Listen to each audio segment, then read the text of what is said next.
Hi everybody, welcome to Dungeons and Dragons Forgotten Genesis Season 2, Session 87. We had a lovely and harrowing conversation about zippers. So, among other things. Yeah. You can call me when you are using cloth shorts. A wonderful invention about securing things and a horrible device also for securing the wrong things. It's, But either way. I gotta go have the girls start and I have to supervise, but I will be able to hear and speak. Make sure you mute yourself because somebody's gonna scream. Let's get There you go. running with recaps and session questions and all the fun stuff.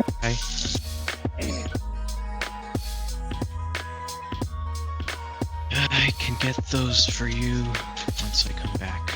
And also let me reload the calendar. Eventually, I will have all of this plugged into a program that I don't have to refresh this shit. We'll see. And hopefully it's something that we can also access and not have to reload it every time. Yeah, I'm thinking either a public server like World Anvil or an equivalent that's tied into Foundry. There are a couple of those that are actually coming out for Foundry, which I'm very excited. Angel has to do something during the nighttime. We're currently in the nighttime state, just so you guys know. Angel has to go and deal with Hyper the last Hyper bit of the day. is lost in the hospital. And so we're supposed to start with her, yes. so I don't know why she's in the other room. Yeah, last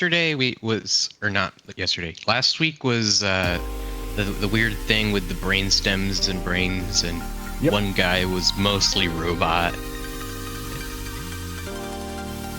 Vinestra said, recap, RP question. That's what we're doing. We're doing the recaps right now. Yes, indeed. Was it a private hospital? Go ahead. Yeah, we brought the good people back to life, and we got rid of the ghosties. And Vinestra helped Angel get rid of the ghosties.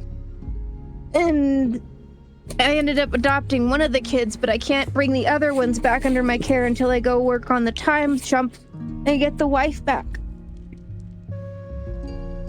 Chroma Cup. And so I have to work on that in a heaven so I don't end up basically some evil butthead.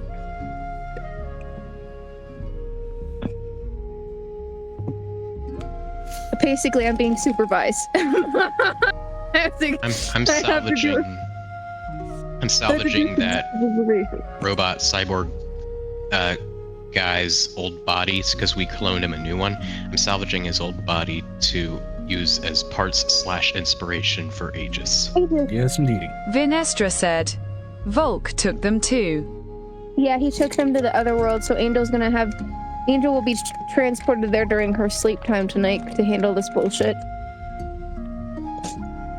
Because it is the last day of that festival, so she's probably just gonna go home and crash so she can handle her BS. Yep, once morning rises, the festival is over, and you'll have to reset your stats to what they were prior to that festival. I already did.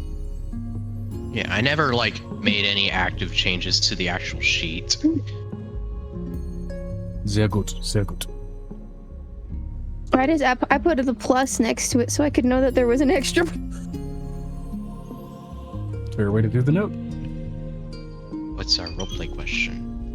Let's see here. Da-da-da-da-da. I have one if Joe doesn't.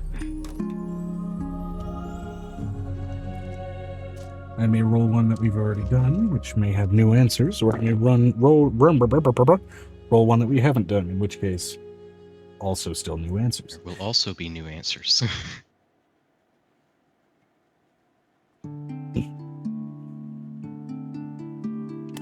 Vague as it is. Anyone? And by the way, if any of you answer there isn't one, you can come up with a new character. But Wait, what? 94. What is your character's biggest flaw? If the answer is there isn't one, you can come up with a new character. You have to have those in this game. But either way, we'll start with Angel. I take on too many things. Yep. Objectively, yes. If we're gonna talk about Violet, I also take on too many things. Which means we're talking about Megan. She takes on too many things. Shut up. It's not like I'm doing like... The DM and the good friend agrees immediately. You always have too much on your plate because half the time you put too much on your plate. And then Blue's like, I talk with my fists. The and world not and with its my problems are not an all you can try and fix buffet. hands. No, there's also... Blue's actually would be, I like to actually punch first and talk later. That's fair. That's a fair enough large flaw. And it usually works for me. But that's because I'm a cute fae and sometimes things just work for me. And sometimes it's fun to play a character where you don't have to think as hard, though emotional investment can be just as strong. Well, Violet says also, this is my interesting thing and you can't take my interesting thing. Yeah. Moving on to Avery then. What would you say is Avery's biggest flaw? For one, I probably unknowingly cross more personal boundaries than I should. And the other thing is I like to avoid conflict. Which I guess you could call it I wouldn't call that a flaw, but it can be a hindrance. I have a question, but don't you choose curious things that lead you to large conflicts? It's just as a thought process, you know, that I've been thinking about lately with Avery. I had a moment, I'm like, does he just like have like these moments where he just goes and touches the big red button and doesn't realize it's going to give him the biggest conflict that ever existed? I'm also kind of impulsive.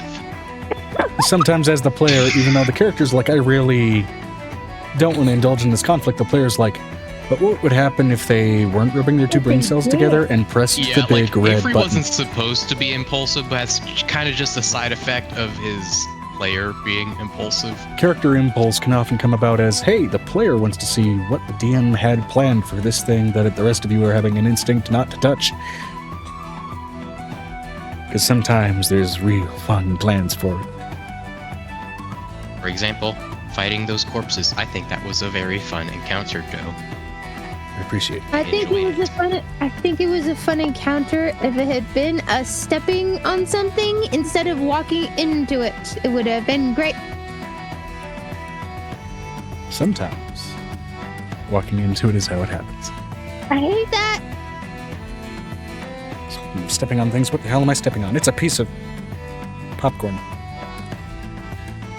I can throw that in the trash. Popcorn the other day. Alright. I would forward the question to Piper next. Piper is currently occupied, so Hi. what would we say? Oh, hello. What would you say is Piper's biggest flaw? It's way too hyper-focused into things.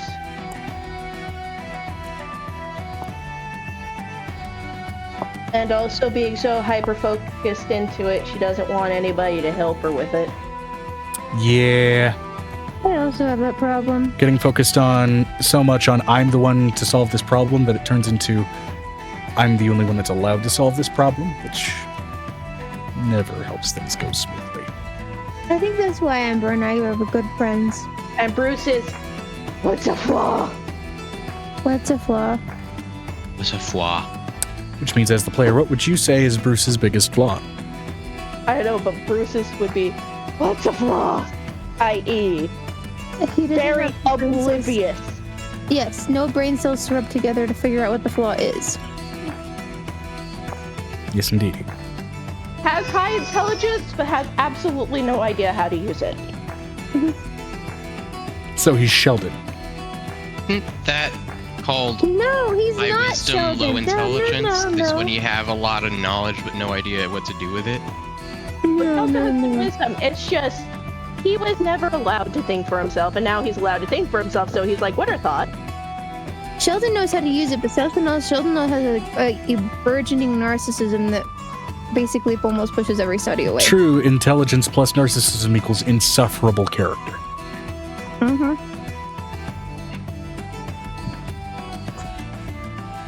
Intelligence plus humility says, I know how this works. I'm going to wait and see how you do this. If you fail, I'll try and nudge you in the right direction without belittling you in the process. feel like I've done a And maybe you'll manage to teach me something in the process too. Mm-hmm. And then the truly intelligent Yeah. ones are the ones that nudge the person to do the thing without them even realizing they're being nudged. Anyway, but yeah, that's Bruce. And then finally, Venestra. What would you say is Venestra's biggest flaw?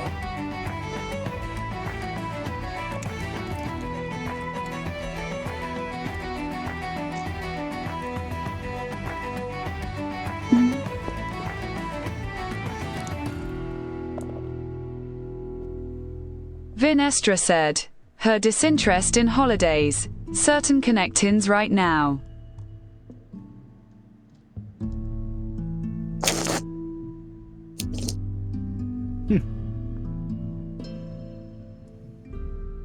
An ample dislike of It's actually festivities. it's kind of fair because why would you be too interested in like another world's holidays?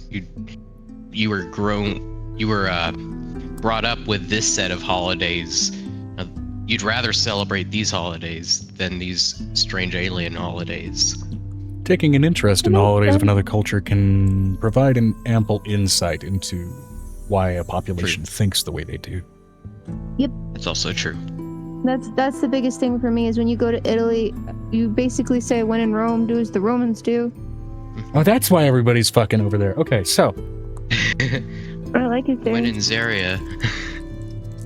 Also, anyone wear glasses ever get like a pimple right here yeah. on Yes! your nose? Yes! Oh, yeah. In the wrong spot! That's why I've made a point of just regularly doing facial scrub every time I shower. Including get cleaning that. the You bridge of should my get that glasses with when I clean my the lenses. Vinestra said, aye, that's a different situation, though she just gets reminded of things at home, though. Homesickness. Yeah, that's fair. That is fair. It's like, this thing is a little too similar to what I have at home, which just makes me miss it more.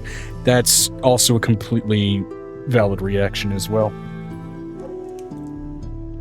Now, on the same beat, what would you say is Amira's biggest flaw?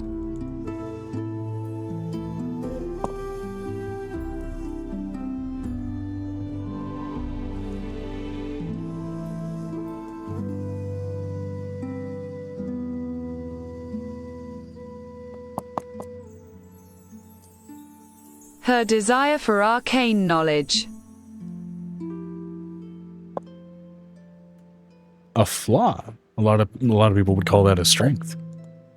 Or That is this kinda reads into to me the like- area of unhealthy obsession with the arcane? It can be both.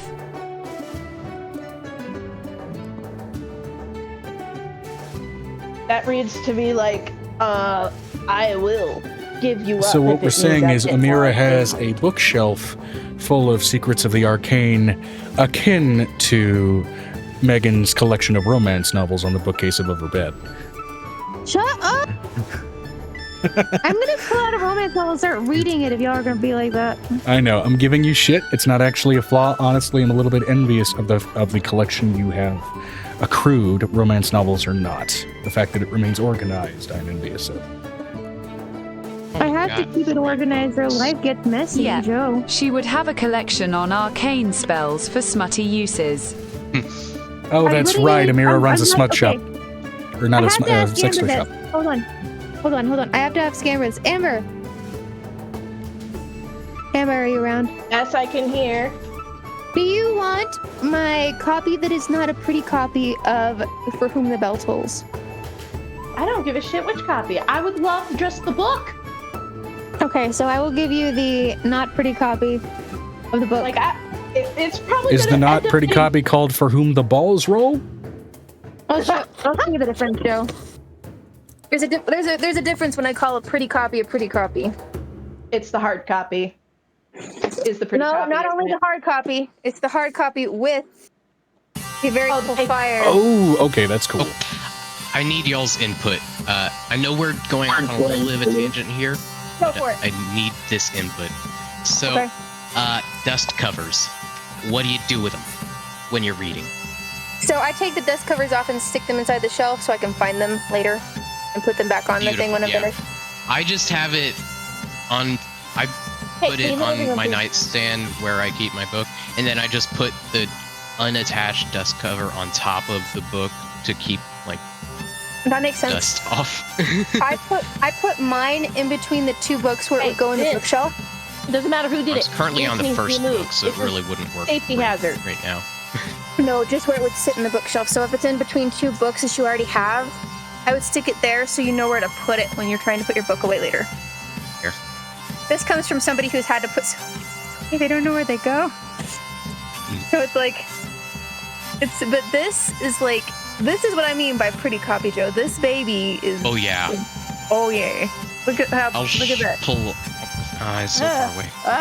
So considering the fact that oh yeah, that's pretty cool. Considering the fact that with how my house is set up, it's probably gonna end up somehow on the floor and torn up. Yeah, give me the not pretty copy, because then I don't feel bad for messing it up. Okay, I'll send that. Put that in your pile of things along with your "We Work in the Shadows" book T-shirt. Somebody send her to IKEA so she can get a freestanding shelf.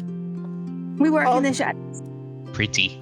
Okay, that's nice. Oh, I have that one. I have that one. I have that one. I have that one. I don't have any That's of those. That's a good one. I mean, this now was I'm jealous. This is my first of its like this No, genre. it's a book about a girl who can feel the sexual urges of her dragon. Wait, it's for real? I haven't. Don't spoil it. I haven't gotten that far. You're talking about this. You're talking about that. You sent me this shit in the mail. Book. Which one? Which one would you care to show the rest of the world? I'm not showing it on camera again. This is on a live stream. Are you sure? Are you sure you don't want to show the rest of the world? Are you sure you don't want to put yourself on BRB and show the rest of the world? I'm pretty sure half of the people in this call already know. Nah. And I plan to keep it at half. Do not talk about the Empyrean series in front of me because I'm not a fast I'm not ruining. reader. Okay, let me put it this way. I am not ruining anything for you. I only gotten halfway through it. I got frustrated with the book because I was literally like, I have 3 other books that I could be reading that I read 3 times faster. So guess what's going to happen? That book is getting read first. You know, let's pretend this stuff is mental bargaining or mental blackmail. What you going to give me if I end up going on BRB and showing this off to the rest of the fucking group? I will get you a pretty copy of the next book I get you.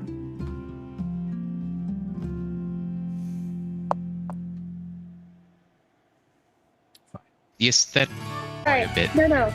Yeah, no, we love JC. Sorry about the brief BRB. We were getting into some book porn. I know. I almost put my cover. Yeah. Potentially, literally. Yeah. Depends entirely on perspective. We could. I could totally read that. Now, I could normally totally we can read go that over out book loud. porn just fine on a D&D related stream. However, given the specific type of book porn, maybe not safe for terms of service. Maybe this one is. Pornographic book porn. Now that's the difference between book porn and porn book. I don't think she actually licked it. It didn't look like. Yeah, it looked like she just kind of ran her lips. Why would I lick this? Because it's beautiful and I don't want to. I would lick the outside cover for you. Why? Why did I never asked you to do that? Now I'm gonna wipe it clean because I don't like anything covering my book that's bad. So you get a negative D20 inspiration for making the DM highly uncomfortable. You can see what I do with my other books. Sometimes they get carried in my mouth like a dog. No. See, no. now I'm just imagining a fucking anime opening scene where instead of the girl running late for school holding a fucking piece of toast in her mouth, it's just her whole ass book. Okay. But then it turns out to be one of those oddly enough fucked up and gory anime where when she trips, she breaks all of her teeth. I don't know why they... I'm not kidding. This is literally big enough just to stick in my mouth. I'm just saying. Anyway, let's get into D&D. To me, I enjoy my romance novels. Sometimes we eat them. It's okay. I'm gonna start saying, look at the focus duck. Look at the focus duck. I don't have a focus duck. I don't have a focus duck. There's no such thing as a focus duck. It glares at you. Look at the Easter egg ducks. Look at the Easter egg duck. Baby duck! It's cute. Pigeons. I have the best duck, though. I have the one duck to rule them all. Yeah, no, we call it the... Vinestra said, D&D. Exactly. Focus Duck says D&D. D&D, ADD. Y'all remember how last week was a little bit sporadic and I kept fucking tripping over and forgetting basic words? Did start today with a pretty heavy migraine. That may happen again today. Either way, I'm going to knock on wood to try and hopefully prevent it. That's fine. Yes, last week was fun. Let's make today fun. We just gotta get into it. Hey, I'm letting you know the reason that we're probably spending time is because Amber needed to get the stuff done with the girls first. For Vinestra. She's starting the session today. Thank you. Here in about 7 minutes, I have to go get them the younger two dressed and ready. And the youngest is not going to be happy. We're going to talk about a focus duck. This one is a wizard. Then before we jump in with what Piper was doing before the night ended, and as the morning progressed, we'll start with what Angel is doing with her night before sleep is forced to take her. Great! Awesome! Let's get the dice down. Yeah, you might want to get those out. It's like we're playing a tabletop role-playing game or something. I almost fell on my head. Okay, we're good. Okay, I'm gonna put the Easter egg up because he has a very particular spot that only he fits in. Why it's a he, not my choices. I actually, my favorite stuffed animal was pink, and his name is Teddy, and he's a boy.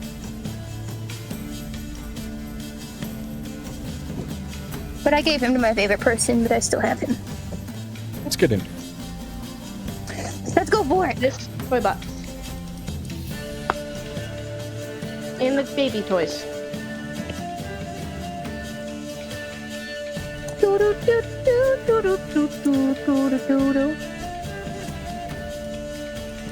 I will say what this night entails will not involve expediting the resurrections and those related things before morning. Oh no, this is me basically, I have to hop into the past, so...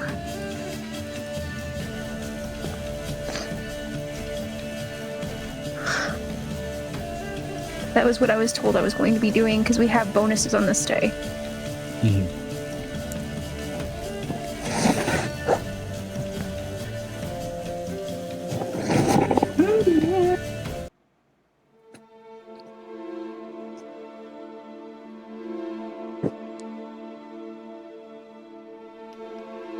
All right. Oh, okay. So as you are brought in back to your bedroom, still loft in Nick's backpack.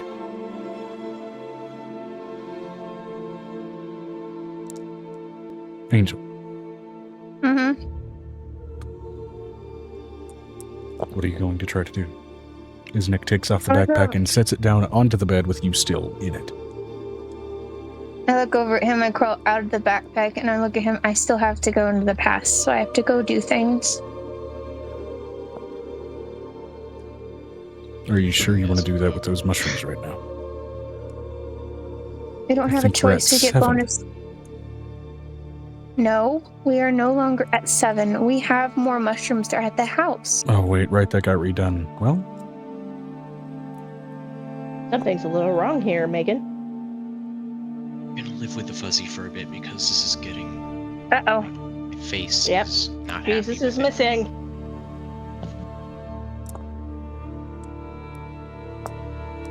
So, I'm gonna go ahead and walk into his time realm, but I want you to come with me. okay. You're going to go ahead and effectively try and contact and enter into Timor's domain. No, I can do that. I have my children. I can literally walk through my own necklace. Okay. My necklace is technically a burgeoning on all the different spaces. The process of stepping in from where you are for the briefest moment feels like that almost overstimulated ADD drunken sensation of completely losing track of and disjointing every sort of split moment of time before it resettles itself. And you feel your brain catch up to precisely where you are.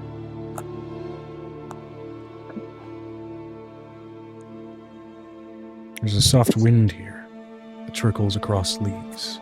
In a rhythmic sense, the leaves trickle almost second by second. Branches twist minute by minute. All precise, all moving.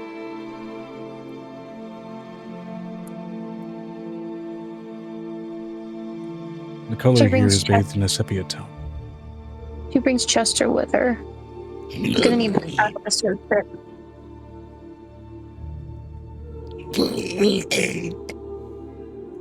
Hi, beautiful, handsome boy. She pets him. You're so cute. I just want to give you a voice, but we haven't done it yet. She scratches at him.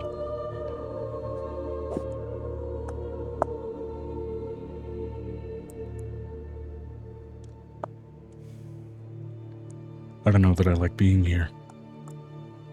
Messes with my head. She looks over at Nick. Time is not linear. Here. That's why it messes with your head. You can see your entire past and relive it in different ways. That's why sometimes I just have to focus on the simple. That's why she pets Chester. I have to have something textural. She puts his hand on her head. In your hand to focus your space. The tree that you're seeing stretches into suddenly a forest and then a desert and back to a single tree, all depending on the angle at which you look at it. You watch a series of small bunnies run by it. Every time they jump into a puddle, they go suddenly from full grown to babies to old and stumbling, all through these stages as they run by. We're going to look for Volk, so Volk is going to look really confusing right now. Volk said he'd be here with them.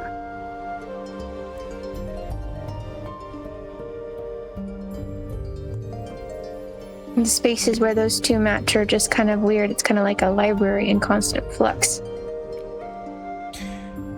Wandering through the domain, give me just a flat religion check to properly navigate kind of the sort of border region between the realm of knowledge and the realm of time. It's a natural 20. Shit. I'm scared now. This world is gonna suck. It's gonna suck. Okay. Simply enough, you sort of follow those tones and are listening for, similarly to that sort of rhythmic flitting of leaves, that rhythmic flitting sound of turning pages. Walking through feels like minutes, seconds, hours, days, and yet again moments again all at once. You find and focus on that sound, finding what appears to be just this sort of small gazebo, half here, where you see these pages rhythmically flitting, and then half somewhere else, somewhere bathed entirely in platinum light. From what I know, the gods will build these spaces temporarily when they have to work together, if I remember correctly from what I read from Moore's stuff. And they'll pick one point in their heaven for this. And they can't be too close together from what I remember last time. While you do not explicitly see either of the two gods around this structure, you do see one being, depending on the angle that you're looking at it, a little girl or an old woman, just sitting square in the centermost point of this seating, flipping through a series of pages. Sort of soft, silvery raven hair, kind of in offset streaks moving down her head. She flips over the pages. It's a dangerous spot to sit.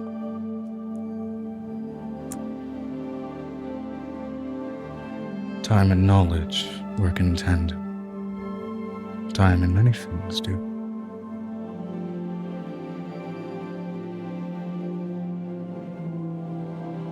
I exist where things like this cross over. I and my kin do.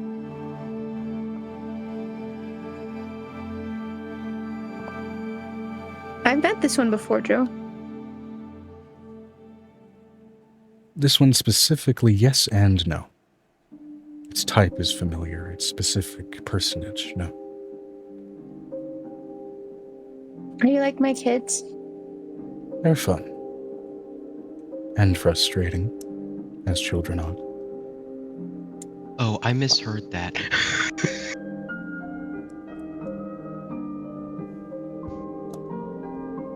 She runs her hand over Chester.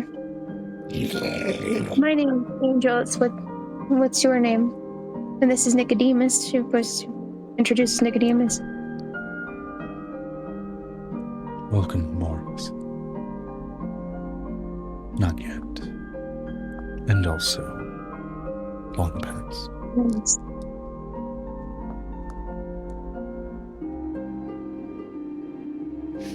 She runs her hand over Chester. And this is Chester.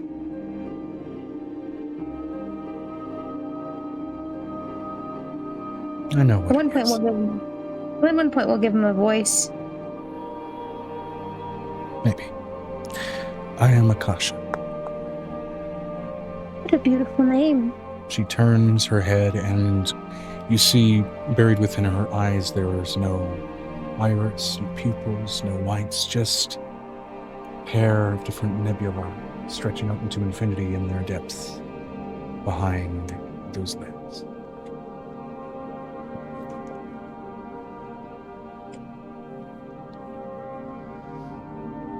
Do you know where your name comes from? Yes, I do. Not where you may be So- thinking. Probably not the same world concept, no. No. But I do know it was used in a book once. I know. That lady was crazy. I don't exist to be crazy. I also don't exist to be sane. I'm just a living record.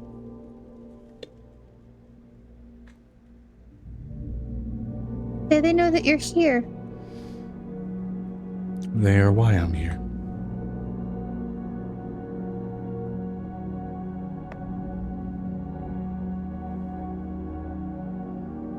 The world is in a tense spot. They agreed to meet here, and then they encountered complications. So I came in their place.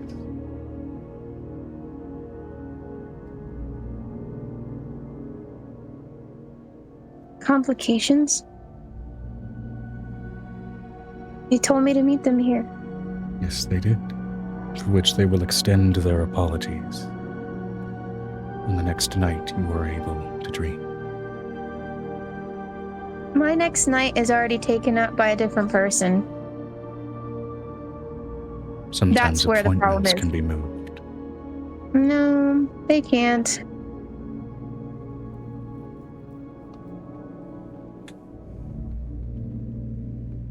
Not when it involves the King of Hell. I don't insult him on purpose. When it comes to gods, appointments can always be moved, particularly above devils. Absolutely not. He won't be insulted on your authority, he will be insulted on an authority above his own, which he will not be able to do much about. This is a point on growling where she literally says it, and this is her full body. We're having trouble getting a god that's behind us in our timeline to actually listen, so I'd like you to listen just a little. I'm not deflecting from what you're saying, I'm just saying what's being done. By all I will means, not if you'd like to deflect. speak, go ahead. I will take this as an insult, and I'm going home.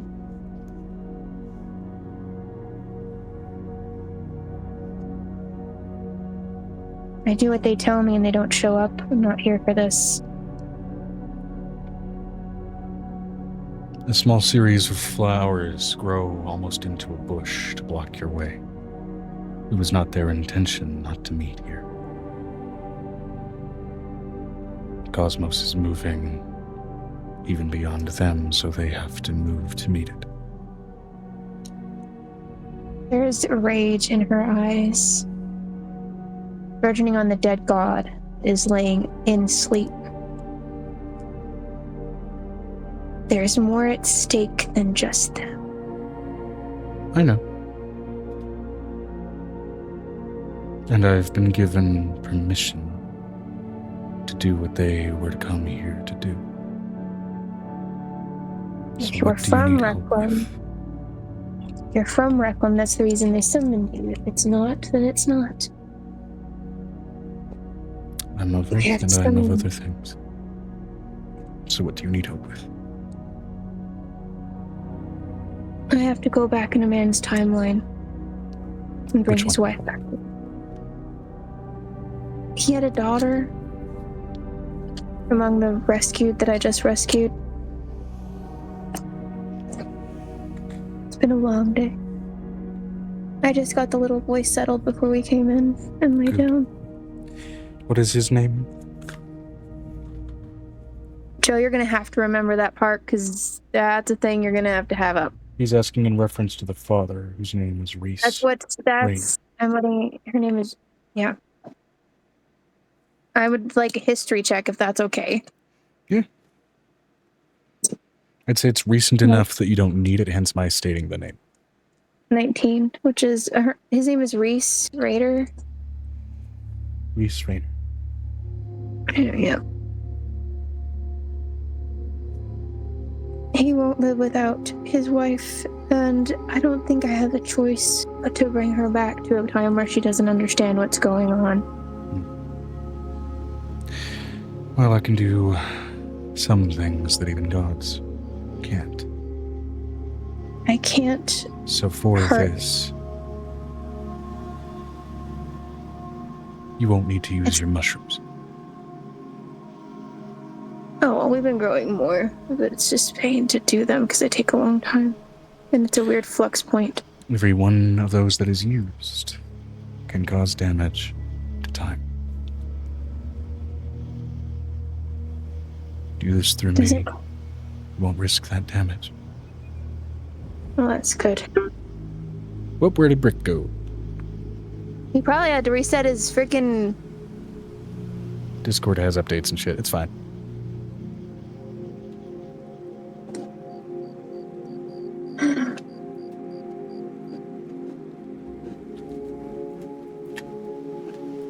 Welcome back. He did get his dice. I gave him dice. He got his dice. Yes. Mm-hmm. You're good. Looks over at this man and just this person, Akahsa, and basically. Mostly, it seems to be manifesting as female. Okay, so what is it? This woman and basically asks her, "How do I do this? I know how to walk through. I know how to move through it. The both I've of been able you to do take it since I was my little." hand. Any cracks that form for your interruption of set history, I will fill. Where there is death, there must always be. So another soul Right. will take her place.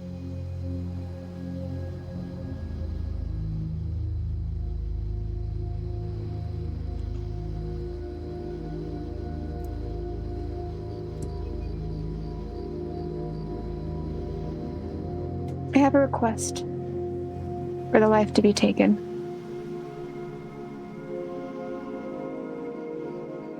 Go ahead.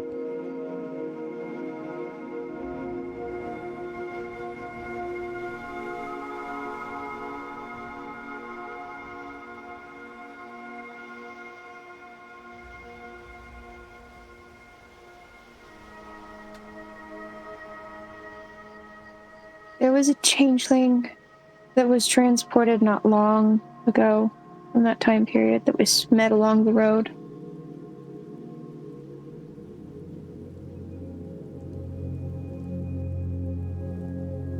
back when this is back from the beginning of this campaign, Joe. Mm-hmm. Who didn't have many years left, and who gave us one of our children. If you could give him a peaceful rest after being a slave for so many years.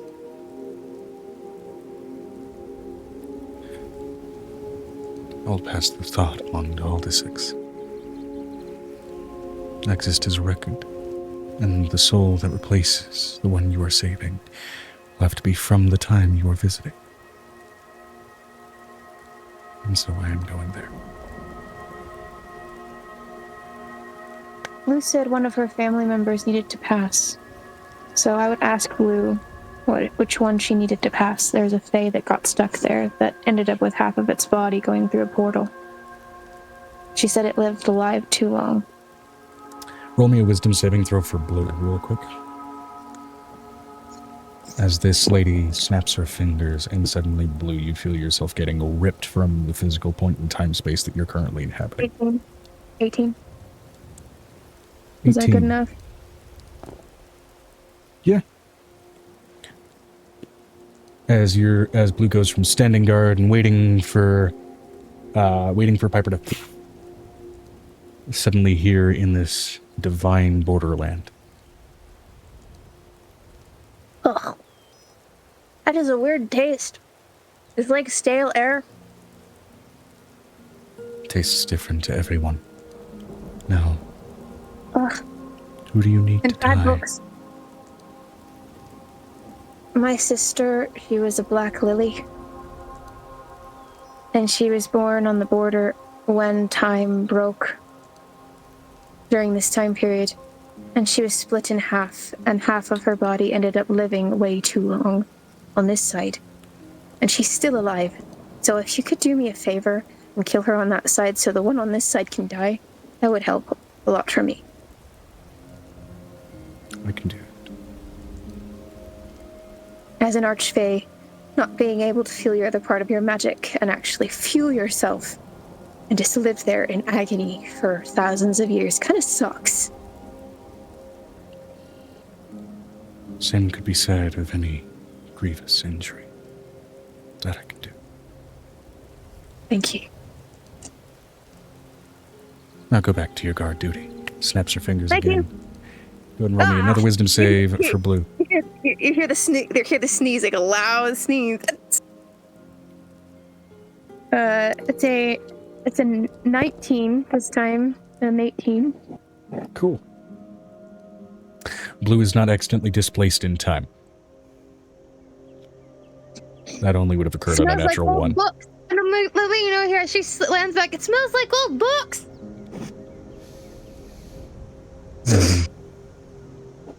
And not the good kind. The two of you come with me. She holds out a pair of her hands. She looks at Nicodemus and leaves. Do I have to leave Chester behind? Because I don't want him to flux through that time. He's from there. Where and when you are going, the concept of what he is does not exist. Okay. So too he would also cease to be. Can you explain that, please, one more time? No. She didn't understand that. The concept of what he is does not exist in the time you are visiting. So She's too gonna would put he him also in the cease to be. necklace. I'm gonna slide him back in the necklace. We're not playing this game with Chester. She hands him over to Hope. Considering Hope usually stands on the other side like a nosy person. Cool, what are we doing? Oh wow, your eyes are crazy. Wait, so that was Violet that went back to that weird space? No. She puts Chester back through. Hope Or is not one of Blue- the children. Not Violet, Blue? It was Blue that went There, back? no. Yep. One of Blue's sisters, when they'd had the world break, she got broken in half. There were a couple of the Archfey that got literally ripped in half and their bodies are still halfway alive. Wait, no, It it was was a Angel consequence. because she brought Nicodemus. Yeah, no, she's fine. And then the one that got teleported there and then teleported back was Blue. Blue. alongside the pair. Okay. Got it. So she hops over. She takes the woman's hand. I don't need him to cease to be. As you touch it, it is the weirdest sensation. In the briefest moment, you feel almost like your memories in a split second get tuned like a radio, just flitting through random thoughts for just a moment before you adjust to the sensation and feel normal again.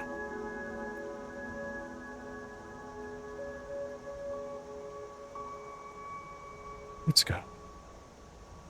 Okay. She steps, and the fabric of the space that you are standing upon ripples like a stone in water.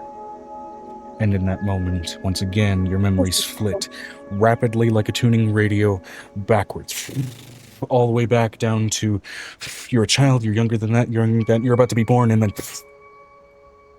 you're back to normal consciousness of who and where you are, but you can feel yourself stepping through time before yourself.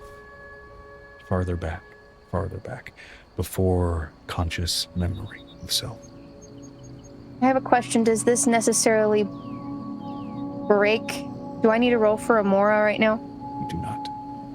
Okay, good.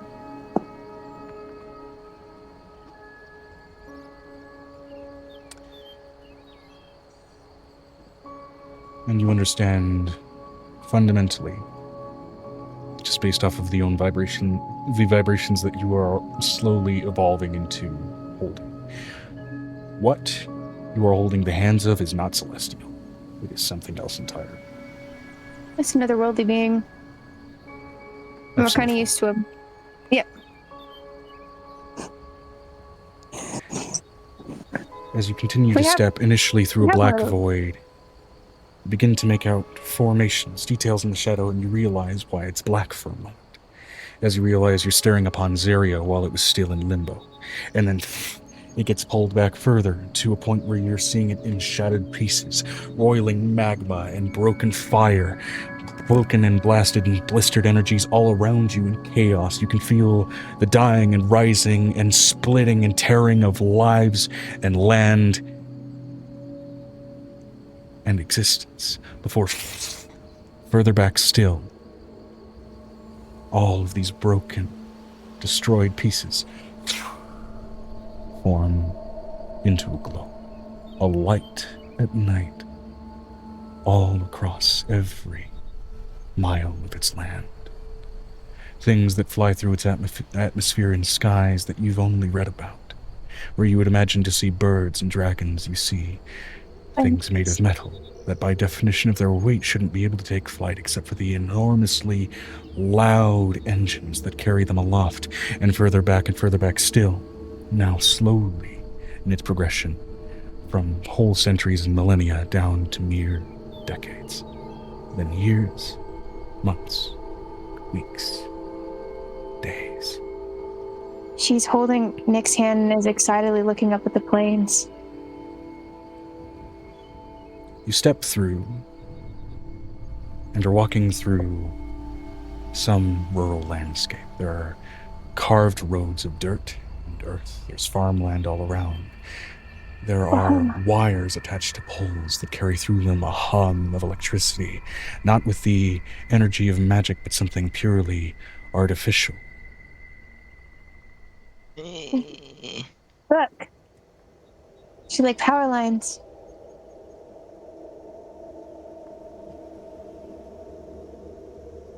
Reading human books is like a thing for her. This is her hobby. Roll me a dexterity out what save her hobby real is. quick. Is electricity artificial? I mean, it occurs naturally. Yes, but to be run through it's artificially created. True. In this context, it would be an artificially maneuvered current of electricity. 19 plus 7. Okay, 19 plus 7. Easily enough, you hear sound of and are able to sidestep out of the way as you watch a semi blast past you, moving in reverse. Semi. Time is still moving backwards. You see birds in flight, their wings steadily moving them behind where their path would normally take them. Morning. He Dad. almost got isekai'd both ways. I know, right? She looks over. She goes, look, it's those are morning doves, and that's wheat. Which, notably different from, of course, our world, these semis seem to lack any wheels and are hovering aloft on some form of light. Overdrives. You continue to walk down this road and eventually come upon what appears to be to the best of your knowledge, farmhouse. There's a run-down, somewhat decrepit barn that still has many things functioning out of it. You're seeing cows move in reverse and other animals. Well-fed, hardy, happy, and a series of black vehicles with tinted glass. Tinted glass. CIA, FBI. Or I don't know some what other the fuck. organization that is trying to avoid notice, as you are Basically, what she's also... going over. Or a funeral.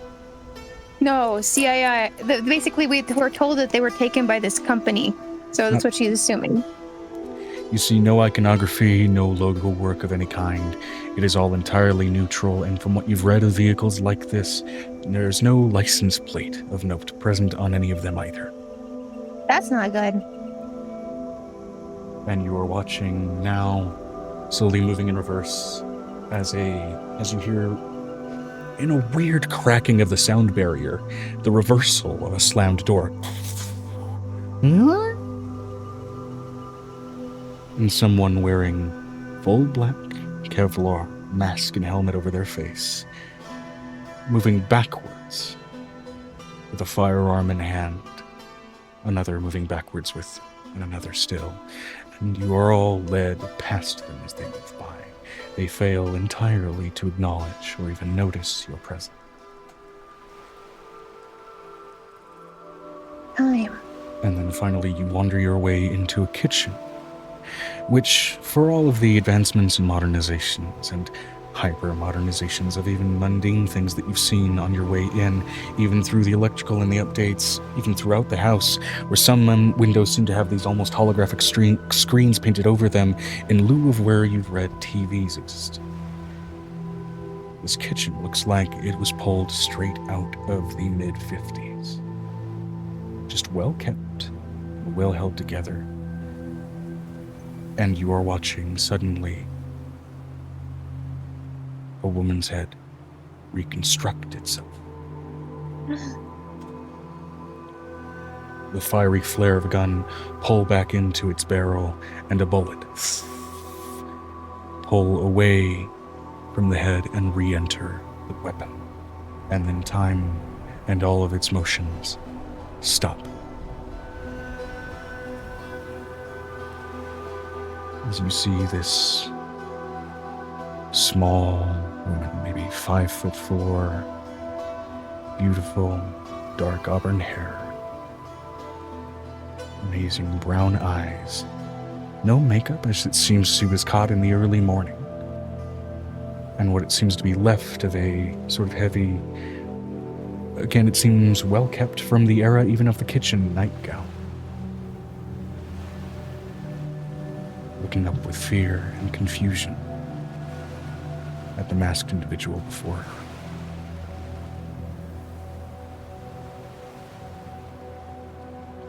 Do I touch her now? You may take her. Where there is death, there must always be death. We already gave you a sacrifice. But she pulls out what is a decoy and puts it up looking exactly like the woman, so it would seem like it happened.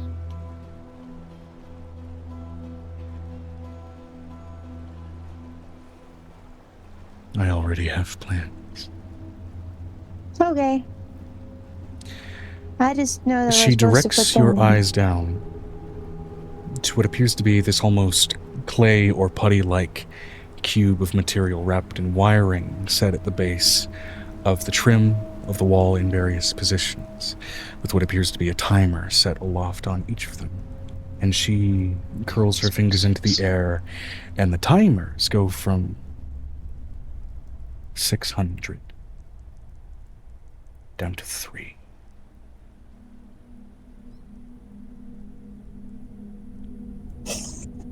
gonna take the woman's hand. Hi.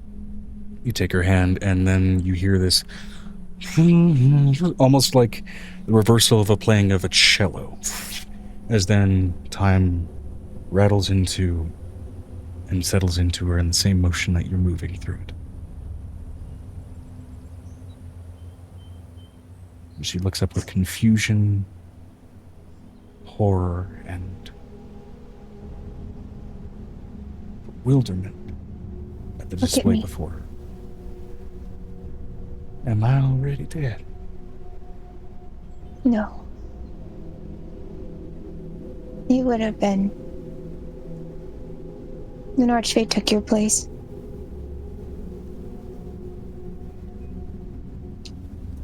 For something this powerful, it needed to be sacrificed, something bigger than just us. I know what you're talking about. Thank you.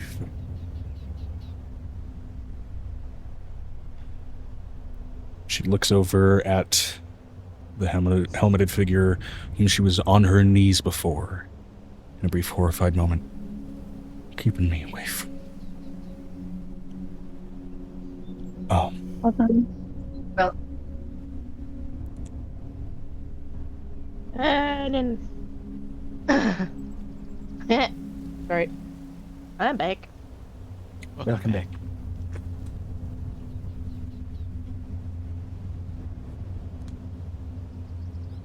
Yeah, I hadn't had dinner yet. It's all good. I'll be having dinner myself once we eventually get to a time for BRB. Well, you've got a million things going on, Amo. Chroma cup.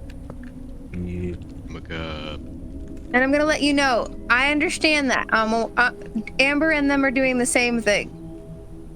Mm-hmm. Amber, she went to go get cornstarch. What's the one thing she forgot? Cornstarch. I've done that shit she too. bought everything but the cornstarch. Mm-hmm. Everybody does that. I'm gonna go to the grocery store. I'm going for this one thing. You know, I probably should get these ingredients to cook later. And okay, cool. I just spent $90. Cool. Oh, fuck me. This is why I go over the shopping list before going to the store. So, she looks over at this woman. You're not dead. All right. But your husband's gonna think you're dead. Until he sees you again, okay? Okay.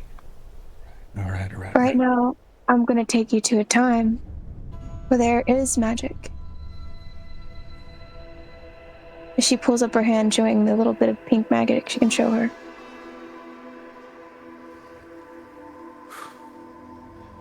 Understand, it may take me a minute to believe you with the whole I'm not dead statement, because this seems like all kinds of... Let's Nicodemus, you've seen what Reese looks like. Can you do me a favor and do that thing you do?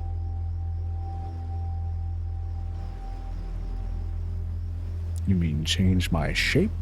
Love it? Yeah. Just for a hot minute, to help her understand. First time outside of the bedroom that you requested that I change, my goodness. And he's... I like you the way you are. And he quickly morphs his face, wearing the visage of Reese. And she just looks all the more confused. He's what we call a changeling, and changelings are able to shift their faces and forms. Right, I'm sure wherever you're going it's better than this. And who knows, maybe I'm just flashing through my mind before I... You were going to die. You were going to die. Reese does not want to live without you, and your daughter needs a parent. I can't take another one of you guys. I've already been going to have to work through it with one of the kids. All right. Cool. Yeah, no. That's wonderful. You were the one thing he requested. Okay. I'm going to assume this has something to do with that portal nonsense that was getting worked on. Yes. Right. So I'm assuming it's a safe bet to assume that y'all are from something entirely unfamiliar to me, and I'll just work through that. She's going to put her hand on her. I'm going to give you a crash course real quick. You just have to listen. Okay. That portal thing opened, Okay. and it tried to bring a dark creature through it that was going to eat the world. Oh, fun. Great. Cool. As if I And it- hadn't already just made peace with my choices in Possible life. death. Yes. And when that portal opened, the dragons came to fight. Anything that was hidden came out of it and came to fight the monster to close the portal. Okay. In doing so, Earth broke into 5 different rings.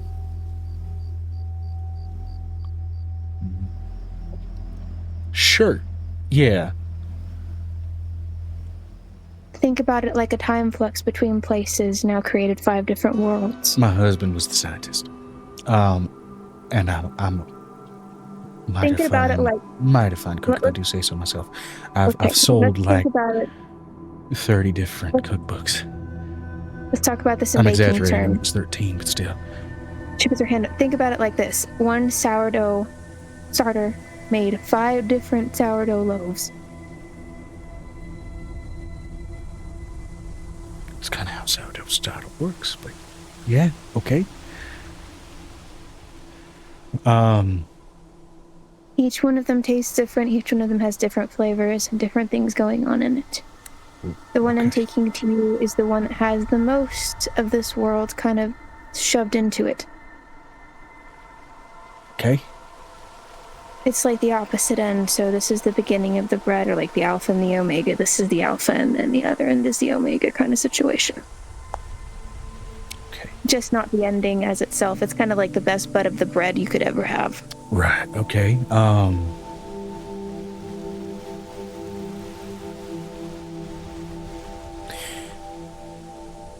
I apologize. I am completely and totally overstimulated. I had just about made peace with my death, and now I'm getting unloaded a bunch of information about getting moved. Let's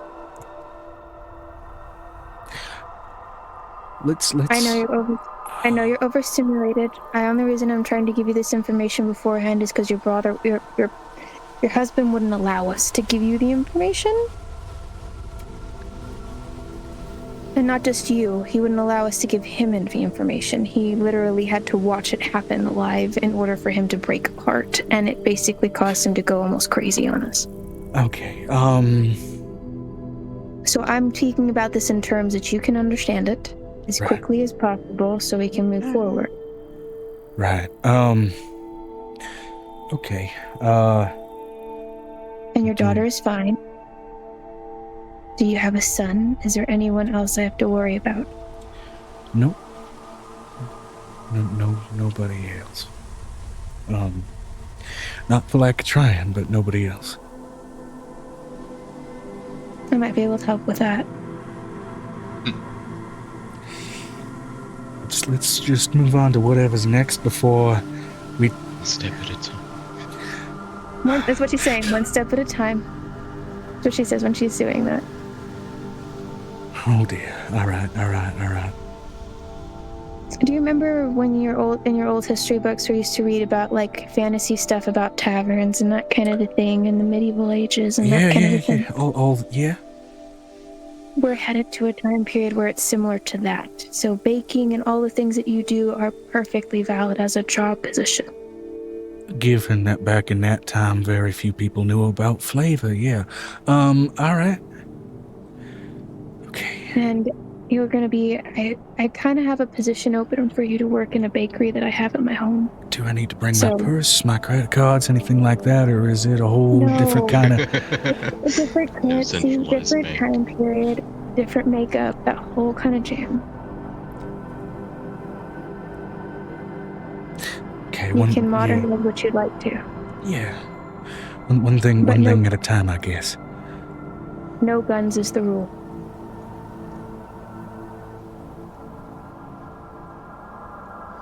So you're saying that y'all go hunting with like bows and arrows and all that kind of thing? That, and she basically puts her hand up this. Okay. And if you're meant to find it when you get there, you'll find it. Yeah. Because this weapon... Understood. Yeah. Understood.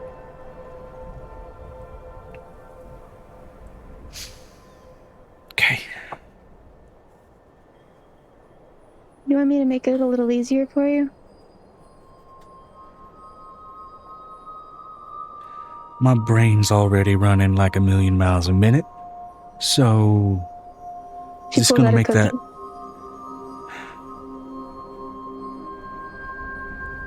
Every person, when they starts in one place at first. It's their mouth. That is the weirdest okay. Sure, we'll go with that. And Well, when you have a child, what's the first thing they do? she takes the cookie and tentatively actually scrapes it with her fingernail first before even touching it to her mouth. Texture's good. It's not crumbly or falling apart. I mean,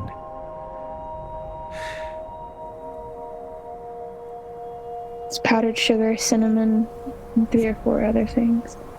oh good. So basic spices didn't meet an apocalyptic restart. Good, gotcha. No. The world split from one place, so can't really lose everything. So what are the chances that, like, for example, Saffron is on an entirely different one of these 5 worlds? No, we have it. Okay, I'm asking the wrong questions. Can we just get out of...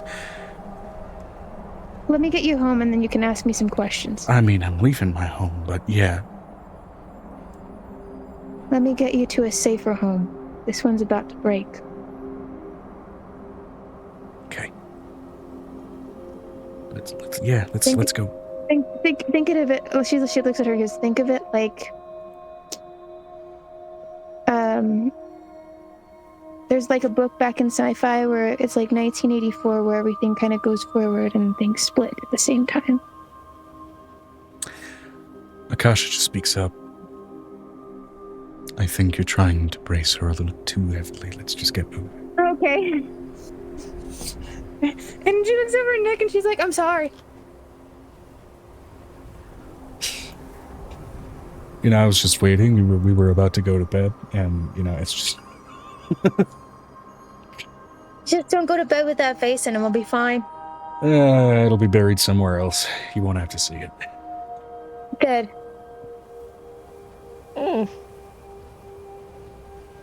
That's her job.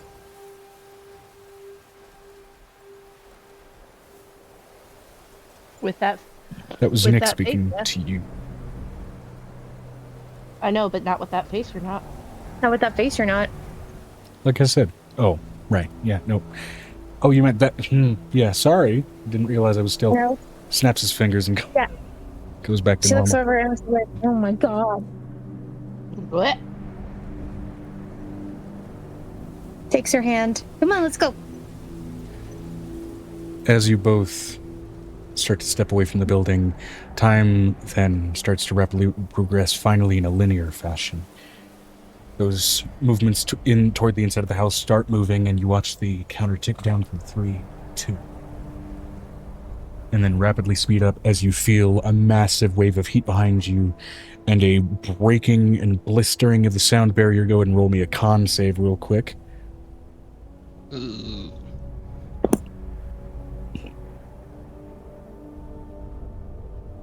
18 for my con save. Okay, great. You do just fine as you feel suddenly just a... And it's almost like that concussive force from that blast. Suddenly, you arrive back in that borderland to the heavens.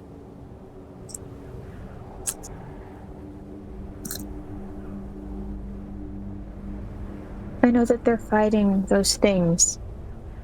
I know that we all are. She looks over at Akahsa. Yes. But I will need all the help I can get. Yes. Where do I look next? Right now, just forward. A flood will meet you soon enough. I need to know where they took the husband. Like I said. Now just look forward. She looks forward. Is he in front of us at least? You look forward, and as if the sort of physical space of the heavens at this borderland have shifted, you see Volk's library. Rain, yes, Volk's library sitting there within easy walking distance. Thank you. I have to pick them up and then take them home. They were supposed to get a brief upgrade, and that's probably what makes Volk tired.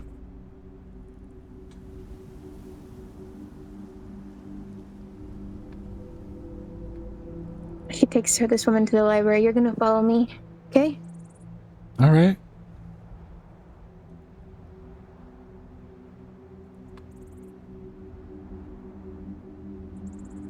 How long does it take us to find their family, considering Volk's talking to them? Not long at all.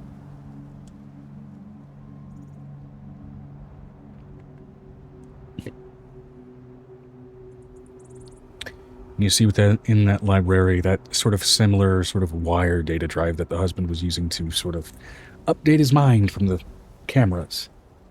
An augmented variation of that has been summoned into the library that the husband is slowly sifting through.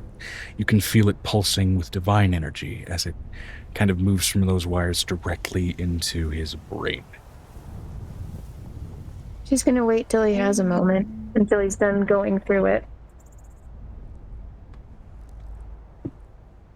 She's gonna sit there and wait. Nicodemus and her and wait until they're done, considering the daughter is getting an update too. The daughter doesn't seem to have any of the ports or anything like that for this kind of system. So is the daughter running at the mom at this point? You can see her actually momentarily distracted and playing patty cake with one of your children. There you go. That's my Eliana. Before she catches notice of her mother and immediately bolts over. The mother, no longer frozen in confusion, hasn't seen her daughter for however long, since she's also seen her husband, and immediately runs over to grab her child.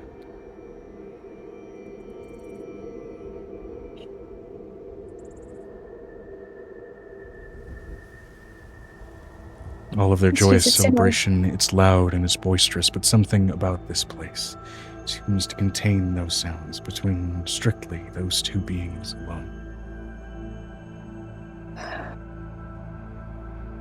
She looks at the other woman. Is the other woman finally already updated? Because I think the woman was faster on the uptake than the husband was. That we brought back. Let's see here. Sandra walks over. Hey, Sandra. Damn it, hold on. I don't know what's going on.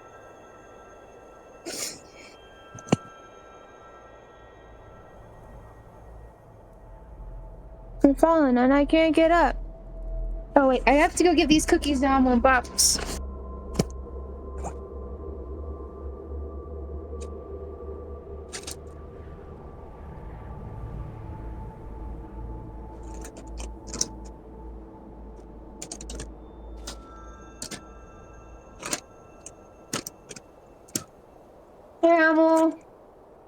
Here.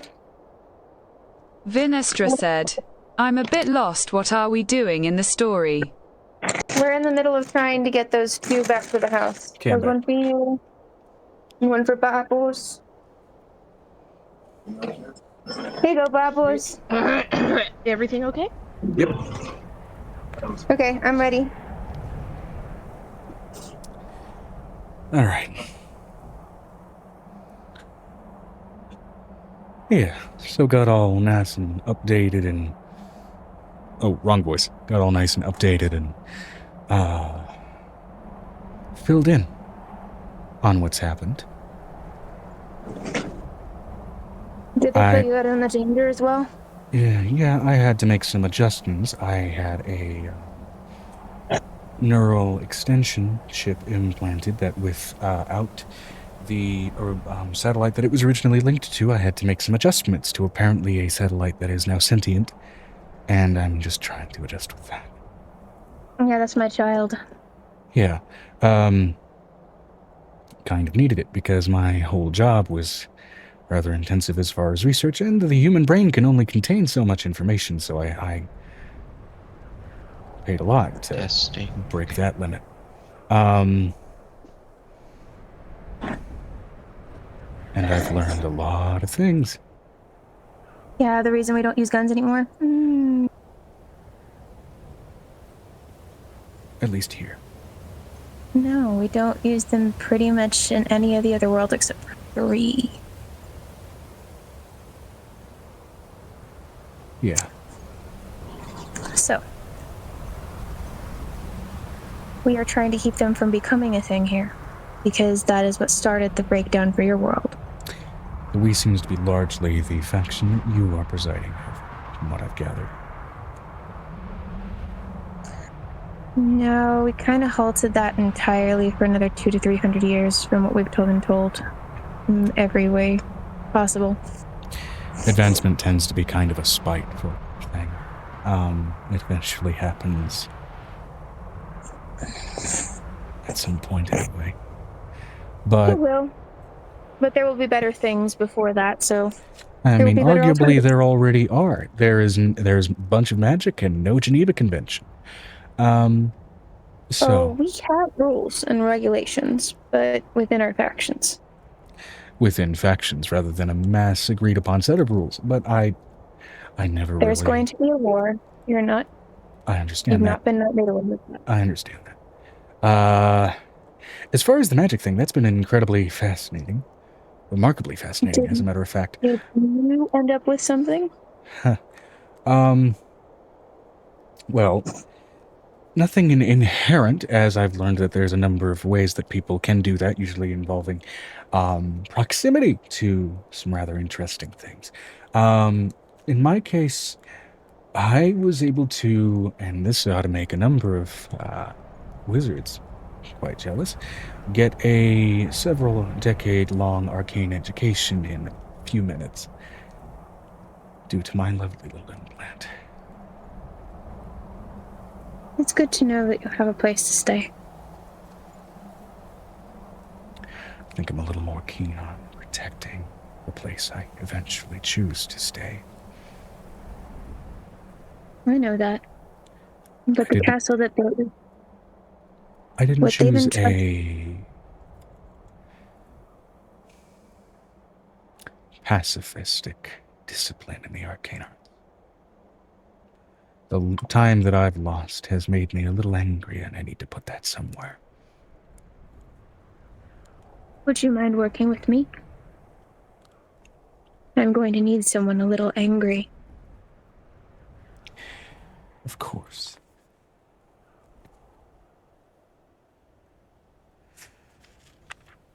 So, as a note, purely functionally, because... Amber, write this down for me. Can you type it down for me and put it in our chat so I can write this down? I don't know where my keyboard is. I'm typing it. I'll do my best. I just don't have my notebook. Because Sandra connected to your what I little get. satellite friend, she also therein spent a lot of her conscious time in those few moments in the plane of existence that exists within your satellite friend called cyberspace, and used that time to turn herself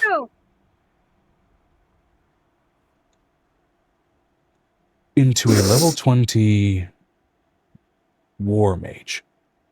Yes! She specifically chose the war magic subclass of wizard. Okay. Sorry. So war magic. Sorry, not war magic. What's the word for it? Warcasting? Battle mage? Nope. Fuck. Hold on. Mage? It's not? Okay. Battle mage? Close. Let me find the thing. Did they change the name again? I know what the name is, just my brain doesn't know what the name is, if that makes any sense. Yep, that makes perfect sense. Vinistra said, war magic. War magic. War magic.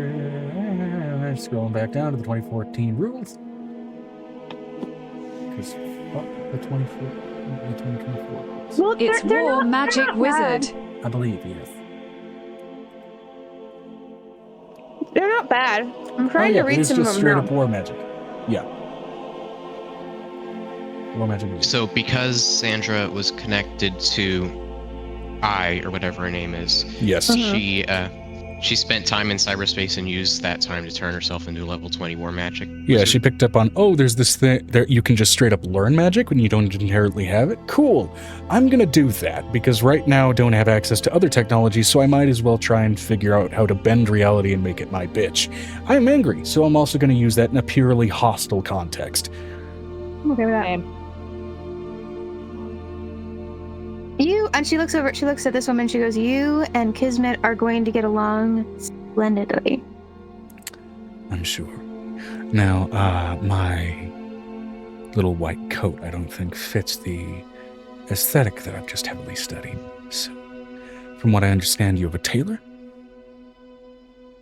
Several. We have 6 in-house tailors. If I'm going to be stuck in this pseudo-post-apocalyptic, like pseudo-medieval era, I might as well get an outfit that fits that bill. I love that. I also used to go to a lot of Renaissance fairs, and I used to wear robes. A lot. And now I'm going to wear some that have some fucking function. Oh, ask, Kismet, which is my daughter, if she Great. can take you to see Tavinius, so he can give you some more outfitting. Incredible. I love how she's turned from this soft-spoken Southern girl to like this, I'ma kick some ass, bad This is bitch. a different lady. Different lady. This is a different lady. This Oh, is it's a Sandra, she was different one of the, lady, she was okay. one of the ones in she was one of the floating brains in the text. Oh, okay. because we brought shoot. back the ones Okay. that were good. Remember, we've only brought the good ones back. And we soul stole the Revenants. Oh, okay. And we So still- Sandra and we was just love not the the other- wife of one of the people we saved. So No. now I'm also writing down next to her notes, level 20 think tank war mage. I will want you. She looks over at Sandra. I will want you in my council, considering that you have knowledge of modern wars, as I would call them. Yeah. Do most of your armies get in normal formations and operate off of some honor-bound code of we set ourselves up this way in predictable formations for engaging in fights? No, considering we're technically hobgoblin based right now. Good. They believe in the strongest warrior gets to rule them, so I literally have to fight them all. Okay. From what I understand, you're a member of a mercenary group. I would like to meet each and every one of you. One's kind of not here right now. One of them is currently, 2 of them are technically currently indisposed trying to help each other. So, yes, you can meet every single one of them. Great. I would suggest... Vinestra said, one's in the closet still. Technically, I would say if you want even more magic-based weaponry, you might want to talk with Vinestra specifically. Yeah. I will be able to hear you, but I have to go to the bathroom. Then go to the bathroom. I'm glad we're doing this while you have to do your stuff, because I would prefer you to actually have full focus. I decided to take this particular magical discipline because it still employs the use of weapons, and I, as a hobby in my teenage and college years, tried to get as far as I possibly could into expertise with kendo, so I might as well use it. I would. So I would say anything that you think that would be proficient to update people on older techniques that have not been utilized or used in very long time. We need to know. Yes, I have not finished The Art of War yet. It is a very long book. I'm only a third of the way through. From what I understand, you have a library. An extensive one. Do you have pens, ink, and paper? Yes, plenty. I have a brain with a shitload of information that I might as well put down.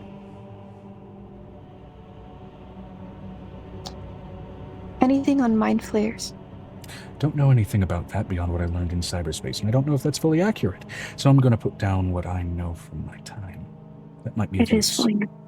It is fully accurate, just so you know.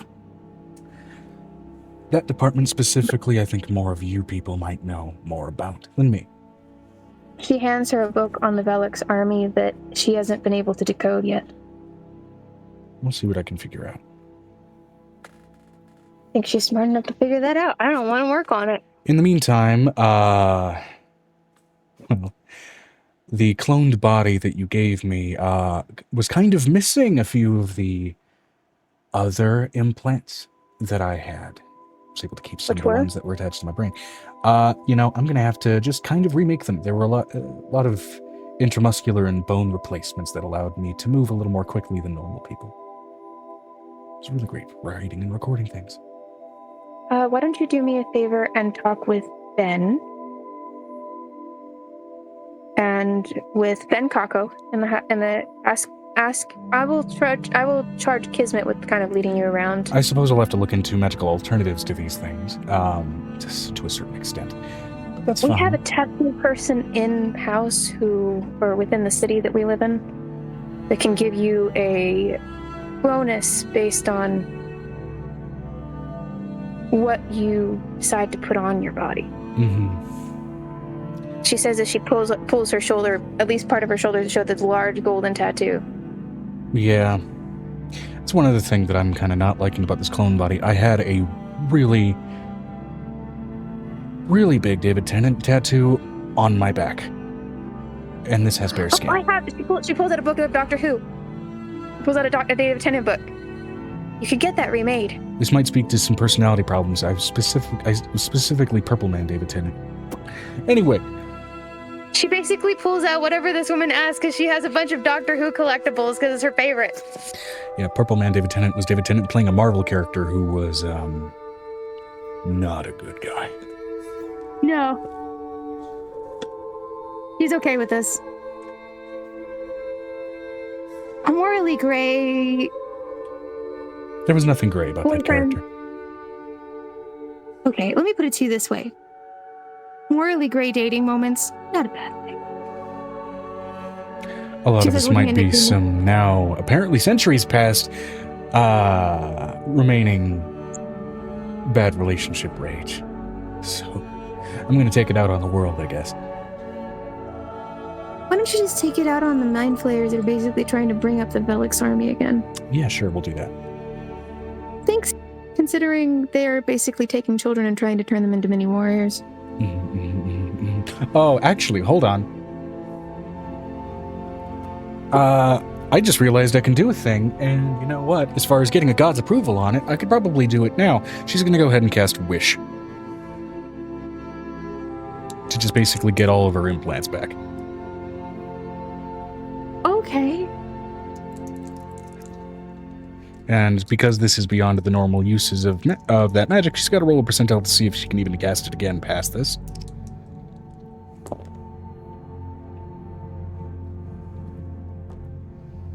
You watch suddenly as a bunch of different, very specific geometric scars appear on her body, and her muscles begin to gain tone and definition.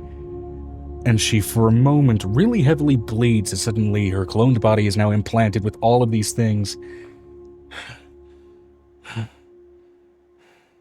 You see Volk just having allowed the wish, looking with a moment of horror like, whoever developed those had something really wrong with their head. Just on pretense. You no longer have access to that degree of manipulation of the weave.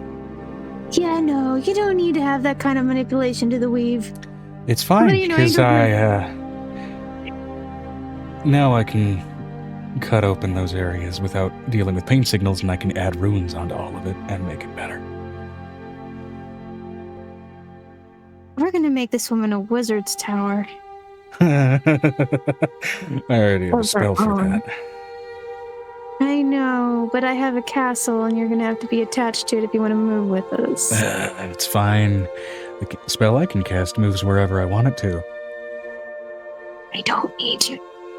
I need to be able, like, the other point is he looks over at Oak. I need to be able to keep track of this one. Yeah, you are no insight needed, just passive insight, reading a sudden surge of slight megalomania appearing in her head. She looks over at Adam. She's like, Adam, can you do me a favor? Yes. And she calls out Mariana. Mariana, I need you to do me a big favor. I need you to lift the veil. Mariana lifts her veil and she looks. Okay, at least it'll be fun.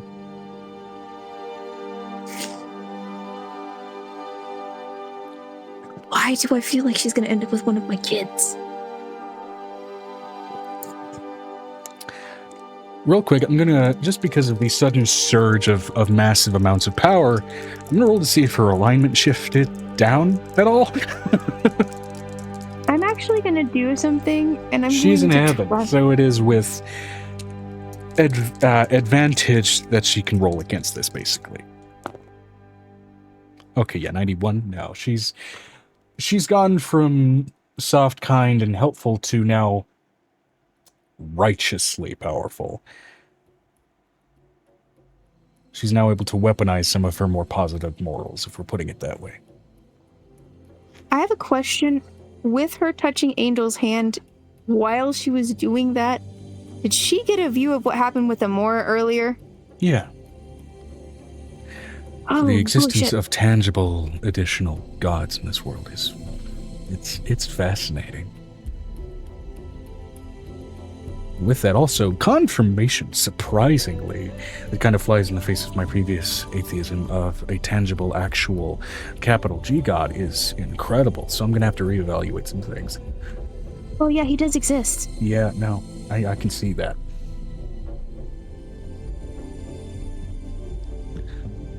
So, I'm gonna give you a place to stay. I mean, I can It's just free make one food. now, which is fun. Yes, free room, board, food, anything that you need. Cool, It's please just tell gonna me be you guys know part- how to season. We have halflings, Like hobbits? like hobbits. Sweet.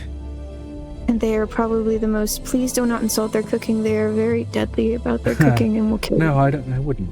I'd be too fascinated looking at those hairy feet. I've never heard someone say that before. Sorry, did that sound weird? I didn't mean for that to sound weird. How much of a nerd are you? I have so many books in my brain. And not all of them are nonfiction. Good. I'm gonna be honest, as far as digital enhancements, I have a librarian here that might just put whatever the fuck this is to shame. I wouldn't say that in front of Volk, because then it'll just get bigger. He is just sitting there with a completely amused look on his big old dragon face, staring at this person who seems to be almost a little too excited to have been thrown into the far future with a massive amount of knowledge stuck in her brain. I'm gonna give you a little bit of information. Volk lived on your world, so technically, No, I get it. I understand that. Ooh, this is fun. Okay, so we're gonna definitely introduce you to the ball and chain, and The to my library library. of random displaced books. Mhm. Wonderful. And we don't do nuclear, we don't do bombs, we don't do big things like that. It breaks the world. No, I understand. I did manage to get a pretty massive crash course in nuclear physics, before I got separated from my flesh and body and was put into a jar. But, I understand that. And as far as all of that, that's really just kind of breaking down the movement and motion of atoms and electrons. That seems to operate very, very similarly to how magic works anyway. So, not putting that in a capacity that could accidentally set the atmosphere on fire is fine by me. So yeah, no, those are the rules. And we don't create guns, so anything that you can do to keep guns from being created for the next 200 years, that's kind of the rule. I mean, I can create war crimes with a flick of my wrist, so I don't think guns are needed. I know, right? That's what we say all the time. I'm letting you know, we have lots of friends who can do that now, so we're gonna introduce you to several people. Wonderful. And you might be able to actually help Venestra get home. I mean, If you have among that much cantrips knowledge. that I learned, one that I really wish that I had back in where I used to call home. I mean, this prestidigitation thing that just kind of automatically untidies, or for the right conditions, automatically tidies, or in the right conditions, completely untidies things. It's just incredible. So, I really wish I would have had that. I mean, cleaning my computer would have been fucking so much easier. I do have a question. Are you a dog or a cat person?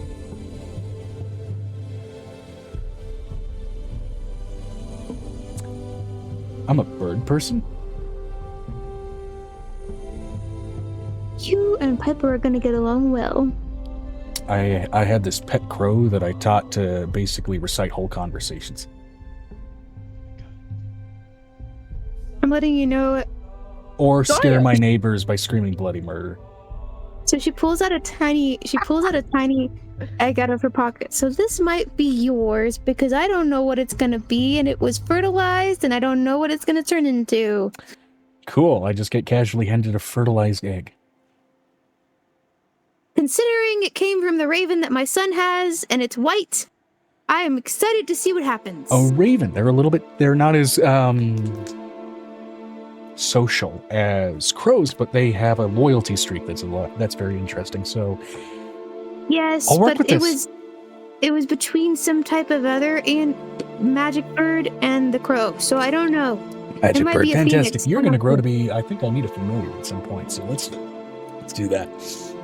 Okay, so I'm gonna hand this over to you because I don't have any room for it in my bag anymore, and I don't have an incubator for it. The and more it's you acting talk to her, weird the and more weird. you're realizing her being shunted into this point in time is definitely blooming Good into for her. this crazy streak.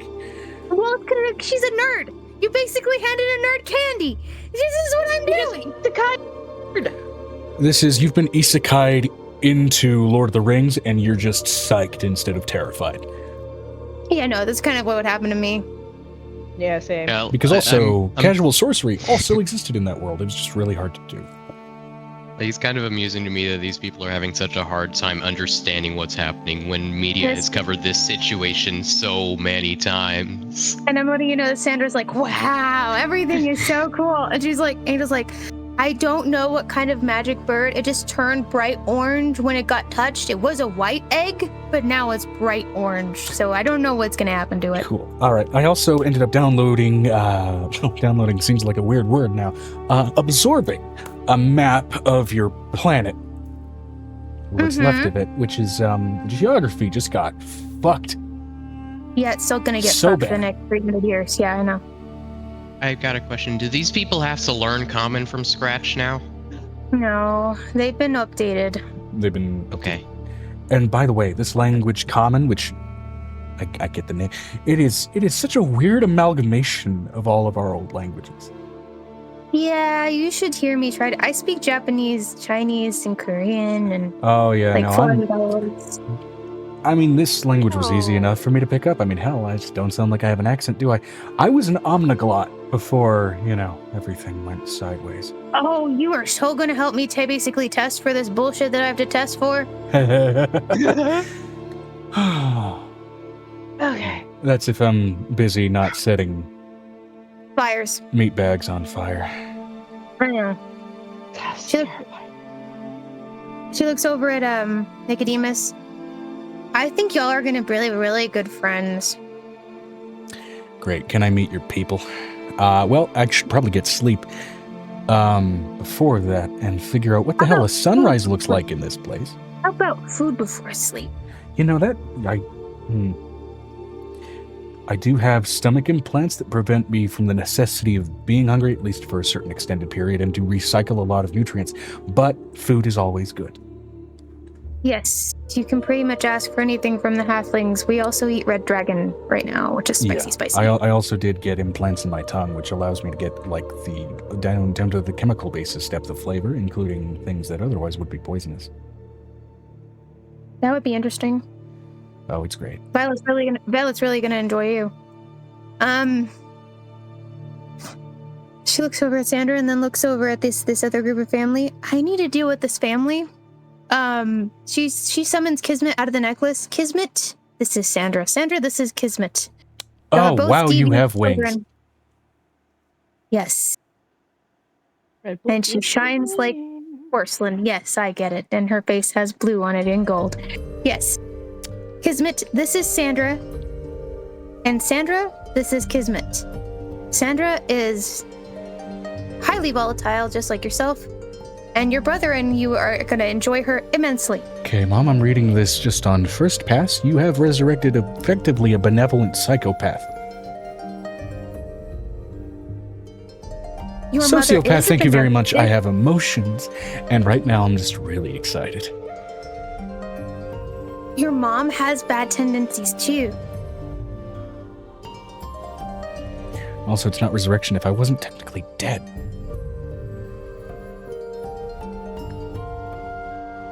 You're just kind of floating in a jar. Yeah. I figured out that was a simulation after year 2, and I was just kind of ripping it apart, code line by code line for thousands of years. That's probably why that thing almost broke too. Anyways, I'm just letting you know. The person that basically caused your problem still somehow exists on the planet, so you could cause them problems. Oh, cool. I'm gonna rip their nuts out through their throat. That'd be great, because I can't find him. What's his name? His name is... What? Hanzo. His name is Hanzo. Something Hanzo. Swell. Can you point on this map to where you are currently stationed? She points to Kirin. Cool. We're going to go back to the Underdark later. Great. She immediately casts plane shift to go for a hunt. Okay, plotline handled. Please tell me that marks that stupid questline off of my list. Going into the video game GUI, you usually see them flit off with a little golden success. You watch it shake and then get a red streak across it. I don't know what that means. DM And then has go to gray give... and then go into completed quests. Oh, good! That's finished. Now I can just bring the boy back. Alright. He'll be back before dinner. She looks over at this family and walks over to them and waddles over there, considering she's just like really short considering they're tall.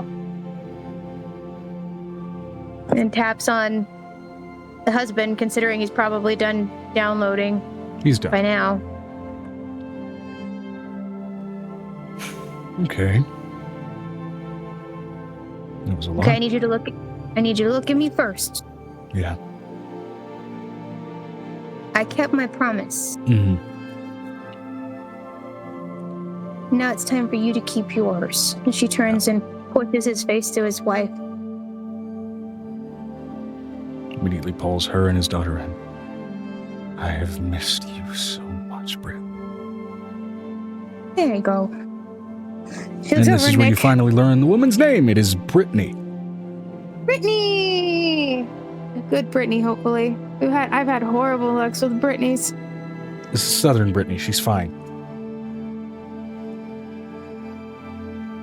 Okay. Okay, I realize it doesn't mean much to you from Texas, but still. It doesn't mean anything! Considering Brittany Cook was the person who basically tortured me all through grade school. Well, it's fine. Her last name isn't Cook. Okay, good. But it was weird it was spelled cock. She had the porn star name right out the gate. Good to know. You know. It was spelled, it was K-H-O-C. Or K-O-H-C? K-O-C-H. I can't spell things. Coke? No, it was spelled cook. That was how they spelled cook. And it was technically spelled cack. Okay, well, this is Brittany Rayner, so you're good. Okay, good.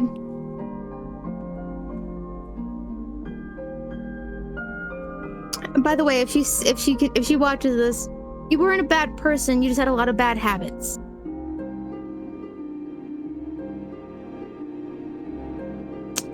So she looks over at it is, but we have to go because they need to keep the world safe if you haven't caught up on that, and you need to catch her up during dinner. And during dinner for your child, because I need to go Yeah, get food. I got caught up pretty steadily, and I got caught up through connection with that I character as well. That's my child! And I picked up a skill set of my own. What are you? I had a lot of experience in electrical engineering, so I figured it might as well go for a mechanical skill set that's still... Artificers. Yeah. Magic seems to be the vessel by which you get things moving at this point, so I might as well go with what I already know. You know what I mean? Is Avery My in the mom- room? No, They are I'm going in to be the taking heavens. them to everyone. I'm going to be taking them to meet everyone, which is dinner time. We were basically put on top of the bed thing at dinner time before putting everybody to sleep. Okay. Let's go ahead and go back, Nick, because we need to get everyone back and situated, and the house needs to grow to where it needs to fit. Yeah. And I will say, for simplicity's sake here, Volk states, they will arrive in the morning. Why make my life so difficult? They need to eat food. You can't just eat air here. The people need to eat in the heavens. Yes! Do people need to eat in the heavens? I'm going to repeat to you this because literally I am one best friends with your daughter. Yes!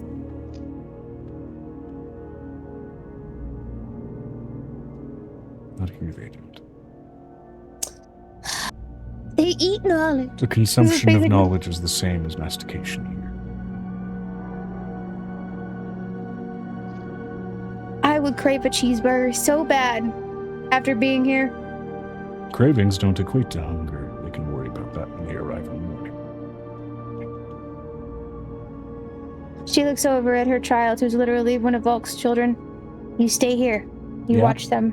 Mm-hmm. Because I don't trust. She looks over at Volk, considering they couldn't see those things from the void. Given that one Sandra lady seemed all too happy to be a walking war crime, yeah, I'll keep an eye. No, the war crime can come back if she wants to now. She makes her own decisions now. Yeah. But she probably will be at home by the time we get home, because she was very, very wanting to talk to like people like Venestra and Avery Yeah. and Piper. Yeah. So I'm not against that. And about considering we have to wait for Piper to come home. Smash cut Piper in a closet. Smash cut to the closet.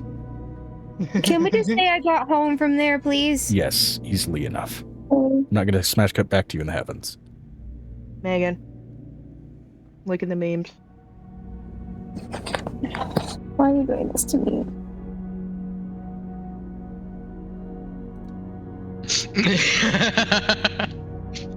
I'm gonna freeze. Because it's what it does to me. You know what Oh. this is, right, Brick? Mhm. The phone is ringing. The phone will be right there. See, I got concerned for a second because I saw that and I didn't immediately think that's a toad or a tub. I thought that's an air fryer drawer. Oh, please do not let that be a. It's It's okay. not. It's not a hamster. Guinea pigs are not hamsters. That's a hamster. I'm gonna say this. A meme. I'm saying this for all the people who ever watched this show or ever watched that show. It was a guinea pig, not a hamster. They're not the same things. Hamsters have tails. Guinea pigs don't. Thank you very much. Have a nice day. Welcome to my TED Doesn't Talk. have a tail though. Blade singer, Yeah, right? I don't think It's just- hamsters. No, yeah, some of them do. Some of them do. Hamsters have tails. I know. Hamsters but have the rodent in the picture does not have a tail. That's just extra fluff. You know, like when Let's see the dogs. tail. That's the one thing about those types of hamsters. You can't see the tail. It's not like one of those extra tails. It's one of the ones that hides with the body. It's like a corgi.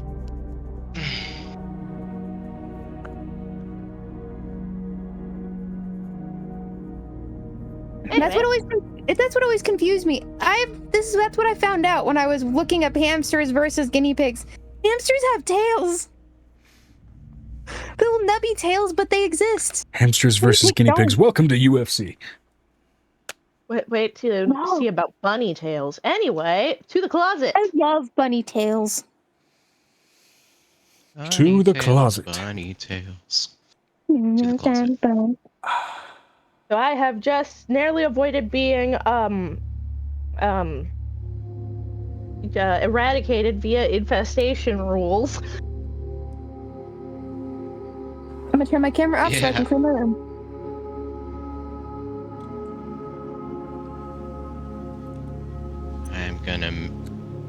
I'm gonna mention Venestris because she went AFK while we were doing the singular RP. Okay, hold on a sec. Good. I adjusted my position in my chair. Oh no. Oh no. You did it wrong, didn't you? Pull it together, bro.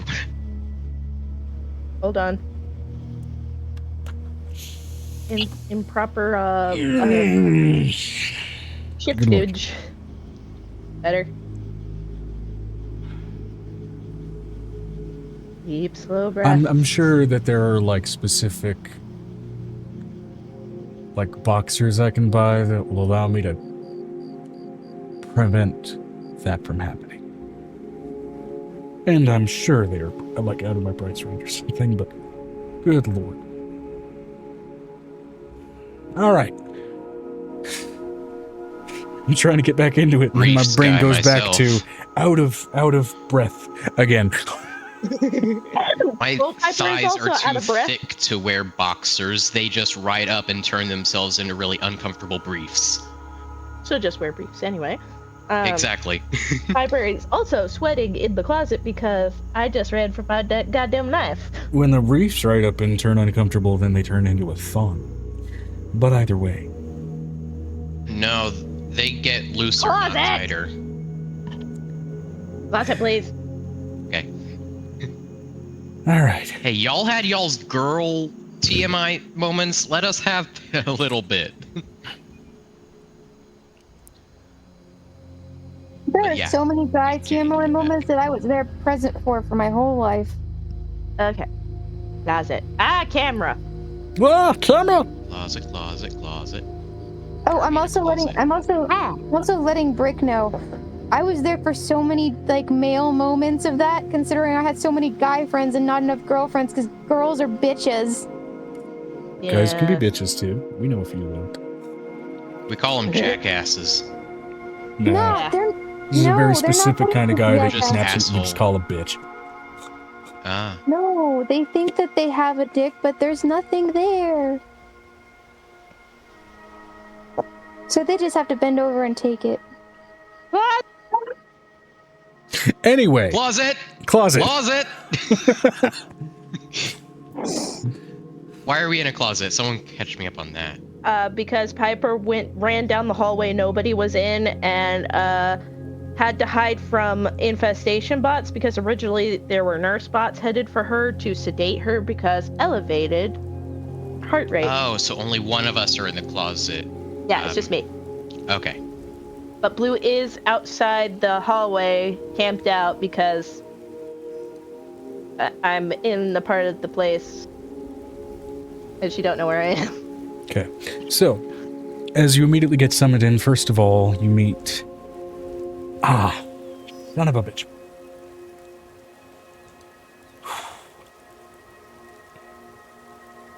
Yeah.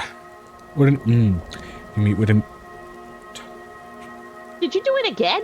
No. The pain signals are... Still going? Still going?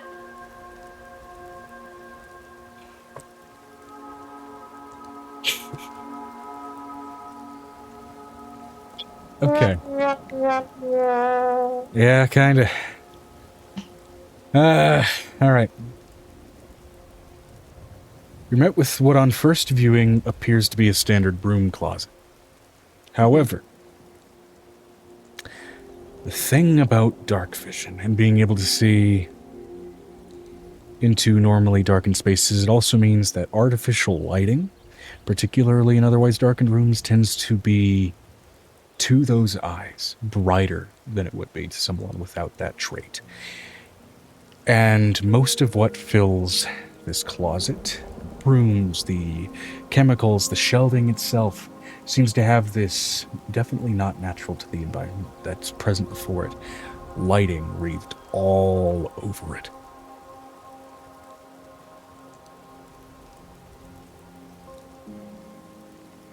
This is all bathed in light that is otherwise not apparent to the naked eye, or in other words, maybe just made of it. Well, I'm now back to humanoid me. I'm gonna grab a broom. As you reach Or forward, something. your hand flickers through a hologram.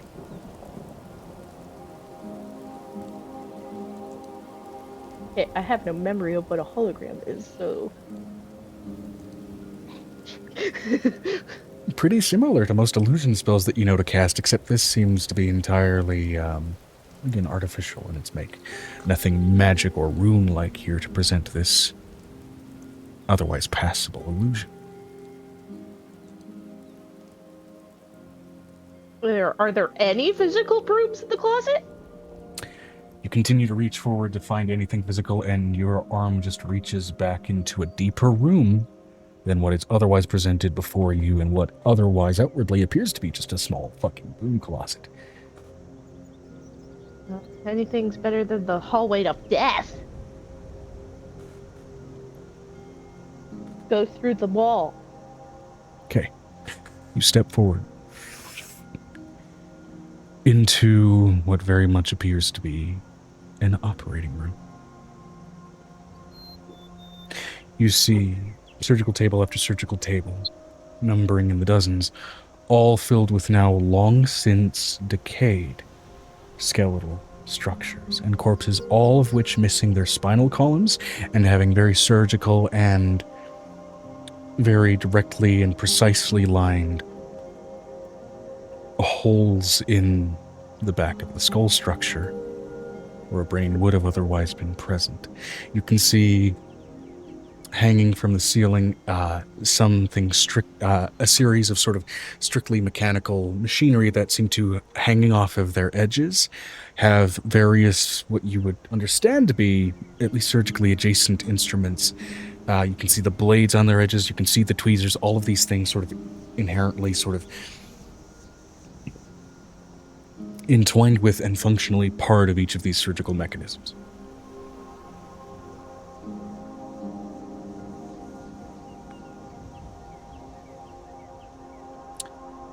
Though notably, unlike the rest of this facility, everything in here seems to be entirely offline. Hence, even still, the presence of what's left of these remains here. And you can see also, apparently partway through an opening in a back wall toward one of the surgical tables, which is labeled, even just plainly printed onto the wall, disposal. There is one body, decayed and paused halfway through that opening.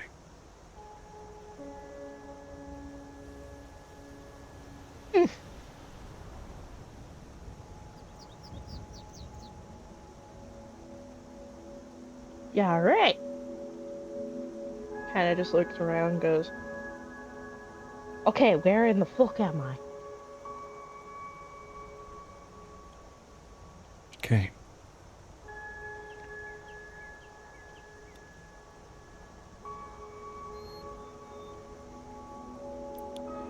Looking around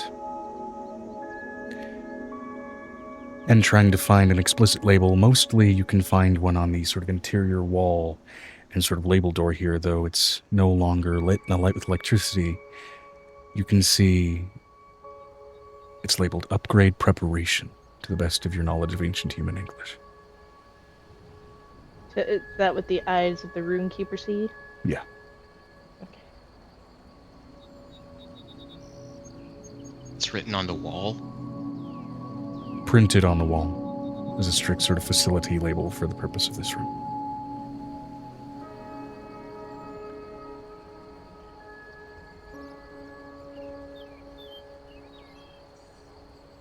Are there any, like, shelves and stuff? There are a number of what appear to be heavily locked sort of metal lockers that are kind of lining the inside of this wall away from the mechanisms and away from an area kind of just past the just before the operating tables that is separated with a heavy and thick painted red line. Which, of course, labeled on the red line says, "Caution, do not step past this line while machines are operational." Well, they're not operational. Crossing the red line to the lockers. Cross the red line and go to access the lockers. Naturally, they are, of course, locked.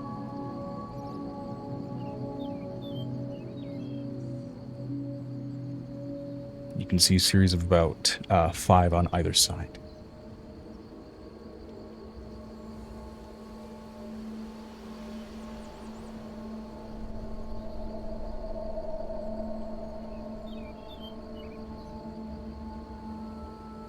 Am I able to look in the lockers?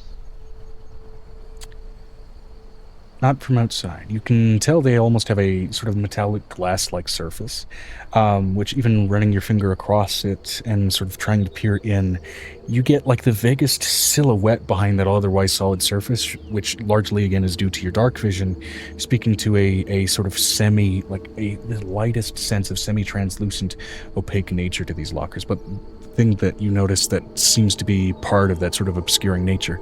There's an almost circuitry-like line through that otherwise translucent structure that almost seems similar to some of the more apparent like light bars that you've seen in the hallways and things like that. Oh. Sorry. The sound I made sounded way too much like a villager. Okay, anyway. Can I...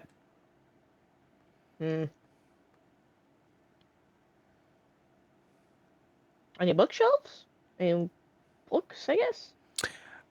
Anything that is not strictly the mechanized surgical equipment and the tables seems to be mostly within these lockers. This seems to be a very, like, geometrically and strictly organized room. There does not seem to be an apparent appearance of disorganization beyond the obscured hologram of the closet entrance behind you. There's no other entrance? None other that you can immediately see. I guess we're going to the body that's in halfway in disposal. Ew. Okay, walking over to the body, you can see mostly beyond that, well, mostly from what's sticking out of the passageway, the lower half of the body and then the rest of the torso that seems to be partway kind of going in. Do you try and pull out the body? Do you try and retrieve it? Or are you just kind of observing what you can from what is sticking out? Might as well pull it out. Okay. Delicately and carefully pulling it out, you can feel the bones separate from within what's left of the clothes, as there's nothing left of really ligaments or anything like that holding any of this together. And as you kind of do so and pull out these fairly loose remains, you can tell kind of from just above where the pectoral muscles would be on what's left of effectively this skeleton, and what's left of the arms just kind of fall loose and off to the sides. The bone and everything else here seems to be very clearly just charred, leftover charcoal. There's nothing left of anything above that point. And it is so dark and so black and so hard, almost like rock, that this is very clearly an indicator of a flash blast of incredibly intense and incredibly rapid heat that comparatively you wouldn't expect to see in your own world outside of the use of really intensive fire magics or dragon fire. But, of course, there are other means to produce that, likely from the time that this place seems to be locked in. And it's only the top half that's charred? Yeah. Part that was in the disposal? Okay. I was gonna say, would I know what an incinerator is, but I have amnesia. Well, again, But- you have all of the knowledge of your skill set, so you may have some baseline for that. Is there like a rock or something nearby? No debris. This place seems characteristically incredibly well cleaned and well kept. I want to toss something in it to see if it's okay. Because if it activates via movement, I'm Yeah. gonna die! Though notably, Why unlike not the rest of the toss one of facility, the bones you just pulled out in? the arms What, Joe? did completely fall aside, so you could use those to throw them. But notably, in pulling the body back seems to be the only presence of dust, which, as far as you can tell, is entirely from the centuries past flesh that just decayed off of this form. This dust is entirely composed of whatever is left of the remains, as you can see similar sort of deposits on each of the operating tables that have otherwise left behind those bodies.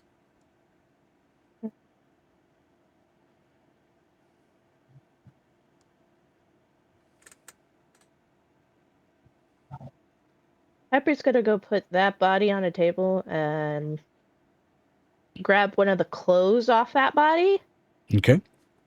whatever I can take off, and then I'm gonna. And peel off effectively what's left of the shirt, which at this point feels very threadbare and very loose, especially with the sort of exposure to fiber. Notably on this particular corpse, you've had enough experience with human ruins and even shit that Griffin has... Well, actually, you wouldn't remember that. Fuck. Okay, but given your skill set, you've encountered on the rare occasion some skags, and they've explained that clothing that seems to have this texture is from a material that you would know to have been referred to as polyester. Well, no, again, shit. You wouldn't call that either. But given your skill set, you know, and you don't remember why you know, but you know this material to be polyester. We'll go with that. Okay, now I'm gonna toss it in the disposal hole. You toss it in.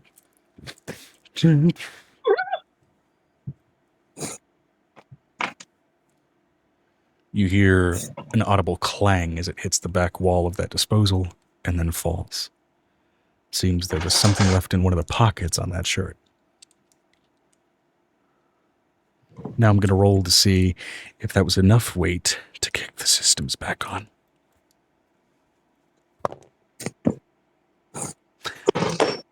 Yes, I broke Oh, your you're normal low, schedule. Amber.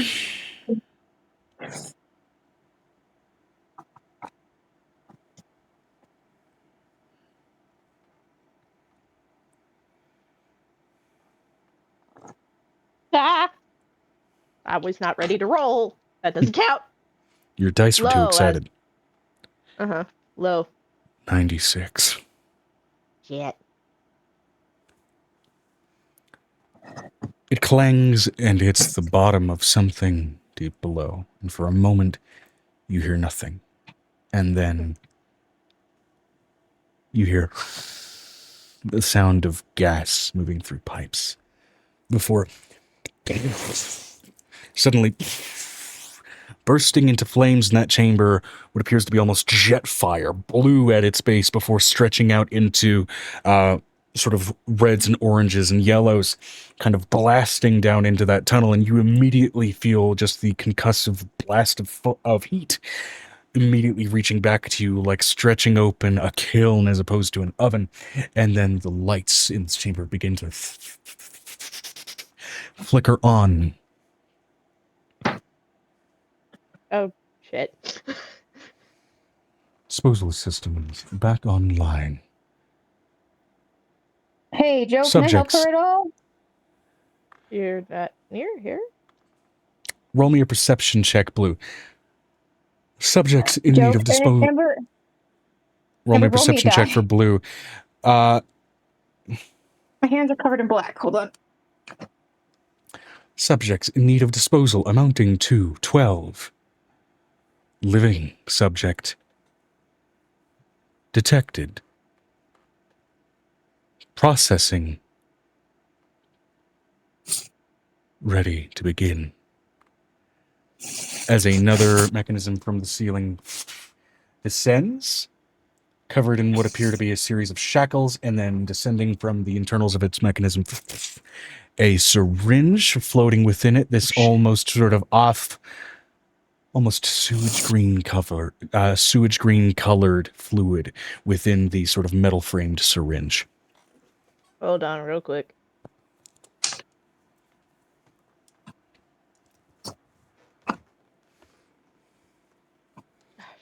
Come on.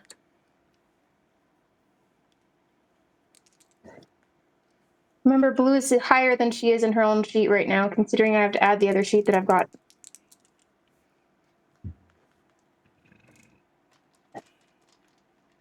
It cannot be so hard. That is not what I'm looking for. Okay, but never mind. Like, Wait, I'm immune to fire! She's immune to fire. I'm immune to fire! You're immune to fire, but that seems to be largely for the corpses that are left behind after whatever processing is done. I don't think the arms are going to be able to pull her out of the kiln that's on. Does a natural 20 hit you? Oh, God. Oh my god, are we going to have Piper die today? Technically, no. Is she going to be turned into a floating nervous system? No, If you can Vinestra properly said identify her she's going to physiology. become a cyber piper. No, Hold Cyber on. Piper! Hold on, gotta look at my sheet. No, Gata. But Doctor Who? Can No! Avery roll perception? You will be upgraded. You can also roll a perception. No. You are present in that building, I believe. You will have a higher Might be a DC little than higher. Blue will. Because I'm farther away, yeah. Okay, that's that Is this one, which right? is not accurate. I'm guessing. That's in case you went back to get Blue. 19. Unless he That's- went to okay, that's hang out with Can Blue. they roll too? Sure. I believe Okay. you are also She's present not. in the building. No, Oh, she's yeah, not. plus- They Oh, she's left. not. Oh, she did leave? They Okay. all left. Right. Oh, Yeah. right. Blue was the only one left behind in the facility to wait on Piper while everybody else was sent back to the house. Yo, we're tired. I thought I was talking with the V wasn't cyber tired. guy. I thought I was just hanging out and visiting with the Cyberman. He Yes, was but then also at the brought end- back to the house. Piper also was brought up- also sitting in that closet in hysteria of terror for a while till she calmed down, which that took her a while. Y'all had So already do I- left by then. Do I roll perception or not? I'd say, given You are that connected to Blue. you are mentally connected with Blue, so you are able to pick Okay. up on what was going on with Blue at that distance. Now, I will say, Vinestra at the end of the last session, did Vinestra choose to hang back with Blue to keep an eye on suddenly amnesiac Piper? Was that a thing that occurred? If everyone wasn't exiting, then yes, she would have. And yeah, so 20 hits. Caveat, because this is Roll actually a Blue reaction. Action, please, Amber. I'm not near my dice. My hands are covered in black. I'm going to repeat that. Okay, hold on. Ah! I don't know what her thing is. Just give it to me and I 10, can but tell you where whatever we're it at. is. It's a 30. Okay, hold on. Is this We're what I talking think about- it is what I think it is? Because if this is a reaction, fuck! Never mind. Continue. It was a 20. Okay. 20 does hit. Yeah, natural 20 will hit anything. Whether or not it does damage is another story, but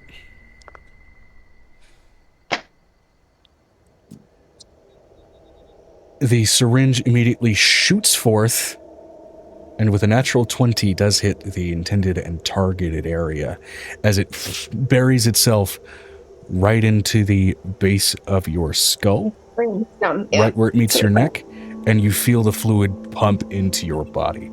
Go ahead and roll me a Constitution saving throw with disadvantage. Would this even work because I'm not human? It might may not. have unintended effects on you.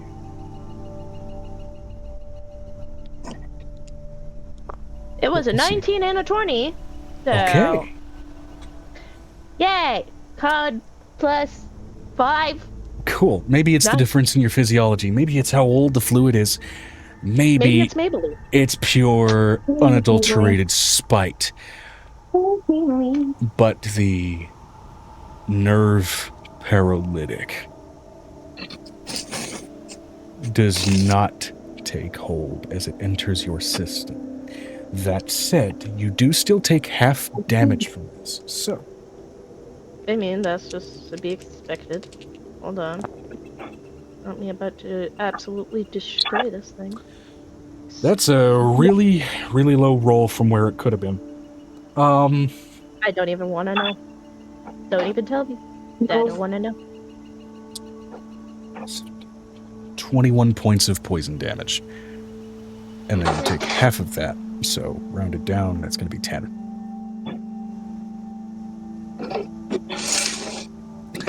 And now, as its second attack, which it's supposed to do after a poison injection, failed or otherwise, is going to be the grapple as the sort of restraint mechanism or stabilization mechanisms, as it's called on the paperwork, immediately reach out for it. So, go ahead and give me a countered athletics or acrobatics check as it moves to immediately restrain you. Athletics, acrobatics. We're gonna hope I can jump out of the fucking way. Nat 20 plus 5. Natural 16. Okay. Cool. You managed to immediately shrug out and shrug away from those restraints and are immediately on the back foot and about to do whatever the hell it is you are about to do. So, now that two characters have also immediately heard what is going on and it got its action off, I'm going to go ahead and ask Piper, Venestra, and Blue. Piper, Venestra, Blue, and Avery heard it psychically, but you are in another location. So unless you'd like to teleport or otherwise move back to the pit, which will take a decent amount of time, I'm going to ask for those three to go ahead and roll me. My skill set's probably not too fit, and I'd probably just be another problem if I went there. I'm going to ask those three then to roll advantage. So it'll be Piper, Blue, and Venestra. And I will ask Blue, since you rolled a fucking 30 on your perception, go ahead and roll me your initiative with advantage. No, I am not where I can roll dice right now. I understand. This means Amber's rolling it on your behalf. I am still addressing it to the character. 20 plus whatever the fuck your initiative is. As a monk, it's some good shit, I'm sure. Plus That's 10 good. for Blue. So no. 30. Hold on. Sick. I tried to Found my Vinestra said, 36 perception plus 30 feet of tremor sense. glue. Okay. 30. Vinestra, roll your combat finish. Okay. Advantage then there as well. It's not adding my secondary sheet, but that's fine. I don't care. This is about immediately 21. intervening with these machines. 21, okay. Okay, so it goes. So the order is Blue. Venestra can go first if she wants to, considering I'm currently trying to take apart clay right now and I don't want to get mad. Well, then it would be Piper next, not Venestra, because it goes Blue, Piper, Venestra. Okay. And then I'm rolling initiative for the...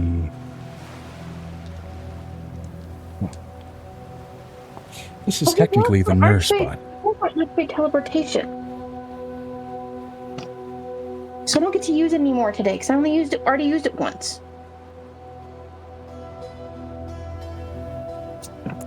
Okay. The machine rolled a 3, so 5 total on its initiative. Sorry. More. Edit. Shift enter. Nurse. Bot. Found my keyboard. Nice.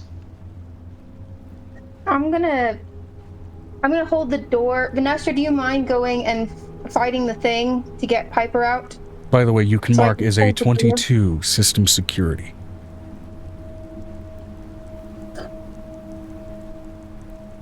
I just put nurse bot.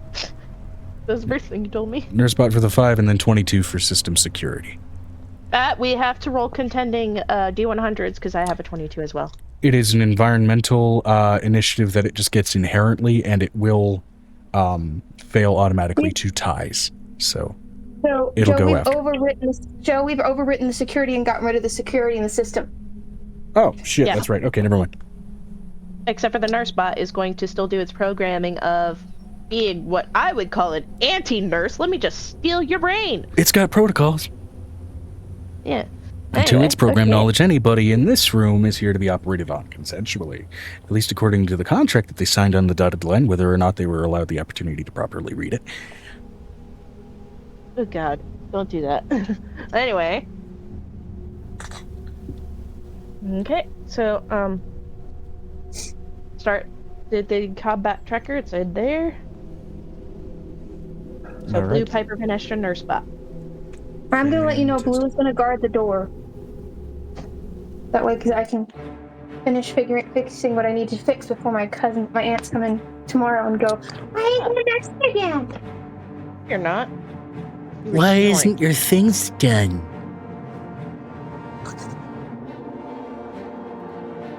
Are you gonna help me do it? No? Then I don't want to hear it. It takes time, my guy. Anyway, Okay. so Piper's gonna... Whichever one is trying to attack me currently, I'm going to do... At 3rd level, heat metal. All right, 3rd level heat metal fan-fucking-tastic. That is a con save from the machine, correct? Hold on. Give me a second. I don't have my mouse, so I'm having to use the keyboard mouse, which only half works. Give me a second. Well, how dare it only half work?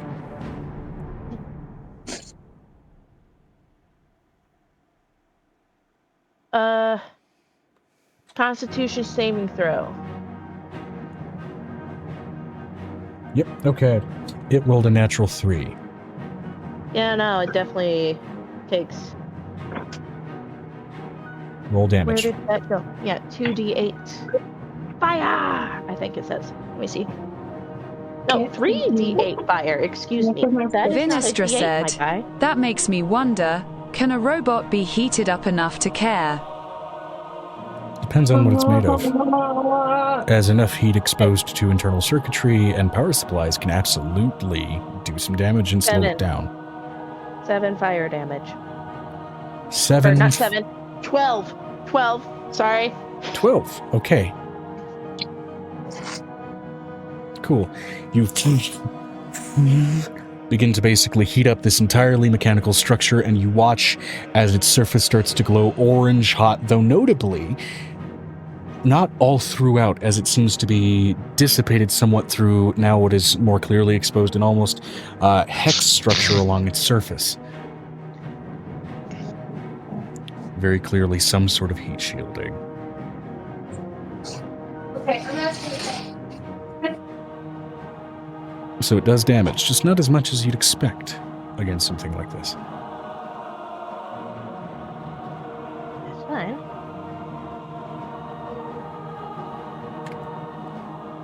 Alrighty. Anything you'd like to do with your bonus action, movement, etc.?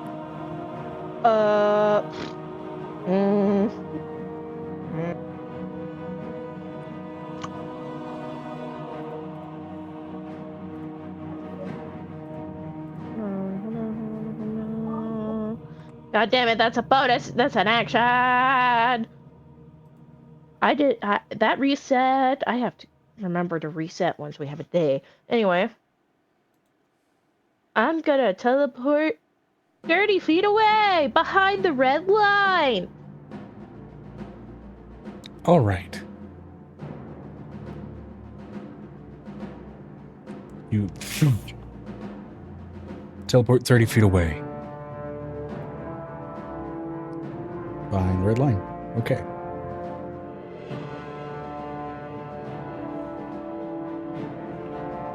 Excuse me. Yeah. Subject behind operable area.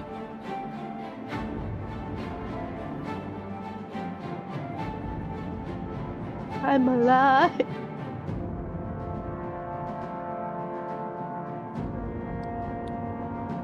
Subject retreating from contracted upgrade.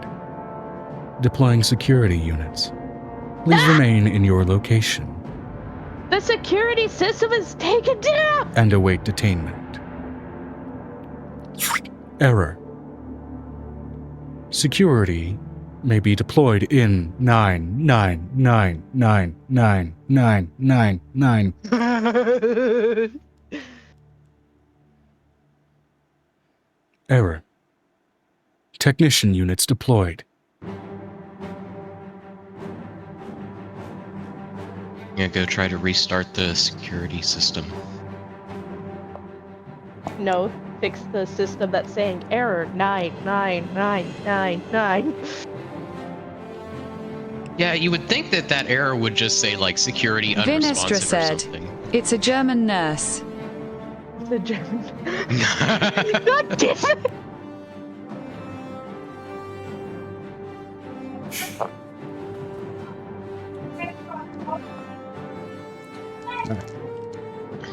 Real quick, I'm going to roll to see how many rounds it's going to take for those technician units to arrive.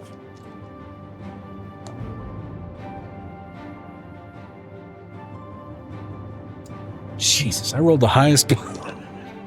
Okay. 8 rounds. Fuck. Yeah. Okay. Sweet. Awesome.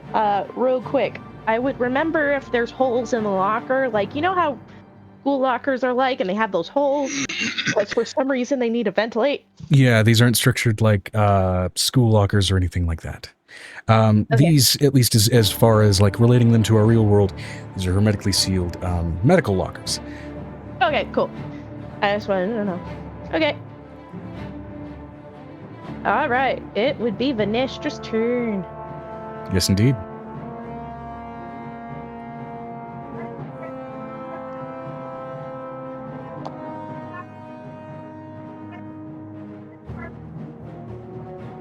Here, Megan. Vinestra said, "Okay, so just to confirm, Blue and Vi are outside the closet." No, you guys were outside the hallway. But now you hear the noise of a fairly frantic Piper in the direction of where that closet was.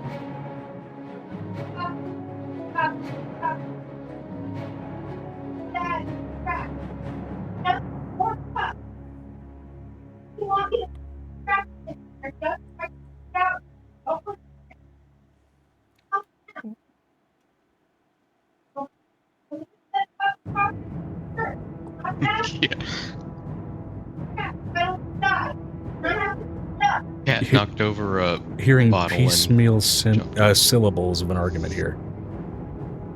Yeah.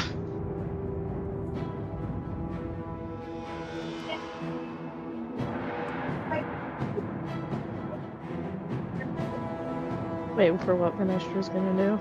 Yes, indeed. Like, y'all waited at the entryway where the hallway split was.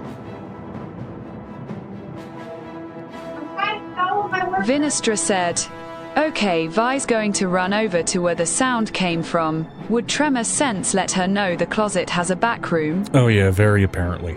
As you run by and then catch...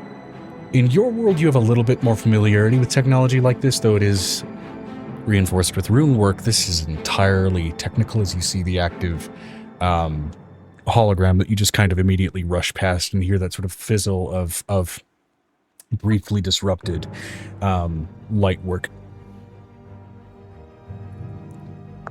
And enter into a definitely freaked out and confused observation of Piper and these now active medical units, which are now steadily, like a conveyor belt, picking up these now discarded skeletal corpses and moving them toward the disposal unit, where now there are limbs and ligaments just clearly falling off of a lot of the leftover skeletal structures.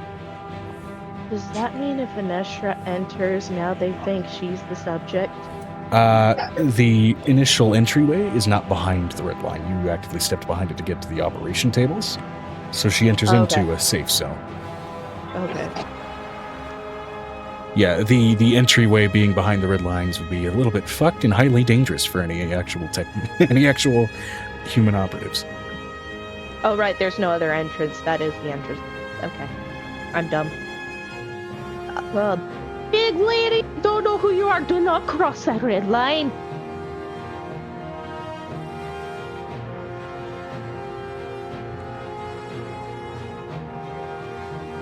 As now these machines are working steadily to basically pick up pieces of these leftover corpses and throw them into this sort of disintegration chamber. It tore me to pieces and threw every piece into a fire.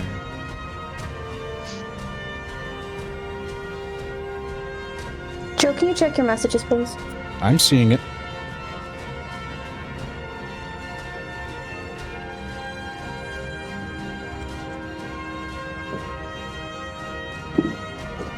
Vinestra said, Vi would look at Piper.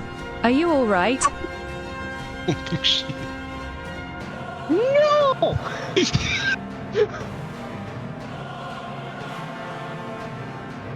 I don't know where I am. I don't know who you are. I know that thing points at the nerve spot that's currently glowing red, wants to kill me.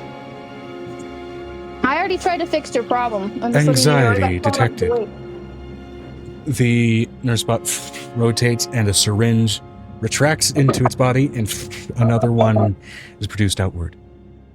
Would you like a mood relaxer? No! Understood. Stop! Would you like a warm blanket? Piper imagining a blanket on fire. No!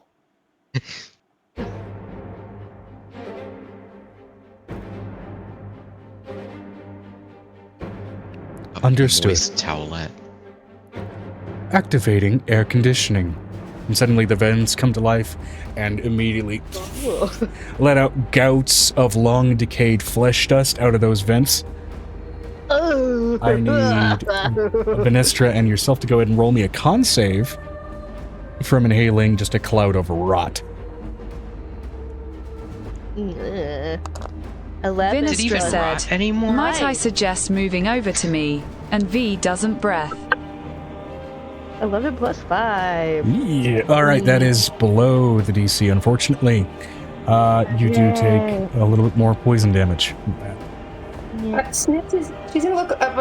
Blue's gonna look over at Snips. Can you handle this so I can go and help Piper? So apparently things are going wrong.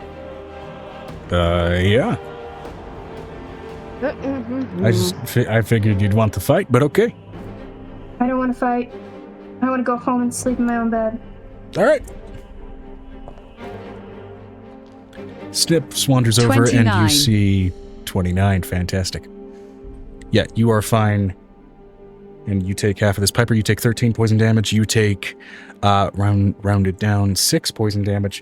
And then you see Snips immediately enter the room. You see this massive lady and you see this really tiny man. He's not tiny. He's the taller of the two. Still a tiny creature. Oh, right. I'm tired. 22 minus. Oh my god. Just 1, 2, 0. Minus 13. Enter. Okay. Alright. Who are you? Why are you tiny? I'm just here to help you. Who's gonna cut off a piece of her hair, and it's basically something to give them their memory back as far as art bay. You're at the beginning of the hallway though? That I understand, but I didn't get a chance to say anything before somebody started talking over me.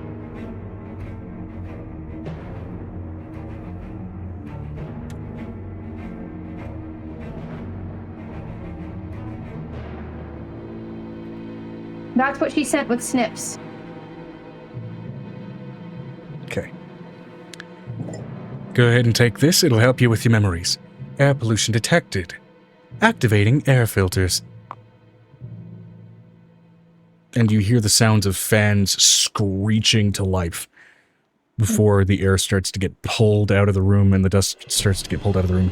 It is doing so with such rapidity and such previous and present damage that I need everybody present in the room now to go ahead and roll me a quick con save to not start suffocating. And I have advantage because Piper knows fireman, or not fireman, Navy SEAL style breath holding. Yeah, fireman. As the air starts getting pulled out of the room as well, you notice the fires in the disintegration chamber also immediately start to get choked out and fizzle away, which is where you get the immediate visual cue that the air is getting pulled out of the room. Go ahead and roll me that con save with advantage. 20 total. Cool. Snip's got a natural 17.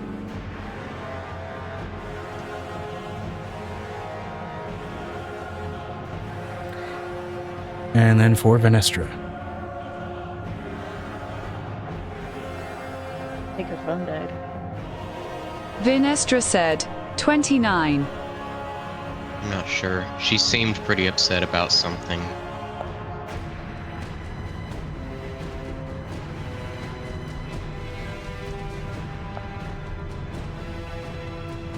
Was this con save? 25. Okay. All right. Everybody passes. You begin to kind of make your way back to the exit. And you find... Wait. Piper wouldn't know to trust them. Fair. However, these two And I are roll. the two beings so far that have not yet tried to kill you. I know, but I'm not gonna take the stuff because I don't know you. I had one thing try to kill me, like, outright. Are you sure you're not going to kill me secretively?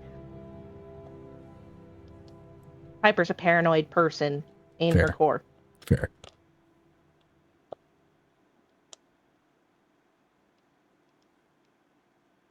Besides, I want to look in the... Piper's just like, I still want to look in the lockers. Actually, no. She wants to look at the disposal. You want to venture back past the red line. No. It's essentially I want to look in there because something went in there and now I can't get it.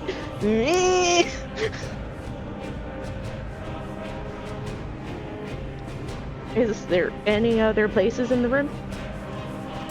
There are the lockers, there's the operating tables and the disposal therein. Otherwise, there's not really anything else present here. Other than notably a very large mirror on the sort of back wall facing away from that red line that was not immediately visible due to the lack initially of present light sources in the room. So it's like a two-way mirror? It's a mirror at the moment, two-way or one-way, you're not sure. Can I check? Investigation for me. Because Piper is, while paranoid of the other people, is still at her core stupid fucking curious.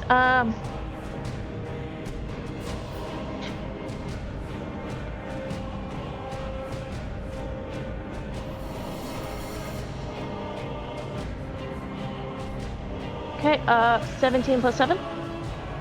Since the holiday is still not over. 24. Yeah.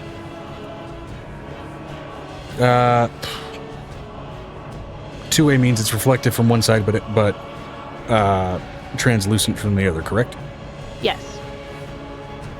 Okay. Yeah. It is absolutely a two-way mirror. Notably as well, even just looking at it, you see that same sort of circuit structure present on the lockers that seems to keep what is behind it also incredibly heavily silhouetted.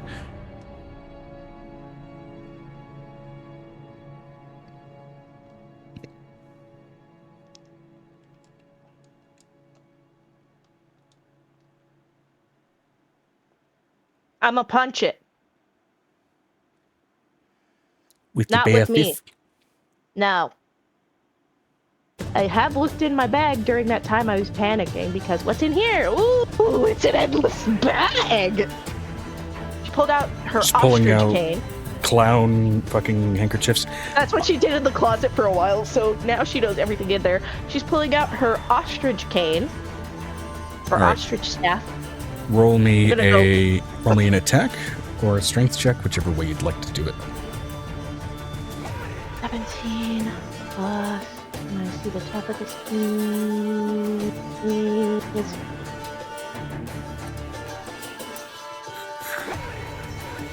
Well, 17 plus 12. Okay. 29. It's not like it's hard to hit, it's a wall. As you smack your cane into it, you immediately watch as the glass breaks. Not breaks, but cracks. Not as much as you'd think, as this very clearly seems to be not only tempered, but reinforced glass. As now you can see some of the circuitry kind of get exposed underneath the sort of cracking and spidering of that glasswork. Though notably, none of it seems to flake off immediately just from that impact, and it seems very much adhered to the surface it's already on.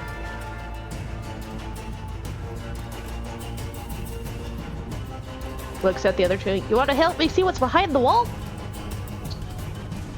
Maybe like I might working trust glass. you to take what that blue thing in your hand You is. don't trust me enough to take this, but you trust me enough to help you smack some glass? This is a trust thing. The bigger one's gonna have an easier time smacking it than me.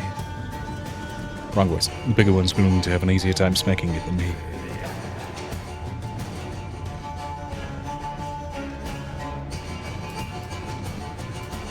But now, real quick, I do have a question for you. Does this cloth smell like chloroform to you? No, I'm kidding. Even if he tried to reach his hand out, she would be like, That was a joke statement either way. anyway, that's fine. But if he did reach out his hand, she would have. Cough! Cough! Waiting for Venestra. Vinestra said, Vi would walk over and use a glass-shattering hammer. In case you... Also, this is very directly what spells like shatter are also for.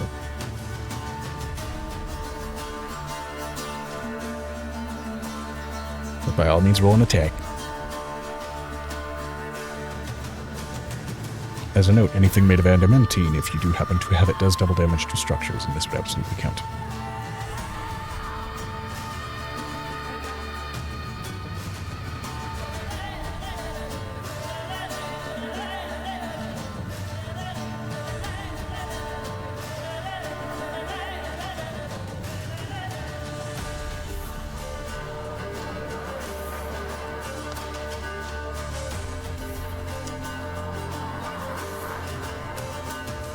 Would it hit?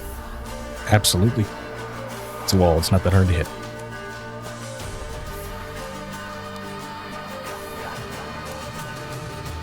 Honestly, if you're rolling out one and miss on a wall, that's on you. Like you That just with means you the hit air. yourself instead. You would just hit yourself instead. Actually, I'd say that's a specific clapback from physics of like you clip the wall, but in such a way that it just ricochets your weapon back into your face.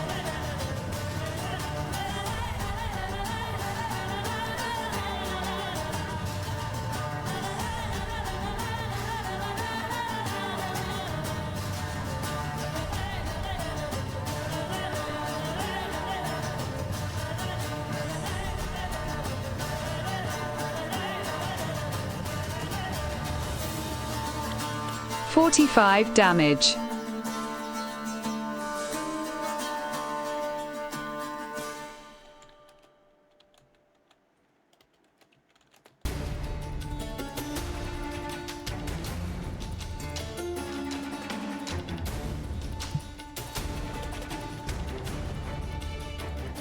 With one Right. attack, assuming it doesn't need the other ones.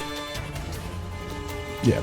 Notably, particularly with it being tempered and reinforced glass, and smash the hammer in, and it punches a hole about the size and shape of that hammer into the glass, though it doesn't necessarily spider out and shatter the rest of it. as you pull it out, and you are left with that sort of almost like softball-sized hole from the impact of the hammer. Yeah, think like a car windshield. Mm-hmm. How big is the hole? Like I said, about the width of a softball. Okay. I'ma look in. Okay. Looking within, you see another couple of lockers similar to the ones that you saw inside of the chamber. You see a table and a series of chairs, as well as some mechanisms for direct observation. You even see microphones present inside of here, as well as some control mechanisms of some kind very present on the wall, as well as a doorway just a few feet back from this sort of area. I have one last wild shape for the day. Okay. Gotta look up. Hold on. Excuse me while I look up CR1 creatures. By all means. Beasts! I keep forgetting. Beasts! Just not the Mr. kind. Don't even start me on that motherfucker. Anyway. It's like, don't even get me started.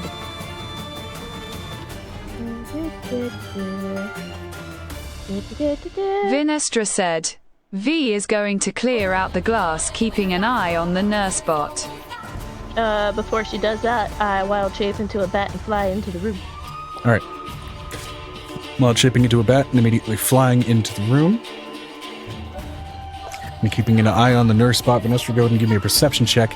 As Piper, you fly in and kind of get a breadth of the space. There are notably present of what appear to be cameras present in the room. Again, at least as far as your own skill set, you have some semblance of history, just not recalling from precisely where for a lot of these things. As you get a decent breadth of the room, you notice, of course, there's that desk present, there's the microphones. There's what fragments of the glass that have now made their way into this room from the damage that was done. There are also some leftover, what appeared to be packs and suitcases kind of underneath the desk area where these chairs were laid out for kind of the observation station, as well as a leftover pack of what appear to be, you've seen things similar to this. You knew them to be, well, okay, I'll just say it plainly. It's a pack of now at this point ancient and long since desiccated and dried out cigarettes. Would Piper be like, I know a skag who would like that. Wait, who's the skag? Pockets them, like, I'm just imagining a tiny bat flying down and picking up and trying to float up with just a pack of cigarettes on clenched into its feet. I literally just use flying in as a bat as like a way to get through the hole. Okay. That would be and then small back enough. into person shape. Yes. Fair enough. That's my last wild shape. Pick it up and put it in my bag. Is she unlocked Vinestra it said, from inside? 33. 33 for perception. The nurse bot does seem to be, at the moment, entirely back to being docile. And there's another door? You see it? Yep, right at the back of this room. Anything else in the room? Other than what you just described? Other than those lockers, that desk, and those couple of those sort of leftover packs and effectively personal effects. One of which notably appears to be sort of small, long tried out and cracked with time foam ball, kind of sitting left over on one of the chairs. I want to touch one of the lockers. You touch it. Oh, no key panel. Damn. Moving your hands along, eventually it does react and kind of come back with with an electrical response.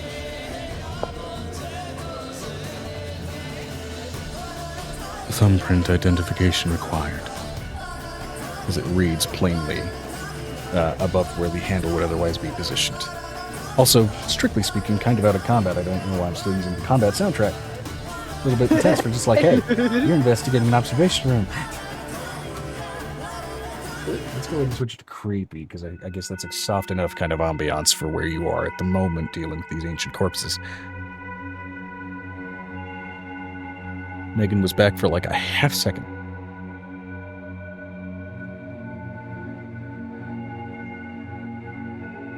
Yeah.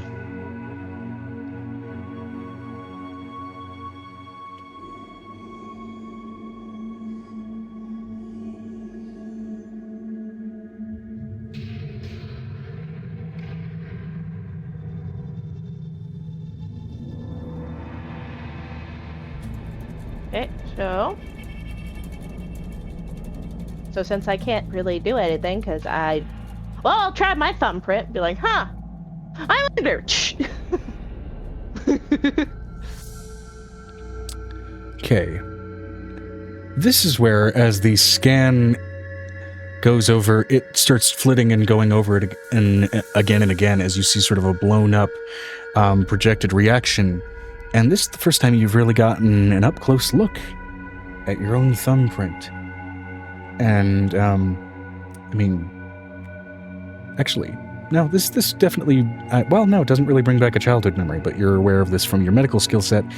Notably, Fae fingerprints don't stay the same, as you are seeing the lines that would constitute your thumbprint just in a constant state of movement. So go ahead and give me a percentile roll to see if it eventually reaches a configuration that allows you access to this locker. Okay, 72.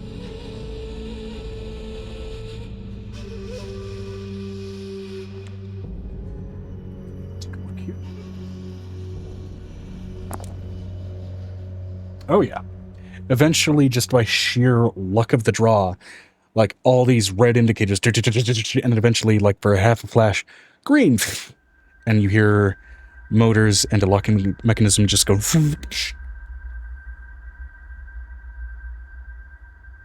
And you are able to open the locker door. I guess I used to work. Piper's gonna quietly say out loud, I guess I used to work here. Open the locker. You open the locker and find very cold interior, but notably in here, for the most part, a series of smaller booklets.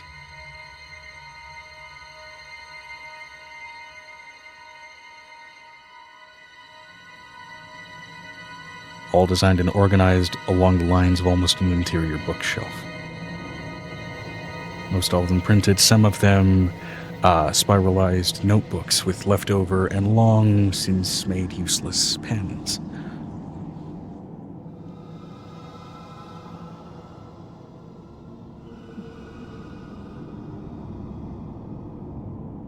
There are 3 other lockers present, at least in this room in particular. I want to see if I could do it again. Let's do it again.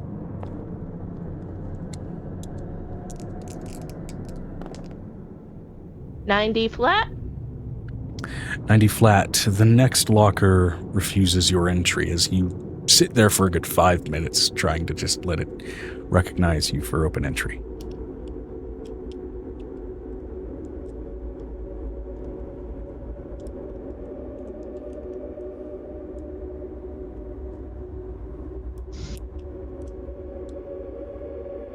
Next one. 24. Natural 2. This one allows you access.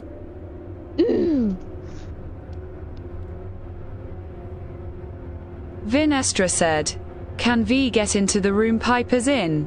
Yeah, eventually you clear out enough glass to kind of allow your massive ass body into that chamber. Move enough glass to move that massive ass. I am totally a 5-year-old. Anyway. And Snips does wander inside. Now Snips is going to roll a sleight of hand check to see if he can sneak that saffron up to your face while you're busy trying to get into some of these lockers.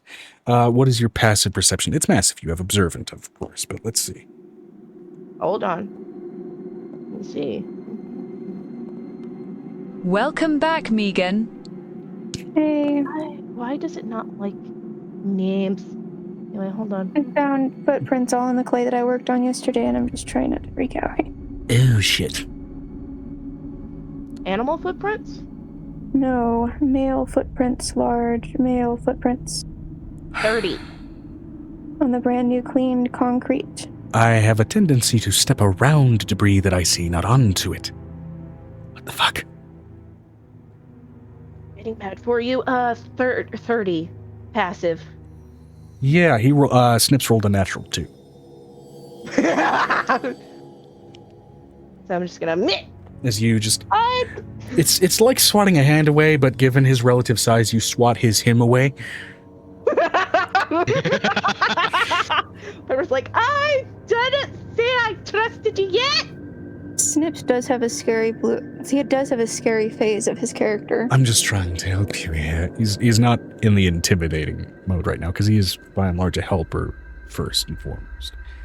He is. But when you start to get him annoyed or hit him a couple of times, that's going to be a moment. Only hit him once. And that was because, hey, don't you dare roofie me. I don't know you like that. Okay. So what's in this locker? The second of 4 attempts at a locker that you've opened with 1 prior success and 1 failure. This one seems to have, again, hermetically sealed, would appear to be based on your Eyes of the Runekeeper, and I'd say with complex enough verbiage, Eyes of the Runekeeper does supply you some level of understanding of the meaning of these words as well, in a lot of cases. A lot of local anesthetics and paralytics and tranquilizers are present kind of in this locker. Start pocketing those because As well as neural dampeners and mood I'm stabilizers. a pocket those. Yeah. Like, ooh. Medicine. Piper, it's medicine.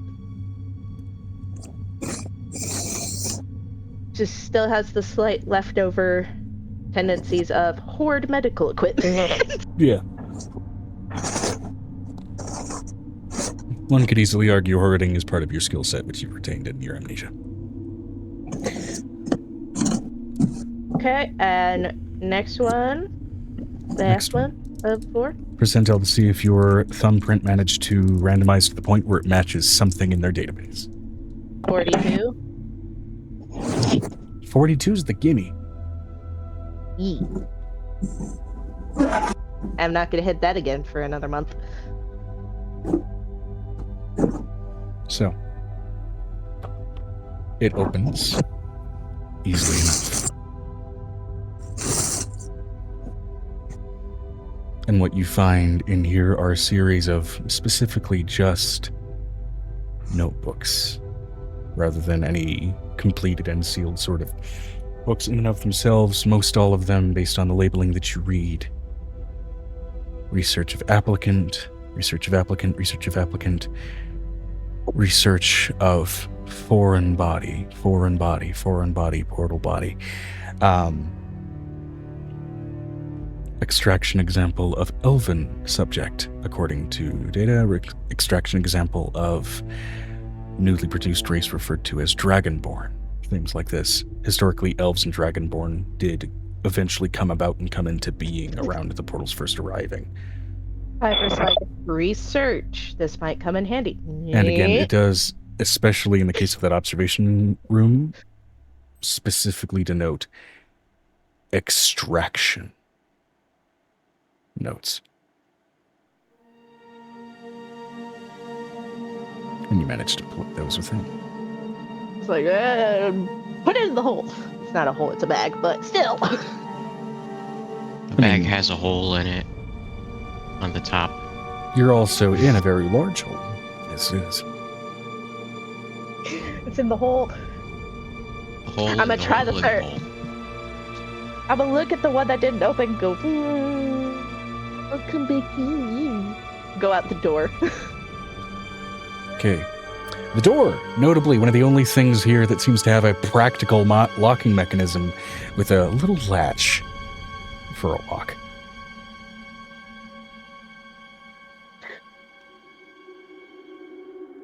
And you open it and step beyond into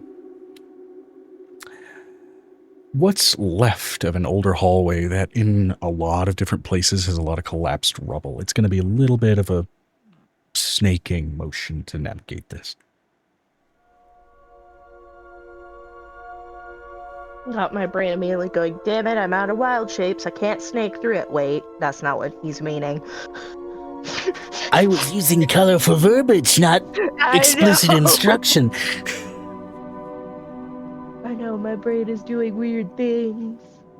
Look, I'm cutting back caffeine. It's not working out too well. Anyway.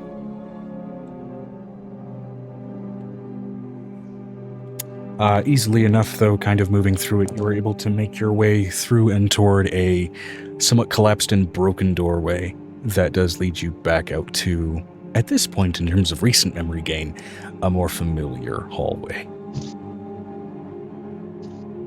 Nat and Piper's just gonna like fist against his wall and just Yeah. scoot across. Like Though I she's will say, fucking- notably, in getting this door open, it is damaged enough that as you open it, the hinges just kind of...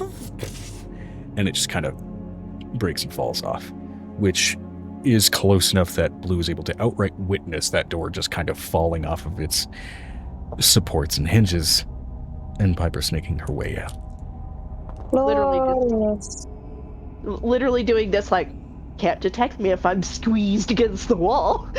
You can see Roll me a you. stealth check, shits and giggles.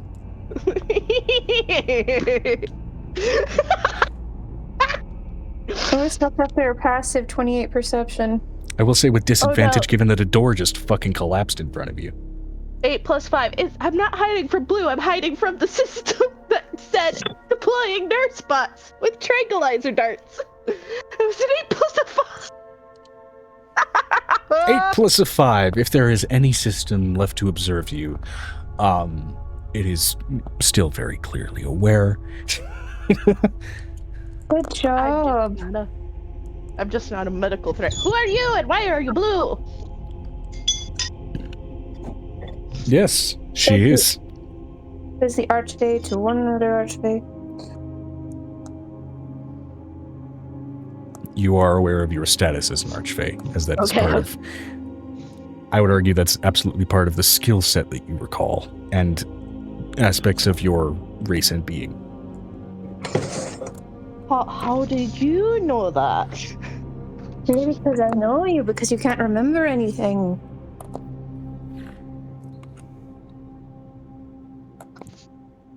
She kind of looks at you and is just like, do I? Just like trying to see if she knows you. Like, do I? Your daughter's know? name is Ren, your husband's name is Piccolo, and he's currently turned into like this angelic floating pink boy. And Apparently you have a daughter, and you have a husband who's an angelic floating pink boy. Vinestra said, "This is OOC. The urge to say she's lying she was trying to kidnap you is high." Why? No. If you want to try the chaos dialogue, be my guest. I mean, please don't, because then Piper will run back down the hallway again, and we will start this over I will again. say, with your observant feat, your passive insight is really up there. So you do even in this state have a decent means of judging the truthfulness of someone's statement. You're fairly good at reading people, even just like this. Meanwhile, player is awful at that sometimes. It takes a while before... Or just sometimes I get insta-ick. No in between.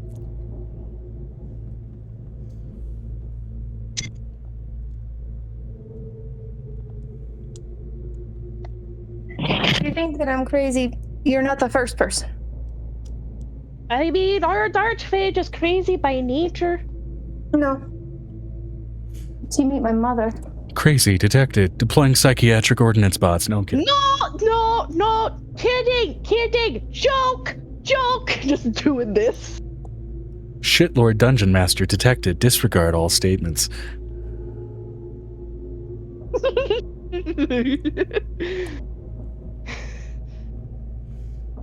So are they actually deploying bots? Blue looks up over at Piper and at Vanestra. Can we go home now? Are you Where done is looking home? around? What is home? Sure. Just kind of tentatively follows, like, at least you're not the guy.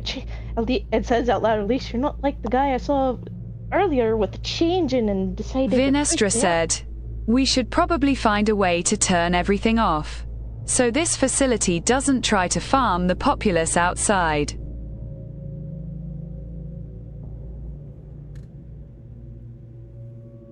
She looks over at Vinestra. Vinestra, it is late on my watch. And I've done several things today that I usually don't do. So in state of all the archfey, I'm going home. You know, love, I could stick around and try to spitefully rip apart some electronics. You've got a British voice. You know, love, I could stick around and spitefully try to rip apart some electronics.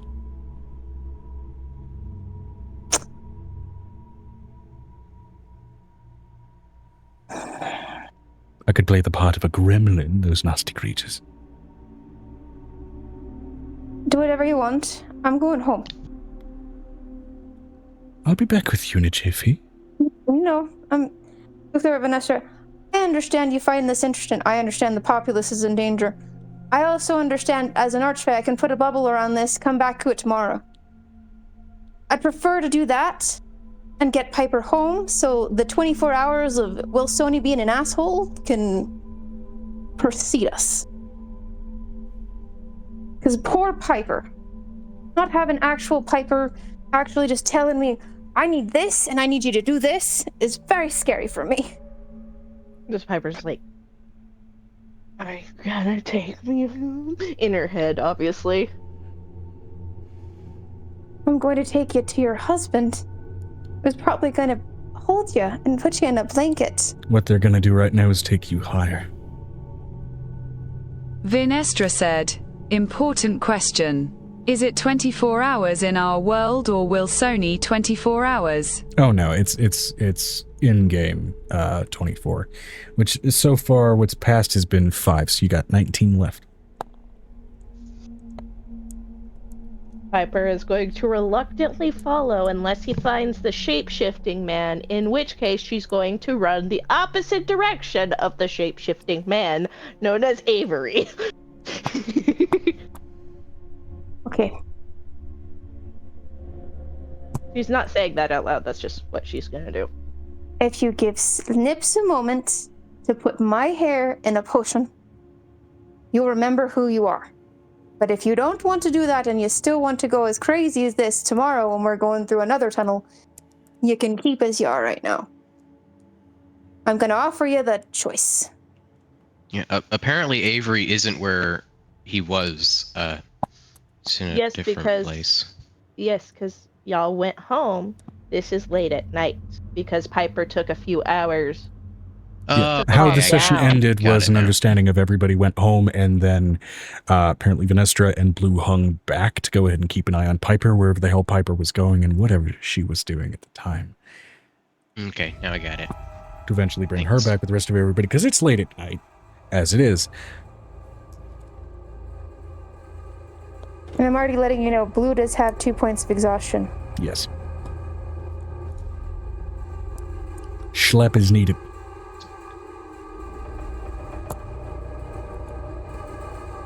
One. Whatever. And I'm going to let you know this is the first time she's going to actually be honest with Vanessa. I know that you have ways of not having to sleep, but I prefer sleep. And I know that you don't know where you are, and I feel bad for that, but right now, I never knew where I was. And this is the first time where Blue is actually being honest with Vanessa because she hasn't had a chance to be honest with Vanessa. I know you don't know where you are, but I haven't known where I am my whole existence. And that's been okay for me. My mother basically got torn apart in a war that didn't involve me. Things went by that didn't actually involve me. And this is me being full honest with you. I don't know you from Adam, and I still would defend you with my life.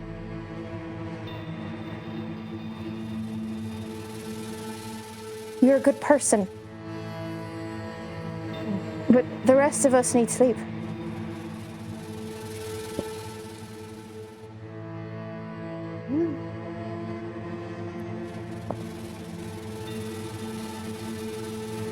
But I've never really cursed anyone before, so we want to keep down that road. That would be interesting, because if it's Fae, I can do many things. Oh my god.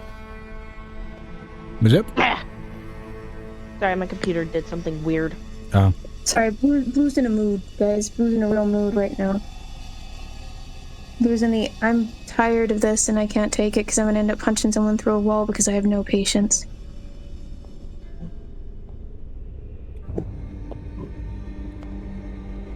On the other hand, Angel, in a good mood. Great. Blue, Yeah. not so much. And I'd say that with that, simply enough, y'all are able to make your way back to the house, Evergreen Estate or Mochizuki Manor respectively, easily enough and unhindered in that journey. She's going to seal up the hole with a time bubble as part of her first actual ability as an archfey to do something. That way it won't affect the ceiling. Go ahead and roll me a Vanessa vibe can check. Because again, to your knowledge, at least as far as digging your entryway into this place, there seems to be already some time dilation and physical dilation present around each of these places. Hold on just a minute, please. Sure. Hold on a minute, please. I'm not even in that room. No, I I'm understand. on the opposite side of the house. I understand.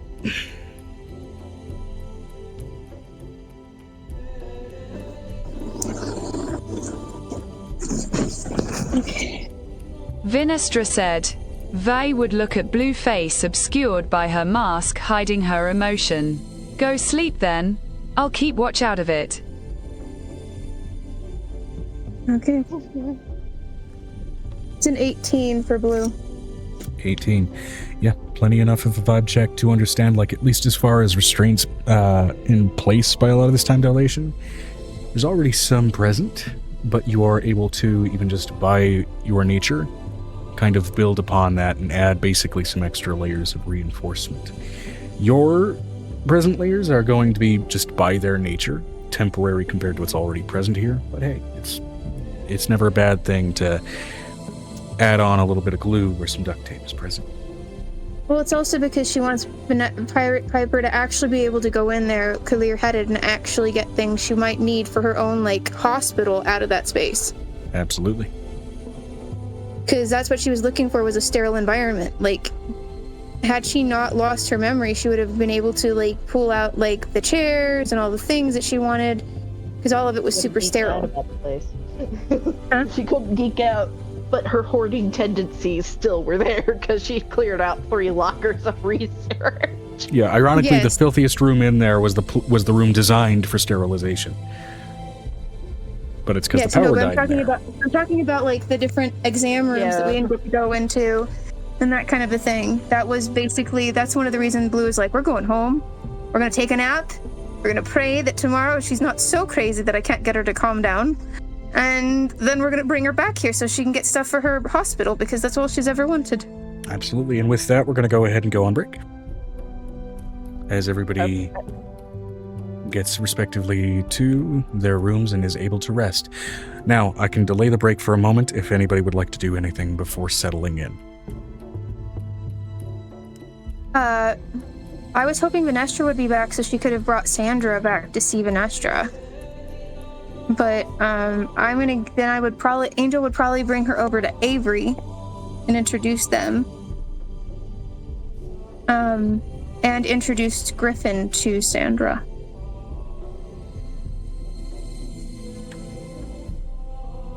If that's okay, before we all pass out, considering we're all going for dinner.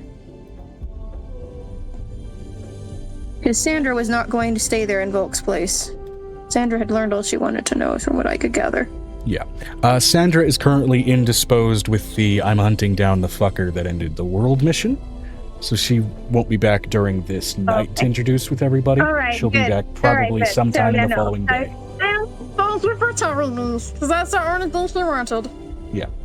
But we do have the little boy who's integrating. I need to know how easy we get him to sleep.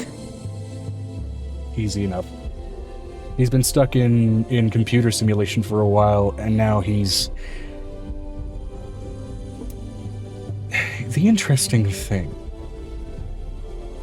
It was a child's brain that was stuck in a simulation and an acknowledgement of a simulation for thousands of years. And so with that came some developmental locks still in childhood. But an acknowledgement of also my consciousness has been stretched beyond what it should have been. Okay. And I'm still a kid. So this sleep hits hard and it hits fast. To the same degree of someone who's like, I just survived a car crash and I'm happy to be somewhere safe that I can lay my head. This kid did not display that in his behavior, but it is no more obvious than it is in that exact moment. Okay, that makes sense. Your bed is the safest place.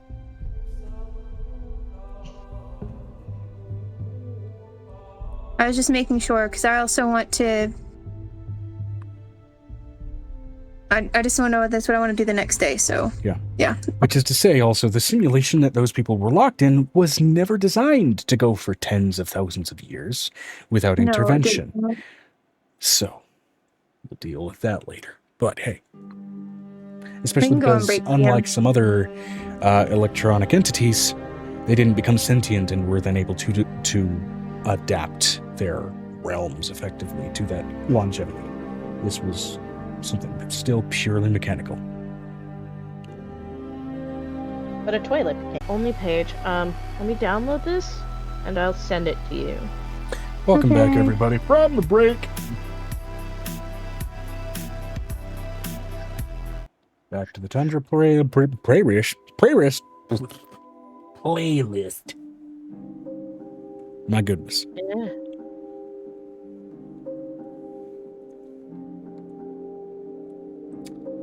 How did you just push it in there?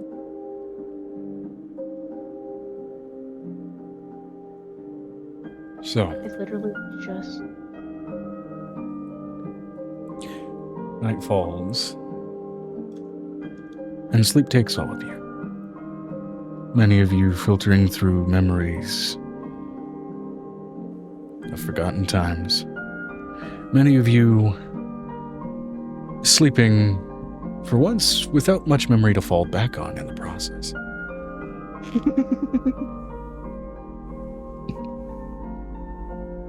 Visiting a dreamscape built with your established skills that you're aware of, and you're aware of your ability to create it, but you're unaware of the nostalgic significance of much of the decor within this dreamscape. And then morning arrives, coming to and greeting a great many of you, with the aroma of breakfast being made in the kitchens and dining halls below. Some of you naturally up much earlier than others to take care of the children you have created, willingly or in exchange for a series of highly magical favors.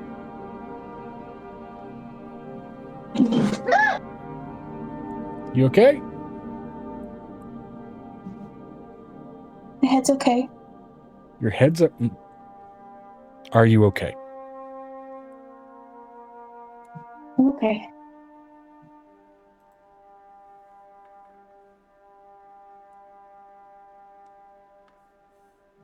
Do I need to stop things so that we can do a health check on you? No, we're okay. Just go. Are you sure? People aren't patient. Just go.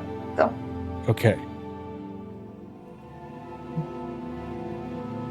I can be patient as long as my longtime friend isn't due to be a patient.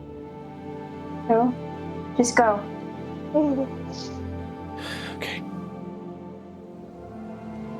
So.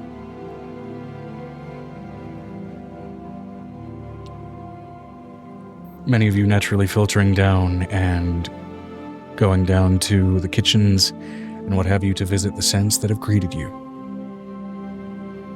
Again, many of you having been already awake for a number of hours to address this.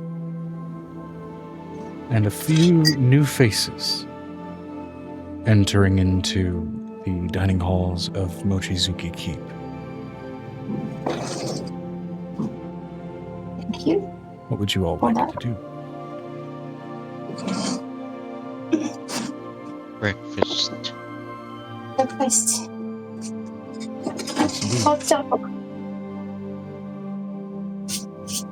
now all of you gathering what food you need and feeling momentarily like your senses have been dulled in the drowsiness of the morning, only to quickly enough realize that part of that sensation isn't so much your drowsiness as it is the sharpness granted to you by the festival of the last few days has now finally diminished back to what previously you knew to be your absolute heights or absolute limits in terms of many of your social and mental capabilities.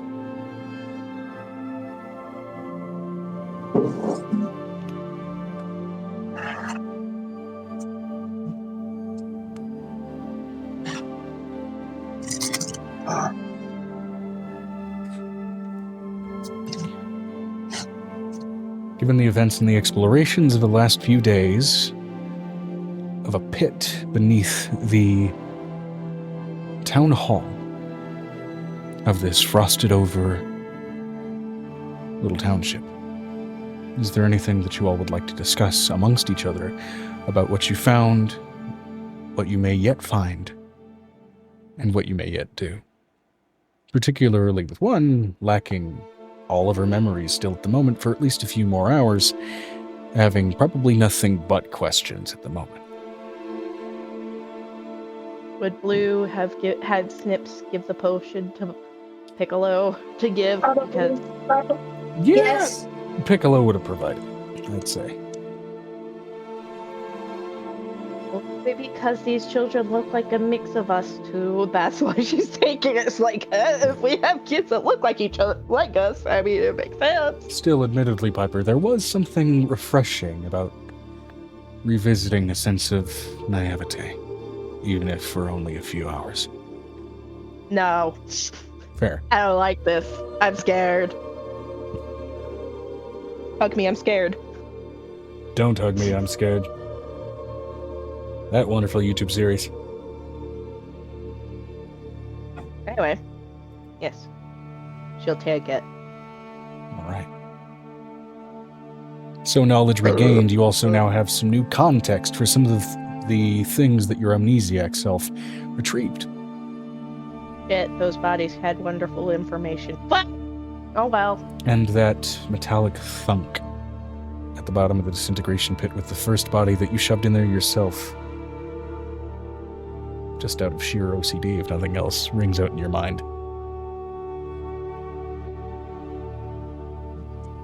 Now I go back there because I want to see if I could do the thumb thing with all the lockers.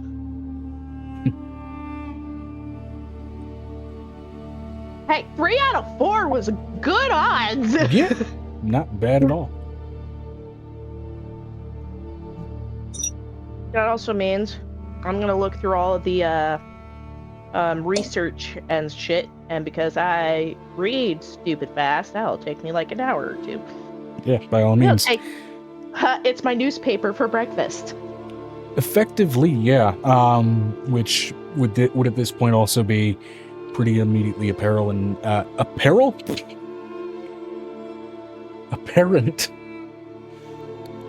Yes, your research materials are wearable. Pretty immediately apparent and legible to those that also have some, at least, cursory understanding of the language of English, therein including also Angel as well.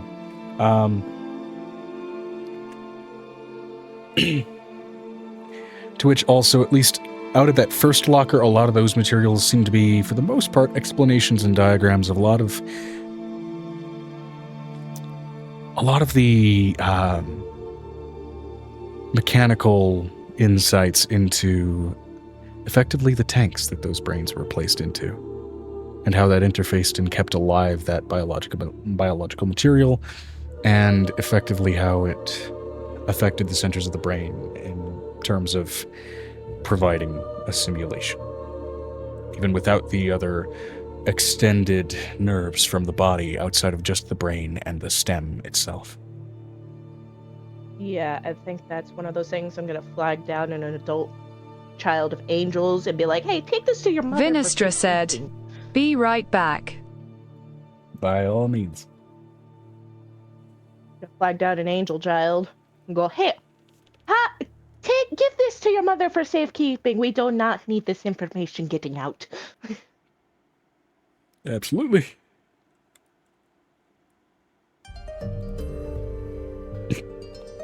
And the second one was just medications, so... Yeah. Now we're going through the shit ton of notebooks.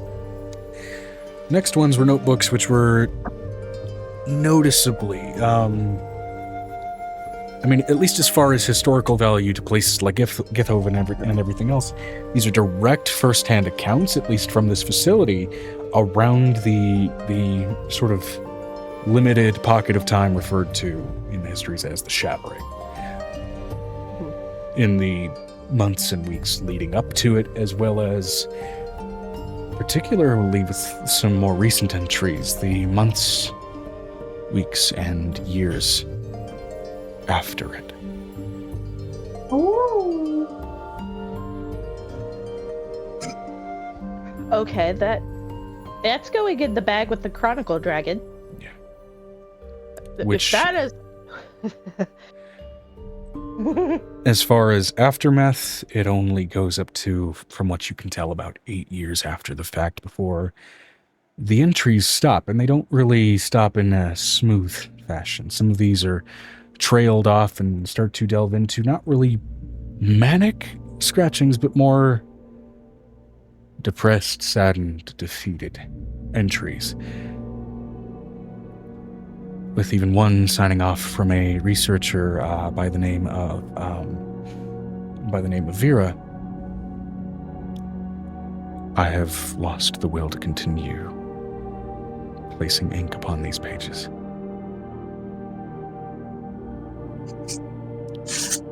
I will enter the amoeba tanks in the next few hours to provide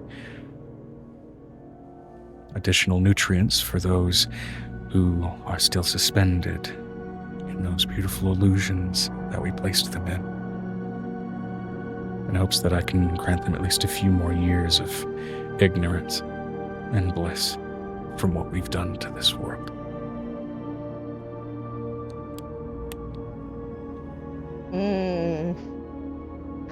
Never mind, this is going to Griffin.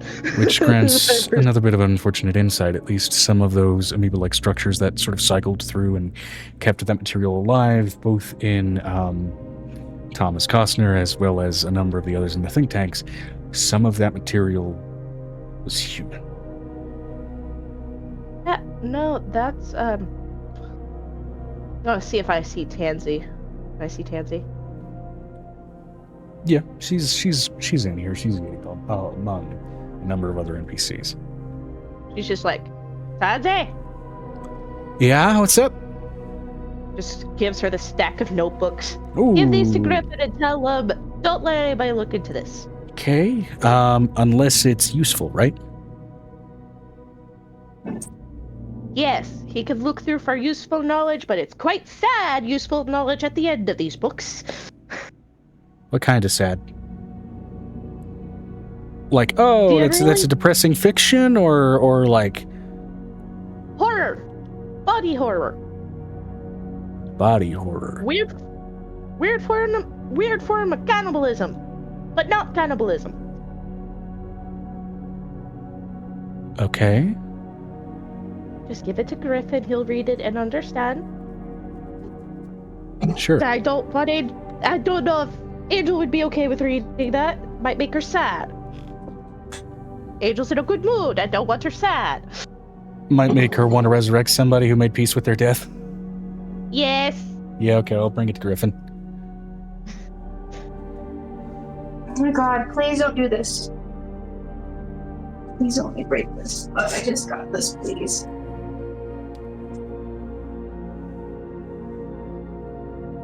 Now I want to go open all the lockers in the building. Yeah, it's another journey entirely. Yeah, that's what Piper's doing with her morning, looking through all those and sorting out, okay, these go to Angel because this information must never see the light of day. Give this to Griffin because I don't want to make Angel sad. Yeah. Give this information. Essentially. Some of these are explicit diagrams and details on, like, enhancement implants and that kind of thing. Pocket that for later. Yeah. Pocket that for me for later. As well as apparently a number of pockets of research on apparently genetic enhancement, at least insofar as it pertained to humans.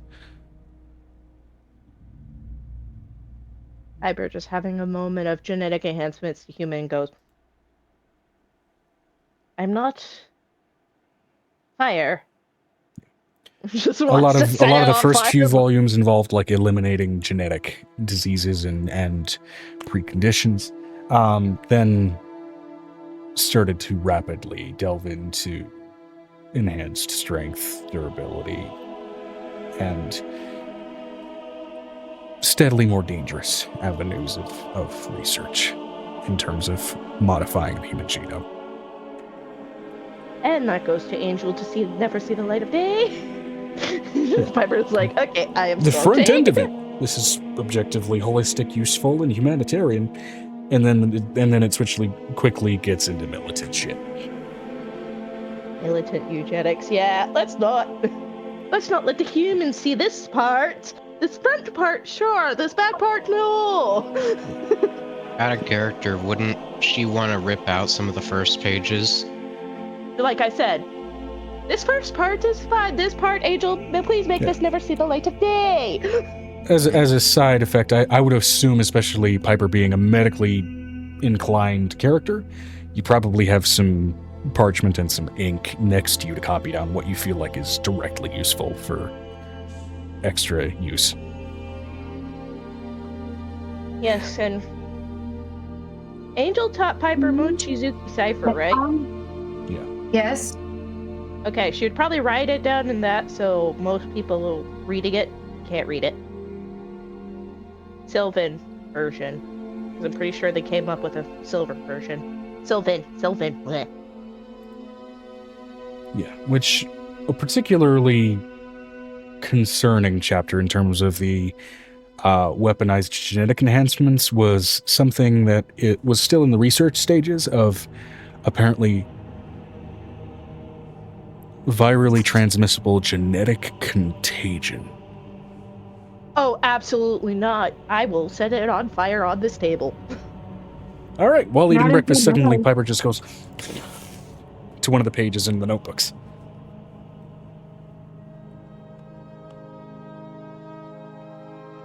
Unless, of course, there were anything that has to do with Oh my here's God. how you cure them. Oh no, this was strictly into the entries that started to get into weaponizing shit. So I'm guessing they just didn't put their antidotes on just in case this goes The research wrong. stages on that in particular were early enough that there weren't even any hints of entries at trying to combat the creation of this thing. This was very much following along the lines of the research philosophy of let's make the sword before we make the shield. In other words, let's make a weapon, figure out how much damage it does before we then create a defense against it, to gauge how much we need to defend against. That one is definitely in the I'm just setting it on fire on the table because no. That is literally what she's gonna say, pointing at the little mini fire on her plate. No, absolutely not. Yeah. And then getting into the more diagram and strictly like history and just like more printed out and digital documentation kind of not notebooks, but the actual printed booklets and things. You definitely steadily get the sense of like this was not the only facility like this. Excuse me. And you can only hope that any others were destroyed in the shattering. Or at least not on Zaria. Okay, so how much of the Zaria map would line up with the Earth? Nothing strictly lines up directly. It is mismatched jigsaw pieces all over it. Well, yeah, but there are some that looks like, oh, this looks like this could have been previously like certain place. Yeah, as far as land masses and anything like kind of matching with coastlines or anything like that, none of it. Even with the way some of it is shaped and broken down, some of the implication is like, okay, some of Zeria's coastlines originally might have been literally just the middle of a landmass that got broken and sheared off and then gradually eroded by the surrounding waters. Okay, cool. That still means that if there were any locations on those places, theoretically, they're still there. They could be. At least if they line up with Zeria's side of the ring. Yeah. Yeah, that's what she's doing, is like, okay, these match here. Is there anything here? Yeah, based on map data for at least where this facility was supposed to be, apparently this was a little chunk of Oklahoma that landed in this frozen area Wasteland. in Kidding. Which means it's one of many jigsaw pieces. I mean, hell, even looking at other things that you saw in the pit, there were radical soil differences around some of those ruins, which means the jigsaw pieces, based on even that, and based on even research that you've read from Githoven, some of those quote-unquote jigsaw pieces, massive, and some were minuscule. It was very much just trying to put something stable together from something that, as especially that moment and era implied, completely shattered. The thing she's gonna do, because maybe those places line up with other research facilities, and that's why they're fucked like this. Yeah, as far as correlation and historical correlation that you gathered, a lot of, at least, even just based on recent encounters, a lot of the research facilities, particularly that dealt with kind of mental augmentation and things, ended up having Velix outposts built around them later on, at least with Zeria. I'm gonna mark those down on my blood map. Which means, at least in terms of that, in terms of implication, your better bet for possibly finding at least human research locations and ruins that at least had a focus on neurological shit. Looking more so for known locations of Velix ruins would be your best bet for tracking those down. That said, this place that's in the pit, heavy use on neurological adjustment, at least insofar as harvesting and relocating the brain in the nervous system, and yet no presence of Velix on it. Well, yeah, it's a frozen wasteland. Nobody wants to be there, typically. That kind of hostile environment doesn't seem to stop the Velix, as there are locations in Sunsmith and other really hostile environments. But it might have something to do with the Guardians that are kind of down at the bottom of the pit. That could be one factor there. And also the fact that Kirin used to have a Kirin. Still does. So now, with the grandmother's now a Kirin, so it's like it was gone for a while. Now it's back, technically. Yeah. The fact that there is my shoulder.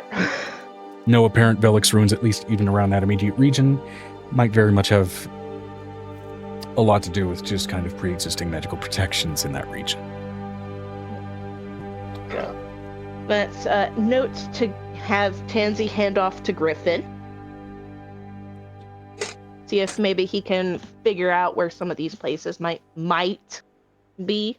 Yeah, which he is all too keen, especially given recent data that you picked up just from this place, all too keen to figure out, okay, based on that alone, what kind of dangerous shit did the Velix come up with based on their own magical corruption of what is already some very fucked up technological developments in a lot of cases. Piper's doing this all while it's breakfast. Yeah. So she's kind of like, you guys are like, why is she so fast? I've been... Yeah, it's like slapping the mutations of like the xenomorphs on top of Vault Tech vaults and seeing what the fuck comes out of it. That's the whole thing about the Velix taking over a lot of these human research centers. I figured it was more Predator, but yeah. Well, not entirely. Kind of like Nyx. A little bit, yeah. because xenomorphs are more animalistic and instinct-driven. True. Predator, not so much. Yeah. The Yes, they're Yaksha, smart, as they're referred but... to in their lore. Yes. Yeah, that's the whole thing. Anyway. Vinistra said, That's Piper's Pred alien. Them Yes, motherfuckers we alien. don't talk about, but yeah. Yeah, so that's what AVP2. Piper does with her morning breakfast. Looking pretty frazzled, but obviously by the note taking and shit, she's back to normal. Yeah, a lot of mixed feelings based on just what you've even collected so far. In terms of, that's useful, that's dangerous, that's weird. But that's mine. Yeah. Which This was notably never- also, at least as far as the collection of particularly the sort of ancestral races, insofar as like the Dragonborn popping up in the Elves, a lot of really thorough research into the physiology there, including also apparently, disturbingly enough, breeding research. Oh no. Which in a facility Piper's like that may or may not have been consensual depending on the subjects. Piper just looks at this and goes, I don't know who to give this to, but I don't want to keep it. Yeah, and everything in those chapters is disturbing, to say the least. I heard it. Because almost The all of it internal- involves mechanical assistance. Piper's going, I just Yeah. set it on fire. You know what? She set that one on fire on her plate too. Absolutely fair. Nope. Nope. It's like as soon as you said mechanical assistance, oh, absolutely not. And at least based on the diagram for where that was located in the facility and where you were trudging through in the ruins, you're pretty sure that part of the building didn't make it to where the building was set in Kitty. Good. That means it's out there somewhere, though. Or was destroyed. Or that, is yeah. on another ring, which we can't do anything about. Yeah. And on a lot of the other rings, it means it may well have been just destroyed after the fact. I know y'all don't know what I'm doing. I'm currently right now testing the wheel. Ooh, how's it going? Better than it was. Good, Okay. That's my morning. Who next? I mean, Avery. at the breakfast table, I mean, Avery and everybody clearly observes Piper setting some of these documents on fire. But there's still the other things involved. What's Avery up to in that morning? Drowsily munching on breakfast with Aiko. Casually munching on breakfast? I think we've taken custody of our baby now, haven't we? Pretty much. For the next 3 days. You said that you wanted to take care of him for the next 3 days. A lot of it is Okay. very much kind of Yeah, so naturalizing the baby to the pair of you. yeah, so we got like some eggies, extra mashed eggs for the baby. It depends what's the age, because they would need milk, not eggs. Oh, good point. How old You're is not old enough yet. There's only like 2 Yeah, days. you're right. I didn't. Milk and similar I'm substances, not a Echo, is very parent, much... and my brain is going Naked? on fumes. It's all good. You're good. I'm as a mom. Milk I'm and letting you similar know. substances, Echo is very much taken care of. As Oh, is she being. natural to What she be? Does she have a boob barnacle? I'll make you Oh, something to dude. make that easier. I'm gonna make her a pump. SpongeBob lives down in Boobical Bay. Here in about 5 minutes, I gotta go take somebody. And he I lives have inside of a eggs, bacon, and sailor. pancakes. Good Eggs, bacon, breakfast. and pancakes. Fantastic. I have a question. How is the boy settling in? Marveling at everything. But you... Give me an insight check. I don't have dice. Hey, Amber, roll an insight check for Megan. Angel, channeling angel. That was great. 20. Natural? Nice. Yeah. Fundaball. I literally I channeled Angel for a second there. Yeah, That ain't gonna happen normally for me. Especially given the reaction that you witnessed last night. You are now kind of more keenly kind of observing how this kid is reacting, at least insofar as the more microscopic expressions for what might be going on under what is being outwardly displayed. And there is obviously the inherent whimsy and marvel at observing everything in its lively sense, but there's almost on top of that this disconnect. Okay.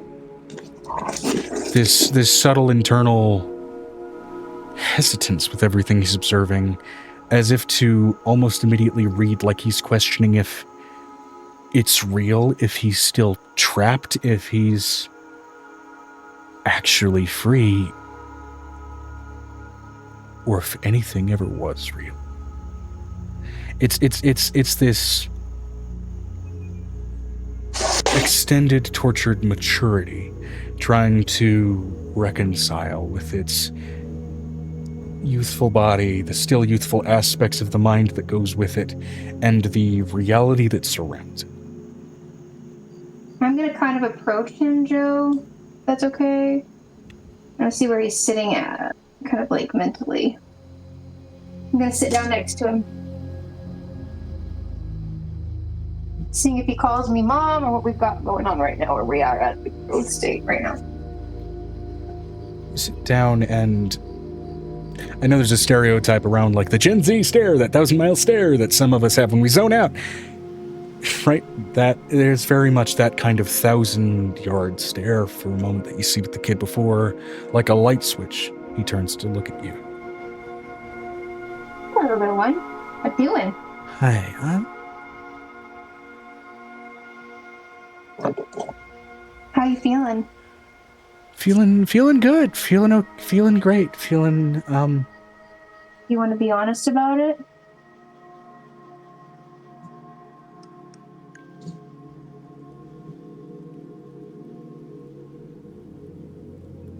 She goes feeling and puts her scared hand out on of my mind. Explain. She says with a child on her boob. Underneath a blanket.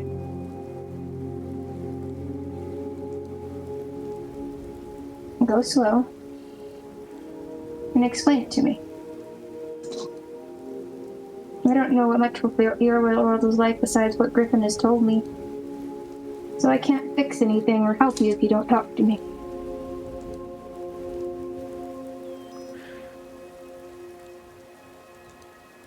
You know what? One of my biggest dreams was... What was your biggest dream? My biggest dream was to be grown up so I could do all the things I wanted to do. And be an astronaut and be I will be back. I have to leave my headset. and then I went to these doctors with my dad, and they said you're gonna be an astronaut, and we're gonna teach you. And then I went in to go and get the surgery, and then I And then what? never stopped waiting to grow up. Well, Never what if I stopped. told you? What if I told you that you for sure here will grow up?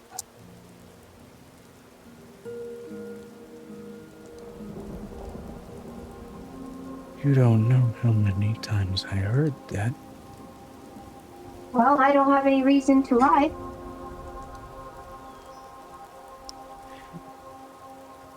If I'm still in there, yes, you do. They all did. They all lied.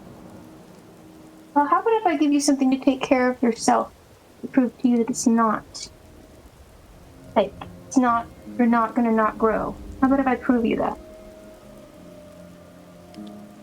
Yep.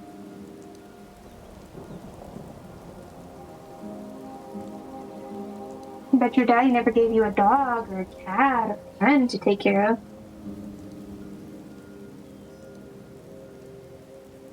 Yeah, he did.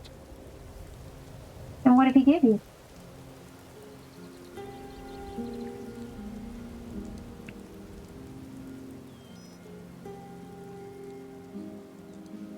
We had a cat.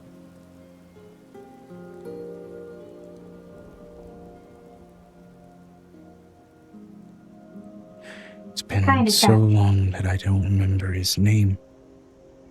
You don't remember his name? How about I help you? How about we get you a new friend?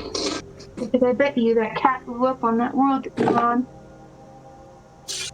How about we get you a new friend? You sound just like them. I am not just like them. I have too many children for me to be just like them.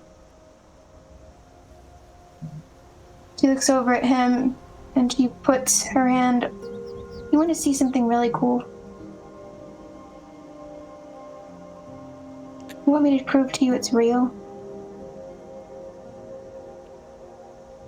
This boy looks up, restraining tears in a way that you typically recognize, don't yeah. see in anyone except for old, grizzled, bitter men.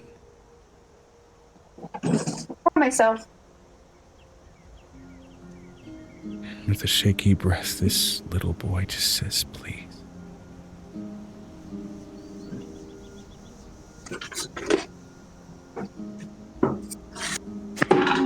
Hold on.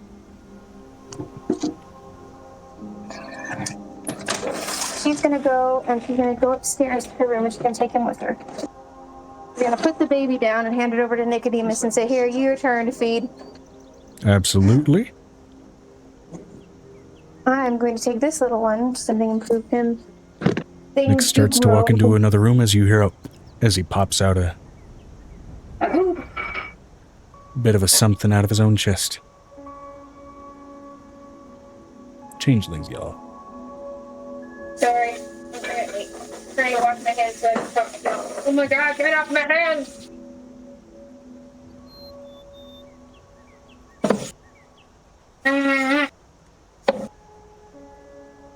What? I'm back. Sorry, Welcome I had that oil that you have to put on things in my hands. Yeah. Oh, what a miss. I love being a wheel owner who has to fix the wheel every single time right now. So love my life right now. So greasy. I can't tell if that's sarcasm. It is sarcasm. It is absolutely Because sarcasm. I didn't know how to lift things. Alright, so Angel's going to take him. What could prove to you, in your mind, that the world had changed? That this was real? What was your favorite comic book when you were a little kid? When you were in the real world, what was your favorite story?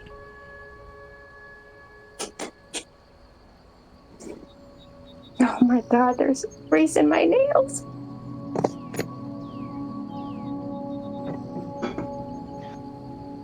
That's what she asked this little boy. What was your favorite storybook, favorite superhero?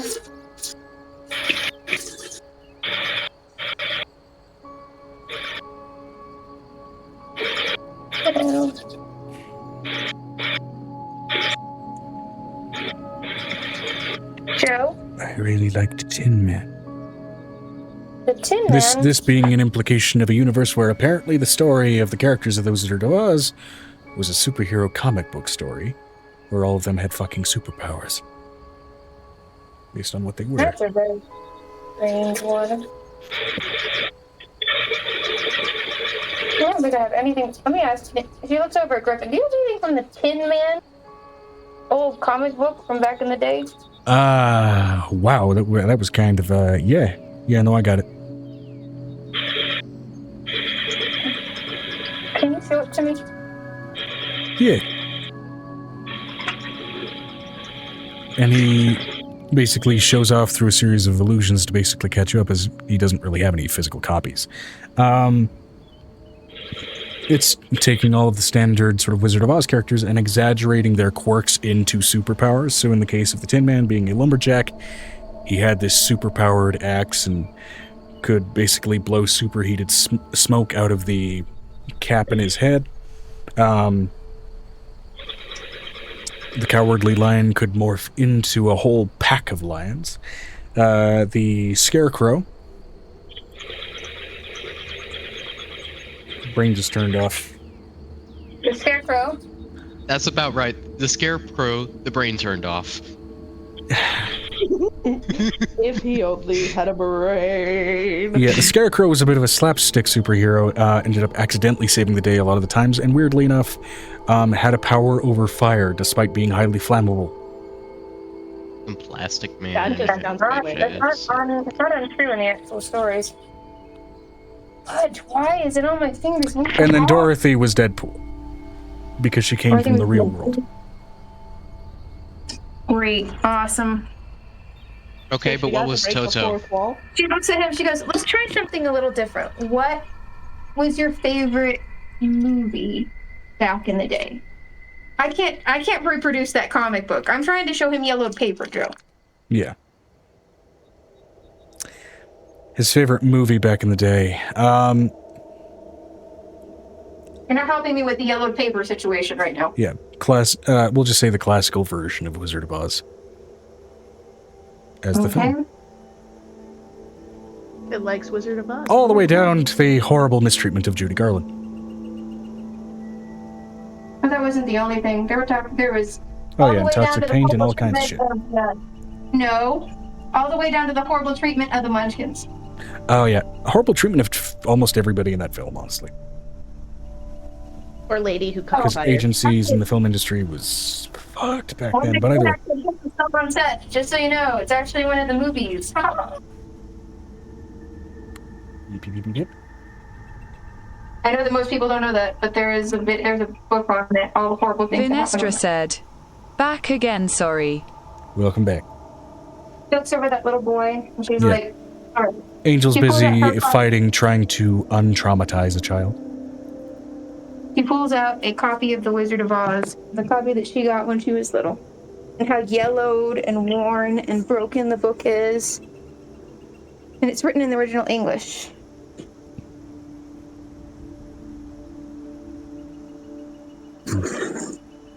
And it has what year stamped on Like it? 1968, considering Griffin's a weirdo. 1 year away from perfection, I couldn't find the later copy. God damn it. I know somewhere on this planet there's probably a first edition that's yellowed to all get out, but this was my first copy.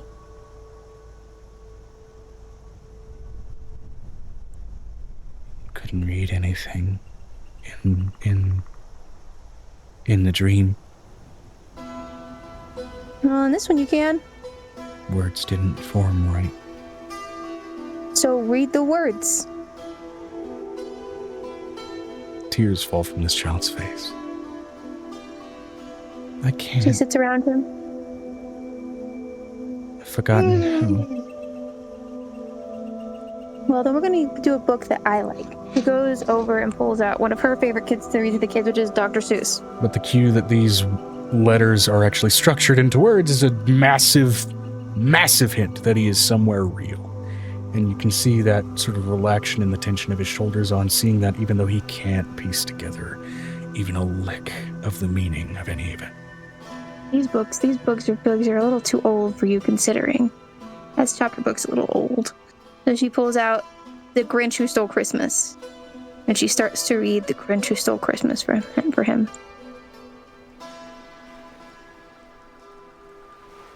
And she finishes the book and she looks at him. What did you learn?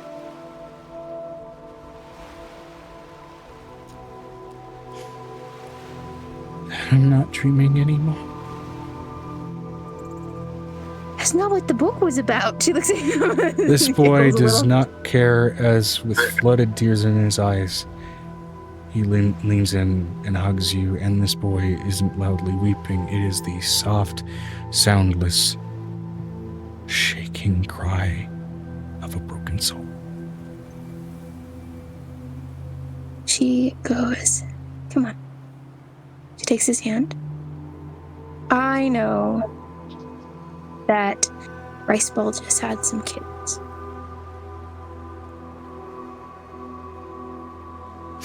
So I'm going to take you over to see them because they're just about to be finished being weaned. And you are going to pick one. Okay.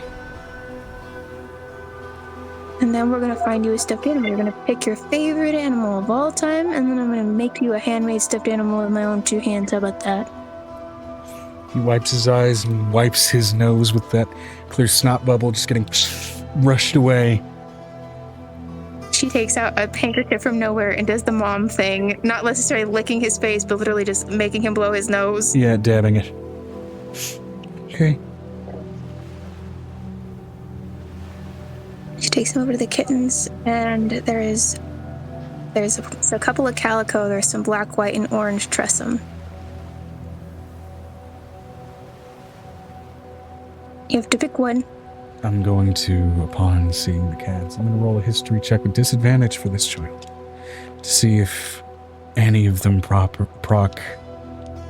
a memory of a time long forgotten, what kind of cat he used to have.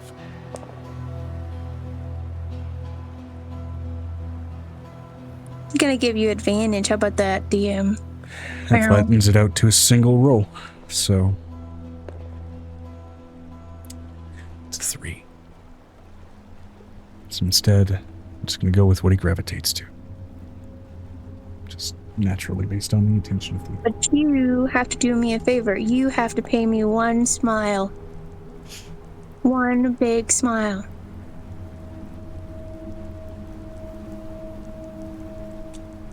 He's barely listening to you as he picks up a small Siamese cat. The touch of that soft fur and that gentle, innocent life. Well, I'm going to guess it's magical, and they're able to produce multiple types of cats, considering they're orange and white. Yeah, that's one thing that's a little weird. There wasn't one in the batch. Where the fuck did this thing come from? And then you're only just barely able to catch it because of your magical experience? You watch a pearlescent shimmer to this thing's fur that this kid is not noticing, and it looks to you with eyes that look not entirely feline, and they seem to be slightly shifting in their color. This is possibly a fae of some nature that snuck into this ship. She's looking at the fae with the glare. Fae looks to the kid, looks to you, looks to the kid, and shrugs.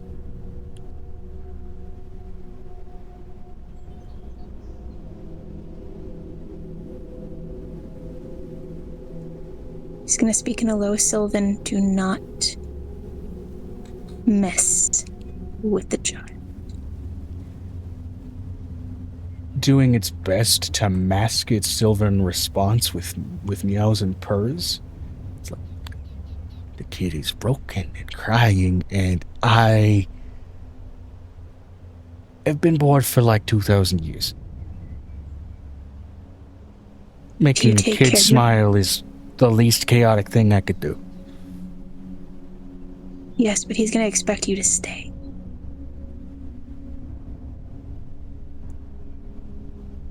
I've been stuck in a feline form, which means half of what I do anyway is lounge around and not give a fuck. I have no problem with that. The Fae is like, I'll be a cat, I don't care. Come on. I'm going to trust you, but you don't get to take his name for yourself. Look, I already lost one Fae deal. I know what kind of company I just snuck into. I'm gonna make a kid smile for a few years. Okay. She looks at the little boy. I'm going to trust you with this one. Okay. What is your name? She's going to say it in Sylvan. And it's a name I can give. A name I can give him. Let him come up with it himself, because my actual name I no longer own. Oh. Damn. What's the first red flag? Like I said, I lost a pay deal.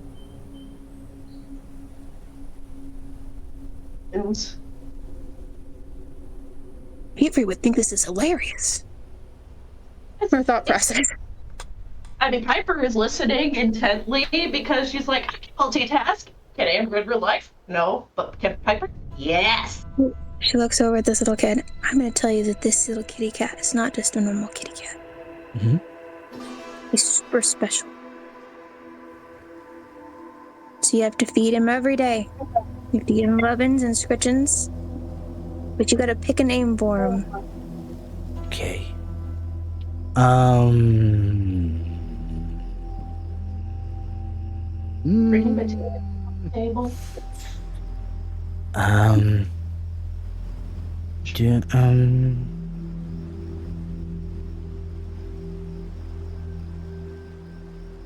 Depending on her pattern, Spot, because he's got a big spot on his face. Oh.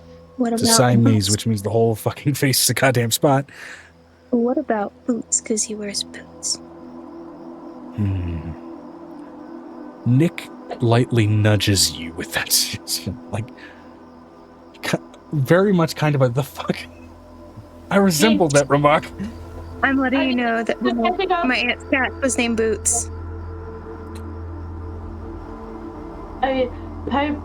Also, the first cat I ever found out I was allergic to cats with. Ah, boy.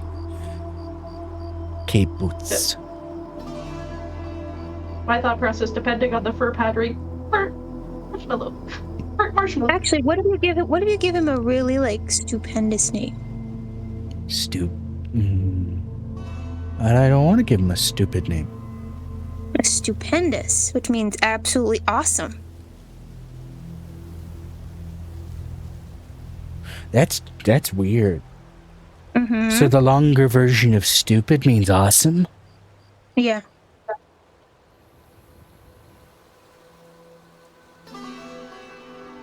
It's so stupid, it was stupendous. So, if you're really stupid, then you're actually awesome.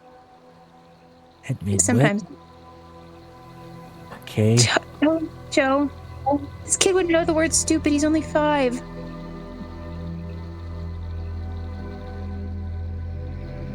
He's 5, but he's been locked into simulation for 10,000 years. Don't ruin the immersion for me.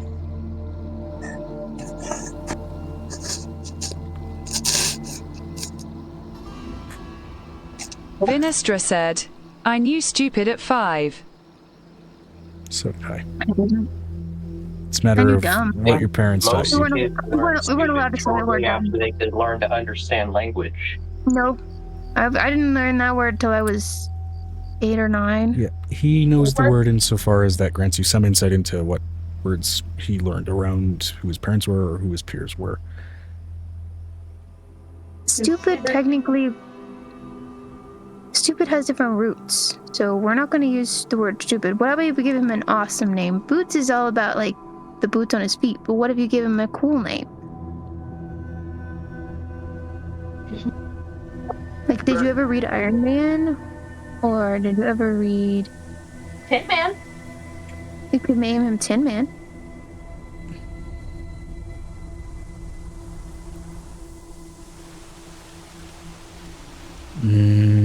I'm gonna name you Toto. In the comic book, Toto could turn into this giant, werewolf. I bet you he could turn into a giant werewolf if he wanted. Scared the Wicked Witch all the time. She's like, oh, I'll get you, my pretty, and you're little. That's not a little dog. Oh, no.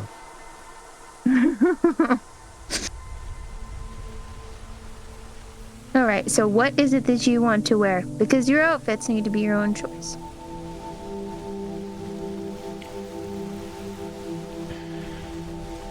You see what everybody else wears. Yeah. I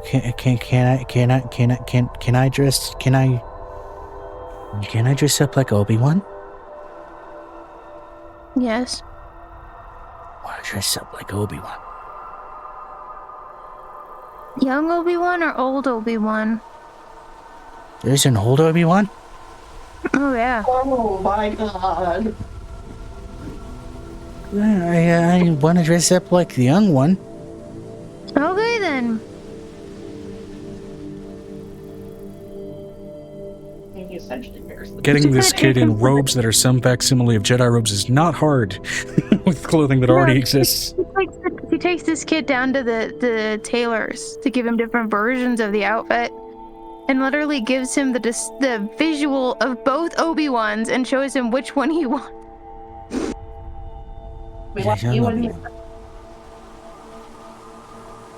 What's the young one? Yeah. It looks cooler. Ewan McGregor. Yeah. Vinestra said, "Is it Battle Obi-Wan? The robe only Obi-Wan?" It's Star Wars Episode 1 Obi-Wan, which means this kid was exposed to Jar Jar and liked it. Oh god. So This kid doesn't even know the name Alec Guinness. She looks over him and basically just kisses his forehead. You are going to be an amazing person. Have you had any weird things like sparks coming from your fingers or the water turning cold? Or I've had the water turning cold usually when I get in a bath that cools down. no, I'm like turned to ice. No. She looks over at Griffin. Griffin, I know that some magic kids don't show their magic early, but can you help me here? Sometimes they're just not magical until something crazy happens that makes them that way, but if you want me to try and read for it, then sure. Yeah, because you're better at it than I am, and I'm not human. Okay. Griffin is going to try both a detect magic and just a general arcana check. So...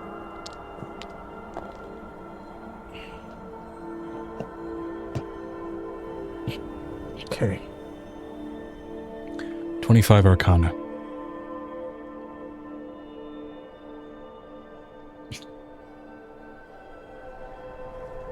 Oh, man. What? Oh, man! I don't like the sound Don't of that. say that! This kid's entirely normal.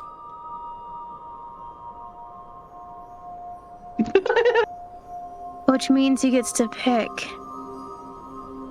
Then you get a mental connection with Griffin. Not to freak you out. Makes sense what this kid was around, though. He is shadow touched. Player wins. Like Shadowfell. He nods, which this kid was in a tank for however long, in close proximity with a couple of suspended revenant braids.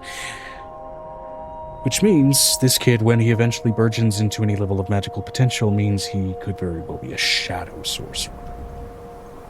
Which means a lot there's of no wrong with death-focused magic. Well, there's nothing wrong with that. We got kids Not that as long are as deaf. he fully understands the implications of that magic and the breadth of right and wrong when it's in use, yeah. She looks over at... And as a benefit, he can, once he gets powerful enough in it, summon himself a nice little shadow pet. It's not very little, and not very At all. nice. Looks over at Tatsu, who's talking to his girlfriend, considering she's visiting. Yeah. He gives him a long look. He gives you a long look and turn, cocking his head and narrowing his eyes like, what? How would you feel about helping a shadow touch child? Is he showing signs yet? Not yet, but we're gonna eventually show signs when he gets mad or has a big reaction for the first time. Or has his first tantrum after getting back in touch with reality. Yeah, I'll keep an eye. Smart cookies. I'm going to introduce you to the best older brother you're gonna have. Okay. She takes his hand. Takes him over to Tatsu. Tatsu, I need to remember what his name is, Joe, because I've asked you 3 times in this episode and you've avoided giving me the name. Oh shit! Hold on. I've avoided giving you the kid. Hold on. Yeah. For this one, the one that you adopted for yourself, that's Kellen. K-E-L-L-E-N. Kellen Beck. Kellen? You get to choose if you want me to be your mommy, just your mommy always. Yeah. And you get to be... Then I'm gonna give you a second last name. Does that work okay? Okay. Your last name is gonna be Mochizuki Whitehorn, okay?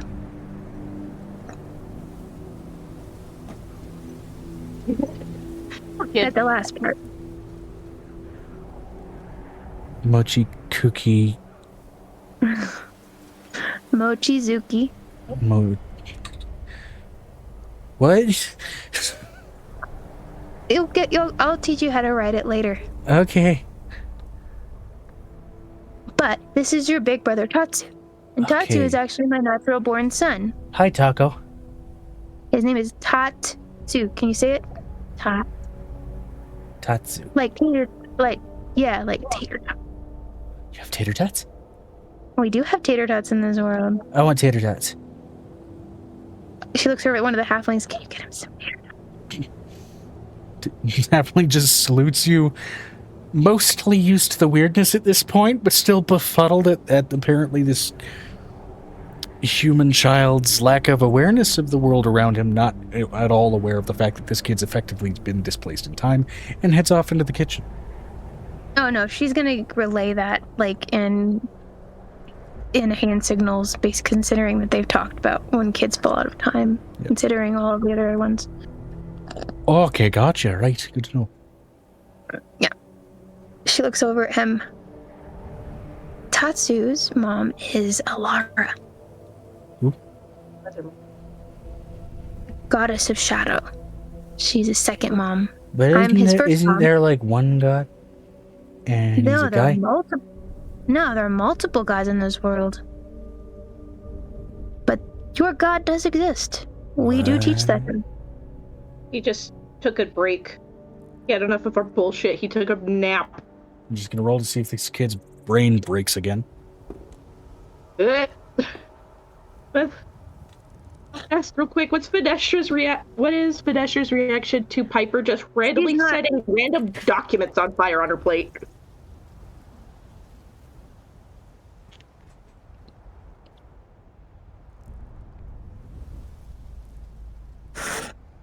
She's literally looking Vinestra over. said, her reaction is not there. She's not there. She's still in the tunnel. Okay, I do. Waiting and guarding. She's worried that that's going to affect it. She's not necessarily wrong. Guarding it isn't necessarily a bad idea. She looks over at this little boy. Your brother Tatsu is going to tell you about his mom. And all the other gods. Okay. If you remember, back in your time, there used to be other gods. There was Allah, and there was... What? Yeah, there were other gods. There were the Norse pagan gods, which are still around, considered around. There was What are those? Odin. Oh yeah, I know Odin, Odin from Marvel. No, Oh, like no, no. Those Mjolnir. are actual gods. Like Thor? Like Thor. Thor pokes his head out. What's up, Mom? Not you! One of the children does not believe that there were other gods in his world. How old's the kid? Vinestra said, 5. there was also God, Yahweh, Allah. Yahweh, Allah. That's not even getting Which into way? Hindu god. Somebody was. He was in just there got for happy too with his long. education. No, he was cooked. There's too much cooking going on there. That's what happens when you leave a child in the slow cooker for 10,000 years. She looks over at her son. I'm going to entrust this to you. And to the other siblings. Yeah. Because we're real far gone. And she's going to say that to him mentally. Your brother's going to teach you a couple of different languages and a couple of things to understand, and you're going to need to pay attention, okay? But you're going to go to school 2 weeks from now, because I'm not going to trust you at school for 2 weeks. One thing. Tatsu goes up to your ear. I'm going to suggest you bring this kid to Mercast. And here's why. Mm-hmm. The human brain, especially back then, only had a capacity for like 500 years of information. This underdeveloped brain stretched way past that, and I'm like, that man that you brought back, this kid doesn't seem like he had any implants to be able to stretch that at all. This kid's operating off of a fragmented everything in his brain. He's been deep fried. Okay, well, I'm gonna go take a trip for an hour or two. Because I know the minute we hit the city, it'll fix it. And then come back. And then we'll come back. She looks over at Piper. Hey, Piper, can you accompany me in case he completely KOs on me on the way there? Considering he is, as she mentally touches him, shadow touched, considering the Shadowfell is not something we want breaking Piper up here. You just see Piper with her reading glasses. Huh? There's a small pile of ash right in front of her. Dude, are you still focusing on going back down here in a minute? Yes. Would you mind going with me? Open. I have discovered I can open thumb scanners. Okay, I get that you can open any thumb scanner. Can you help me for a moment? I just need you for like an hour. You want to come with me? Because I need to take this child to Mercast and make him sleep there for like an hour. And this is the moment you see her read the contagion one where she's like, oh, absolutely not. Just sets it on fire. Piper. Sure, because I need a break after that one. I need a break after that one. Yes, there are multiple places like this on the planet. I am only scared when we go to the Rested Peaks because of what happened to Avery. That was what we found. What we will find. Yes. So. Okay. The player needs to go to bed. Okay. What I'm tempted to do here, given the now lateness of the hour, we start the session with the Mercast visit. Okay, because it's not going to be a long one. It's literally just to get this pop in, give a nap, pop back up. Yeah, it allows me to properly prep it and give it some color to the scene, you know what I mean? No, nobody else has seen Mercast. We haven't even taken Avery to Mercast. That's why my whole goal is to grab Avery on the way. And Venestra. Would it be safe for Venestra? Wait, she went to the one in Feywild. Might be fine. Okay. For Venestra, she's a foreigner, but that doesn't mean that those realms will react in a hostile fashion to her. They're just condensed holy places. I was thinking about her stuff. Avery's the one with the disease and the scars. No, but Venestra's the one that's kind of undead. It's a reflavoring of a warlock pact. It's not strictly that. It's something else. Oh, okay, then she's fine. Yeah. Also, she was fine when she went to the Fey version of Mercast, which is Capulet. She should be fine. I mean, she also was in the Ormer version. Vinestra said. And Vinestra wouldn't go right now, and Vinestra isn't undead. She has augments to her souls. Right. Reskin of the warlock pact. Just using that as the baseline for a lot of the mechanics. Either way. You know what? In honor of the person who... Oh god, that was 3 weeks ago. The person who raided me 3 weeks ago. Huska. They're busy